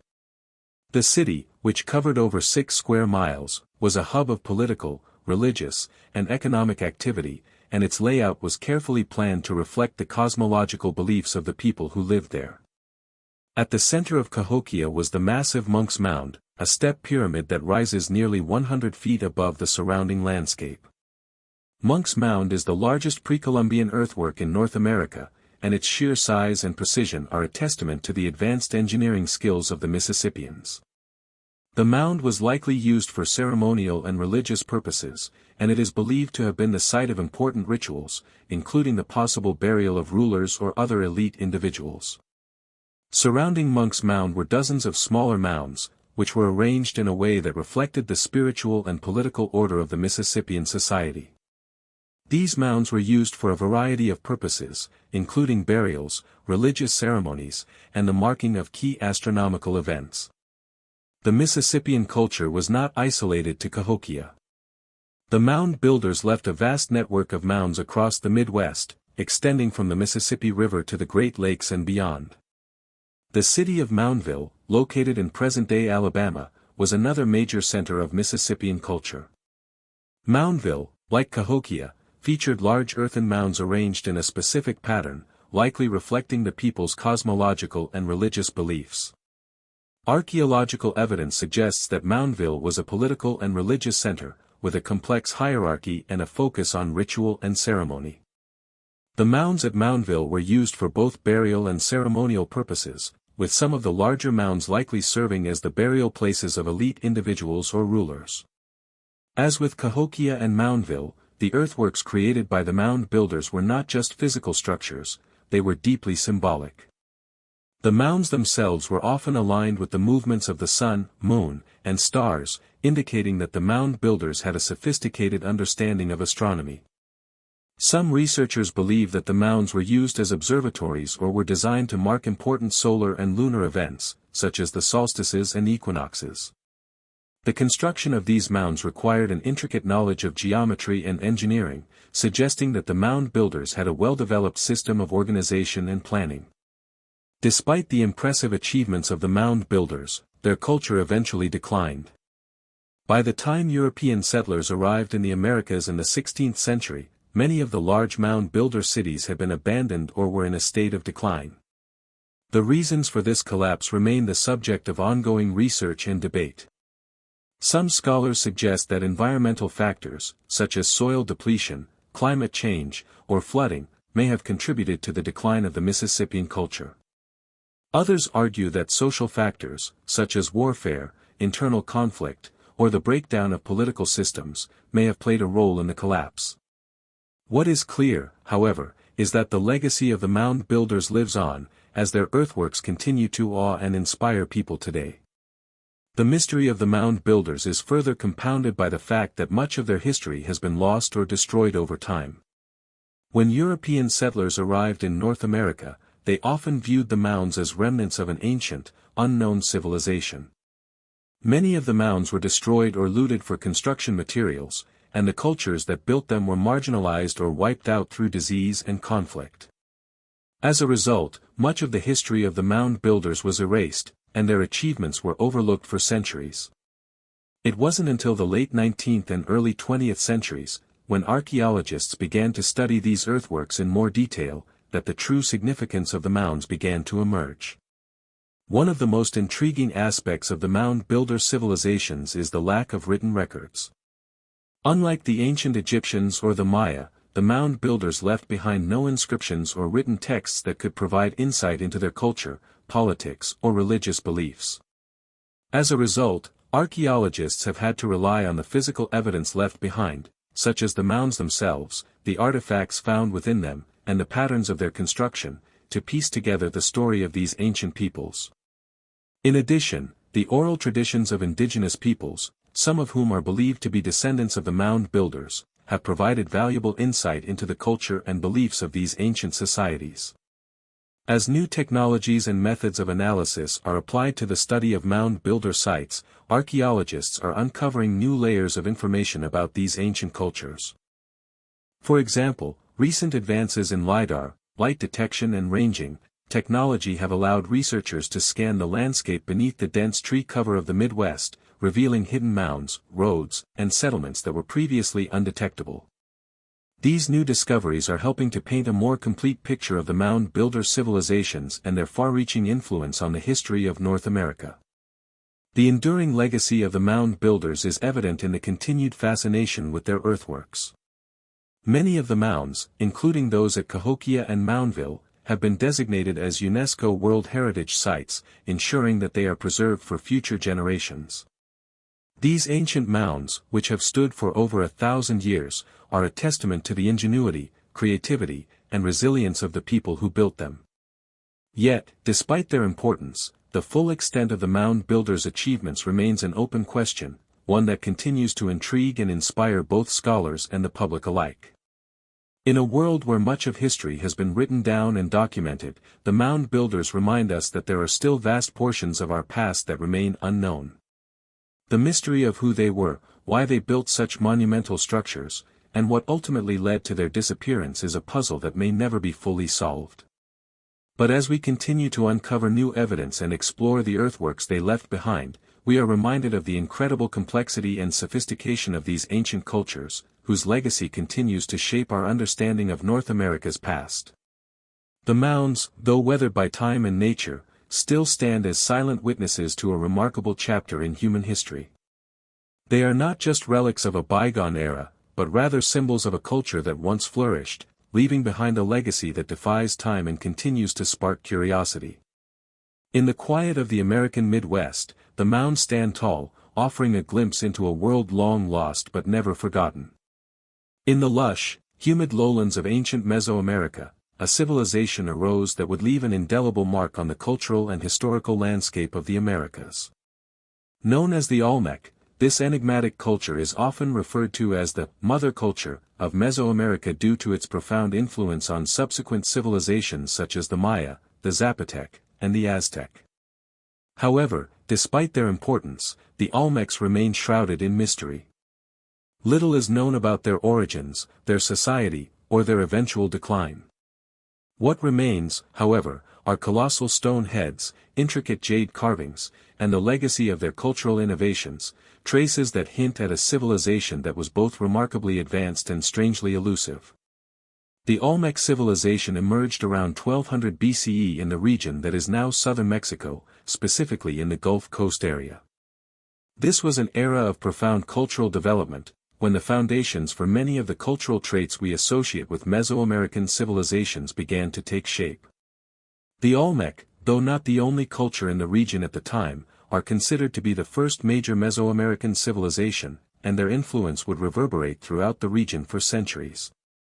They are credited with laying the groundwork for much of what would later characterize Mesoamerican culture, including the use of a ceremonial ball game, the development of early writing systems, and the practice of bloodletting rituals. Despite the scarcity of written records, archaeological evidence has provided a glimpse into the extraordinary achievements of the Olmecs. One of the most striking aspects of Olmec culture is their monumental stone art. The Olmecs are best known for their colossal stone heads, which can weigh as much as 40 tons and stand as tall as 10 feet. These massive sculptures, carved from basalt, depict human faces with distinctive features, including flat noses, thick lips, and wide faces. The heads are believed to represent rulers or important figures, and their size and intricacy suggest that the Olmecs had highly developed skills in stone carving and engineering. The heads are not the only examples of Olmec art. The civilization also produced smaller sculptures, figurines, and intricate jade jewelry. These artworks reveal a culture that placed a high value on symbolism and religious belief, with many of the objects depicting gods, animals, and supernatural beings. The Olmecs' artistic achievements are not just remarkable for their scale and craftsmanship, but also for their sophistication. The colossal heads, for example, were not only a display of technical skill but were also imbued with meaning. The Olmec society was deeply religious, and the heads are believed to represent rulers or deities who were believed to have a special connection with the divine. Some researchers speculate that the heads may have been part of a larger cult of personality, where rulers were deified after death and their images were displayed prominently to reinforce their authority and power. The fact that these heads were transported over long distances, often from quarries located hundreds of miles away, suggests that the Olmecs had an organized labor force and a sophisticated system of trade and transportation. In addition to their art, the Olmecs also left behind impressive architectural structures. The site of La Venta, one of the most important Olmec centers, features a massive earthen mound that was likely used for ceremonial purposes. The mound, which is believed to have been constructed around 900 BCE, is surrounded by a number of stone monuments, including altars and stelae, which depict scenes of Olmec rulers and gods. The layout of La Venta suggests that it was a carefully planned urban center, with a central plaza, religious structures, and a series of pathways that may have been used for processions or ritual events. The city appears to have been a center of political, religious, and economic activity, and its strategic location near the Gulf of Mexico allowed the Olmecs to engage in trade with other Mesoamerican cultures. The Olmec civilization was not isolated, and evidence suggests that they had extensive trade networks that spanned the region. The Olmecs were known to have traded valuable goods such as jade, obsidian, and rubber. Jade, in particular, was highly prized by the Olmecs and was used to create intricate jewelry, masks, and other ritual objects. The Olmec had access to jade deposits in the mountains of southern Mexico, and they traded this precious material with other cultures in Mesoamerica. The presence of Olmec artifacts in sites far from their homeland suggests that their influence reached well beyond the Gulf Coast region. Despite their achievements, the Olmecs eventually declined, and by around 400 BCE, their great cities were abandoned. The reasons for the collapse of the Olmec civilization are still unclear. Some scholars believe that environmental factors, such as changes in climate or flooding, may have contributed to the collapse. The Gulf Coast region is prone to flooding, and it is possible that the Olmecs' reliance on agriculture and their urban centers may have been disrupted by environmental changes. Others suggest that internal social upheaval, political instability, or warfare may have played a role in the civilization's decline. Whatever the cause, the collapse of the Olmec civilization left a void in the region, one that was eventually filled by other cultures, such as the Zapotecs and the Maya, who inherited many of the Olmecs' cultural practices. The disappearance of the Olmecs left behind a wealth of unanswered questions. What happened to the Olmec people? Did they simply fade into obscurity, or did they migrate to other regions? The lack of written records makes it difficult to answer these questions definitively. Some archaeologists speculate that the Olmecs may have been absorbed by other Mesoamerican cultures, while others believe that they may have undergone a transformation, their legacy influencing the rise of new civilizations in the region. The legacy of the Olmec civilization, however, is undeniable. Many of the cultural practices and symbols associated with the Olmecs were adopted by later Mesoamerican societies.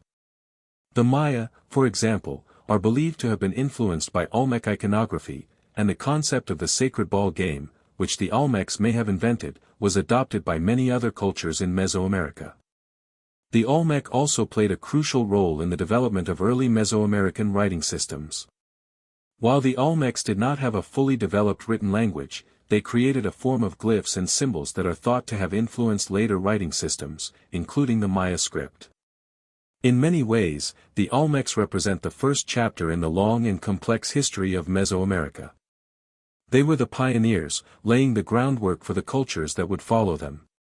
The sophistication of their art, architecture, and social organization, as well as their religious beliefs, set the stage for the rise of powerful civilizations such as the Maya and the Aztecs. Even today, the Olmec civilization continues to intrigue scholars and enthusiasts alike, as new discoveries continue to shed light on their mysterious culture. As archaeology advances, new techniques such as LiDAR and DNA analysis are offering fresh insights into the Olmec world. LiDAR technology, for instance, has allowed archaeologists to map ancient Olmec cities buried under thick jungle canopies, revealing networks of roads and settlement patterns that were previously unknown. DNA analysis of ancient remains is providing clues about the genetic makeup of the Olmec people and their possible connections to other Mesoamerican cultures. The Olmecs may have disappeared as a distinct culture, but their influence is still felt in the traditions, art, and beliefs of modern Mesoamerican societies. From the colossal stone heads that still stand as silent sentinels in the landscapes of southern Mexico to the deep symbolism embedded in their art and rituals, the Olmecs left behind a legacy that continues to captivate the imagination and challenge our understanding of the ancient world. Their story, though incomplete, is a testament to the creativity, resilience, and complexity of the civilizations that once thrived in the heart of Mesoamerica. The Olmec civilization, though long gone, remains one of the most enduring mysteries of the ancient Americas.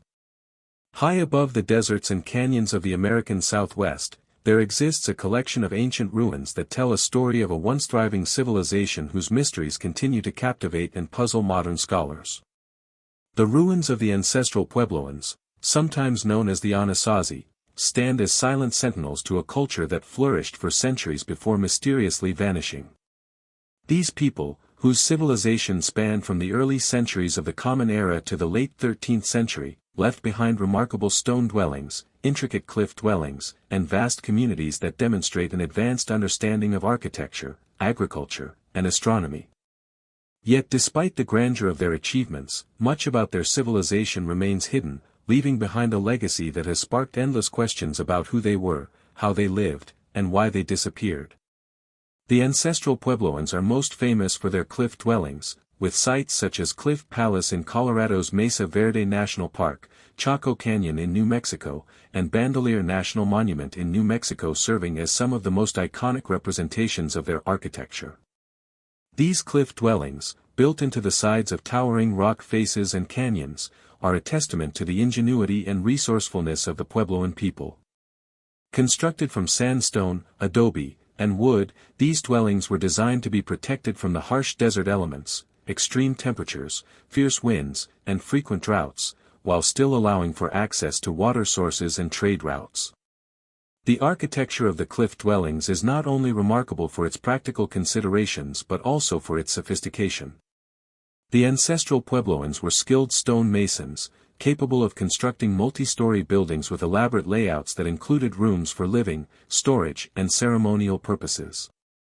Some of the dwellings were large, communal structures, capable of housing dozens, if not hundreds, of people. These buildings were often designed with an understanding of the sun's path and the changing seasons. For instance, many cliff dwellings were constructed to maximize exposure to sunlight in the winter months while offering shelter from the scorching heat in the summer. Some researchers suggest that these dwellings were also aligned with astronomical events, such as solstices and equinoxes, indicating that the Puebloans had an advanced knowledge of the celestial bodies and their movements. Beyond the physical remains of the cliff dwellings, the ancestral Puebloans left behind a wealth of cultural artifacts that offer insights into their daily lives. Pottery, woven baskets, jewelry, and textiles have been discovered in various archaeological sites, revealing a highly developed craft tradition. Their pottery, often decorated with intricate geometric patterns and motifs, was not only functional but also held significant cultural meaning. The Puebloans also produced elaborate kiva, or ceremonial spaces, which were used for religious and social gatherings. These kivas were often round, subterranean structures, with a central hearth and a small hole in the floor known as a sipapu, symbolizing the entrance to the underworld or the place where life began. These sacred spaces reflect the deeply spiritual nature of the Puebloan people and their connection to the natural world. The complexity of the ancestral Puebloan society is further evidenced by their ability to create large, organized communities. At its height, Chaco Canyon was one of the most important centers of commerce, culture, and politics in the Southwest. Spanning over 30 square miles, Chaco Canyon was home to an extensive network of roads, connecting it to other regions of the Southwest, and its grand buildings, including the multi-story great houses, were some of the most impressive architectural feats of the time. The largest of these great houses, such as Pueblo Bonito, contained hundreds of rooms and were likely used for both residential and ceremonial purposes. Chaco Canyon also contained an astronomical observatory, and it is believed that the Puebloans used the site to track the movements of the sun, moon, and stars, as well as to coordinate agricultural and ceremonial activities. The Puebloans' ability to plan and execute such ambitious construction projects suggests a high level of social organization. These communities were likely led by a class of elites, who were responsible for overseeing the construction of the great houses and managing resources such as food and water. However, the social structure of the ancestral Puebloans was likely more egalitarian than many other contemporary cultures. Archaeological evidence suggests that women played a central role in both the domestic and religious spheres, and that the Puebloans had a matrilineal society, where descent was traced through the mother's side of the family. But despite their architectural marvels, their social organization, and their cultural achievements, the ancestral Puebloans eventually faced a mysterious decline. By the late 13th century, many of the great cliff dwellings and communal centers had been abandoned, and the once thriving communities were left in ruins. The reasons for the collapse of the ancestral Puebloan civilization remain a matter of debate among scholars. Some theories suggest that environmental factors, such as prolonged droughts, may have contributed to the collapse. The Southwest is known for its arid climate, and over the centuries, the region has experienced cycles of drought that would have made agriculture increasingly difficult. The Puebloans, who relied on farming for sustenance, may have been forced to abandon their homes in search of more reliable water sources. Another theory posits that social factors played a role in the decline of the ancestral Puebloans. It is possible that internal strife, warfare, or social upheaval contributed to the collapse of the civilization. Archaeological evidence from sites like Chaco Canyon suggests that the later years of the civilization were marked by a rise in conflict and violence, with evidence of burning and destruction at many of the great houses. This suggests that internal tensions, possibly between different factions or groups within the society, may have escalated to the point where the once unified communities began to fragment. Some researchers also point to the possibility of external pressures, such as the arrival of new groups of people or outside invaders, as factors in the collapse. The period of the late 12th and early 13th centuries saw the migration of other groups into the region, and it is possible that these new arrivals disrupted the social and economic systems of the ancestral Puebloans. Regardless of the specific causes, the result was the same: a once thriving civilization was abandoned, and the great cities of the Southwest were left to be overtaken by time and nature. Despite their decline, the legacy of the ancestral Puebloans lives on. Modern Pueblo peoples, including the Hopi, Zuni, and Taos, are direct descendants of the ancestral Puebloans, and their traditions, art, and culture continue to reflect the influence of their ancestors. The Pueblo peoples maintain a deep spiritual connection to the land and the ancient ruins, which they consider sacred. Many of the traditions of the ancestral Puebloans, including pottery making, weaving, and religious ceremonies, have been passed down through generations, preserving the cultural heritage of this ancient civilization. The ruins left behind by the ancestral Puebloans continue to be a source of fascination and intrigue for archaeologists, historians, and the public alike. Sites like Mesa Verde, Chaco Canyon, and Bandelier National Monument attract thousands of visitors each year, drawn by the mystery and beauty of the ancient structures. These sites offer a glimpse into the lives of a people who, despite their advanced knowledge and remarkable achievements, were ultimately unable to withstand the forces of nature, internal conflict, and social change. Today, as technology continues to advance, new discoveries are being made that shed light on the lives of the ancestral Puebloans. Archaeologists are using techniques like LiDAR and ground-penetrating radar to uncover hidden structures and settlements that were once buried beneath centuries of earth and vegetation. These discoveries are helping to fill in the gaps of our understanding of the ancestral Puebloans, revealing a civilization that was far more complex and sophisticated than previously thought. The story of the ancestral Puebloans is a poignant reminder of the impermanence of human civilizations and the ever-changing relationship between people and the land they inhabit. It is a story of ingenuity, resilience, and eventual decline, one that continues to resonate with those who seek to understand the mysteries of the ancient world. The ruins of the American Southwest, though weathered and worn by time, remain a testament to a people whose legacy continues to inspire awe and wonder. In the deserts of the American Southwest, the Hohokam civilization once flourished, their sophisticated canal systems and expansive trade networks standing as a testament to human ingenuity in one of the harshest environments on Earth. The Hohokam were a people of the Sonoran Desert, primarily inhabiting what is now central and southern Arizona. They thrived for over 1,000 years, from around 300 CE to 1450 CE, and during that time, they developed a complex society known for its innovative use of irrigation, impressive architecture, and rich cultural traditions. However, despite their remarkable achievements, the Hohokam are largely forgotten, their cities abandoned and their culture all but lost to history.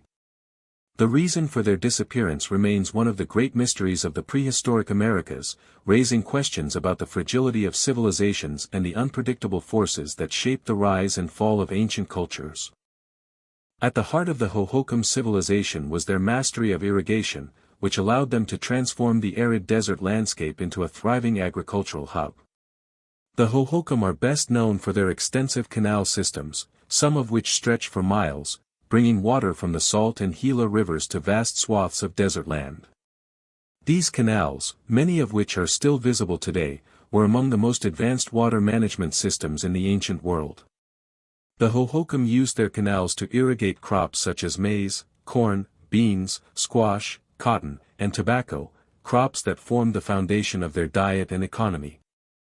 The ability to irrigate vast areas of land in such a harsh environment was no small feat. The Hohokam's success depended on their ability to engineer canals with precision, ensuring a steady flow of water to their fields even during periods of drought. They understood the delicate balance between water, soil, and agriculture, creating a sustainable system that enabled them to thrive in an otherwise inhospitable environment. The scale of the Hohokam canal systems is astonishing. Archaeologists estimate that at their peak, the Hohokam operated over 500 miles of canals, some of which were over 10 feet wide and 6 feet deep. These canals were not only used for irrigation but also for flood control, helping to prevent the seasonal flooding of the rivers from destroying crops and settlements. The Hohokam constructed their canals with remarkable engineering skill, using hand tools to dig and shape the channels, and they even used the terrain to their advantage, diverting water through natural depressions and valleys. In addition to their canals, the Hohokam also built reservoirs and other water storage systems, ensuring that they could store water during times of abundance and release it during drier periods. The success of the Hohokam irrigation system allowed them to build large, permanent settlements in the desert. One of the most significant archaeological sites associated with the Hohokam is the ruins of Snaketown, located near modern-day Phoenix. Snaketown was a large, complex village that served as the heart of the Hohokam culture for centuries. Excavations at the site have revealed a sprawling community of homes, ceremonial structures, and ball courts. The homes were typically constructed from adobe and wood, with flat roofs and open courtyards. The most impressive structures at Snaketown were the large platform mounds, which were used for ceremonial purposes and may have also served as the residences of elite individuals or leaders. These mounds were built by stacking layers of earth and rubble, creating large, flat-topped platforms that were used for public ceremonies and gatherings. The Hohokam also constructed a number of ball courts, which were used for the Mesoamerican ball game, a ritualistic sport that held deep cultural and religious significance for many pre-Columbian societies in the Americas. The Hohokam culture was not isolated, it was part of a broader network of trade and cultural exchange that spanned much of the American Southwest and beyond. Archaeological evidence suggests that the Hohokam were involved in long-distance trade with other cultures, including those in Mesoamerica and the American Southeast. The Hohokam traded goods such as turquoise, shells, and copper bells, and in return, they received valuable items such as obsidian, macaws, and other exotic materials. The Hohokam were particularly skilled in the production of pottery, and their ceramics have been found at sites across the Southwest, evidence of their wide-reaching trade networks. They also produced intricately decorated jewelry, including beads made from shells, bone, and turquoise, which were likely used in both everyday life and religious ceremonies. Despite their achievements, the Hohokam civilization eventually began to decline. By the 14th century, many of the large villages and canal systems were abandoned, and the once thriving culture seemed to disappear. The reasons for this collapse are not fully understood, but several factors are believed to have contributed to the fall of the Hohokam. One of the most significant theories is that prolonged droughts may have played a central role in the collapse. The Hohokam civilization, like many ancient cultures, was highly dependent on water for agriculture. If water sources dried up or the flow of rivers was interrupted by climatic changes, the Hohokam would have struggled to maintain their irrigation systems and agricultural productivity. The combination of dwindling water supplies and declining crop yields would have led to food shortages, economic instability, and social unrest. Another theory suggests that internal conflict and social upheaval may have contributed to the Hohokam's decline. The complex canal systems and large settlements required careful coordination and cooperation among the population. If social structures began to break down or leadership became fragmented, it may have been difficult to maintain such a large, interconnected society. Evidence of violence and warfare at some Hohokam sites suggests that conflict between different groups may have played a role in the civilization's collapse. Additionally, the increasing reliance on agriculture and irrigation may have led to environmental degradation, such as soil erosion and salinization, which would have further exacerbated the strain on the Hohokams' agricultural systems. Despite these challenges, some evidence suggests that the Hohokam people did not simply vanish. Many scholars believe that they migrated to other regions, possibly joining other indigenous groups such as the Hopi, Zuni, or even the Puebloan peoples to the north. The Hohokams' agricultural techniques and cultural practices may have been absorbed into the traditions of these groups, who continued to live in the southwest and preserve aspects of Hohokam culture. This is supported by the fact that many of the architectural features and religious practices of the Hohokam, such as the use of platform mounds and ball courts, are also found in later southwestern cultures. The legacy of the Hohokam civilization may have endured through these cultural exchanges, even if the direct descendants of the Hohokam themselves were no longer present in the region. Today, the Hohokam civilization remains one of the most enigmatic cultures of the American Southwest. Despite the wealth of archaeological evidence left behind, much of the Hohokams' history remains unknown, and the true causes of their rise and fall continue to be the subject of much debate. What remains, however, are the impressive ruins of their cities, their canals, and their remarkable artifacts, all of which stand as a testament to the ingenuity and resilience of a people who were able to create a thriving civilization in one of the most unforgiving environments on Earth. The story of the Hohokam is a powerful reminder of the ways in which human societies adapt to their surroundings, innovate to survive, and ultimately leave their mark on the landscape. Their legacy, though obscured by time, continues to shape our understanding of the ancient Southwest and the people who once called it home. Hidden among the cliffs and canyons of the American Southwest lies the legacy of a people whose astronomical knowledge and architectural prowess continue to captivate modern scholars. The Anasazi, or ancestral Puebloans, as they are also known, left behind a trail of ancient ruins that not only demonstrate their advanced civilization but also raise questions about their mysterious disappearance. Their remarkable ability to integrate astronomy with their daily lives and construction suggests a deep understanding of the cosmos that far exceeded what was initially thought possible for such a remote and isolated society. The connection between their architecture, their agricultural practices, and the stars remains a key aspect of their legacy, one that continues to baffle and inspire researchers today. The Anasazi thrived between 1000 CE and 1300 CE in the Four Corners region of the American Southwest, which encompasses parts of modern-day Arizona, Colorado, New Mexico, and Utah. The ancestral Puebloans were known for their sophisticated architecture, particularly their cliff dwellings, which were carved into the sides of cliffs and protected them from the harsh desert environment. Sites like Cliff Palace and Mesa Verde in Colorado, as well as Chaco Canyon in New Mexico, offer a glimpse into the lives of these ancient peoples.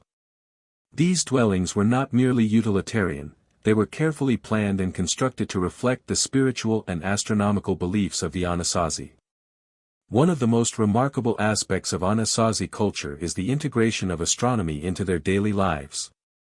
The Anasazi were keen observers of the sky, and they used their knowledge of the sun, moon, and stars to guide many aspects of their society. Their architecture reflects this, with many structures aligned with celestial events such as solstices, equinoxes, and lunar cycles. Some of the most famous examples of this are found at Chaco Canyon, a major center of Anasazi culture. Chaco Canyon, a vast and mysterious complex of stone buildings, is home to some of the most intricate astronomical alignments in the ancient world.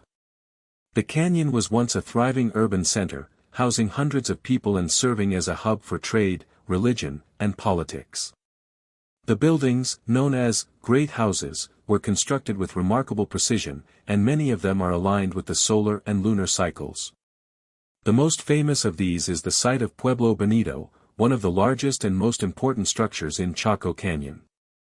Pueblo Bonito's walls are oriented with the solstices, and the building is thought to have been used as a ceremonial center where important astronomical events were observed and celebrated. Archaeologists have found evidence that the Anasazi used the site to track the movements of the sun and moon, and it is believed that these celestial events played a significant role in their agricultural practices, as well as their religious rituals. The alignment of the Anasazi structures with the celestial bodies is not limited to Chaco Canyon. Throughout the Southwest, Anasazi sites feature structures that were designed to mark key astronomical events. At the ancient site of Mesa Verde, for example, archaeologists have found evidence of solar and lunar alignments in the placement of doors and windows in cliff dwellings.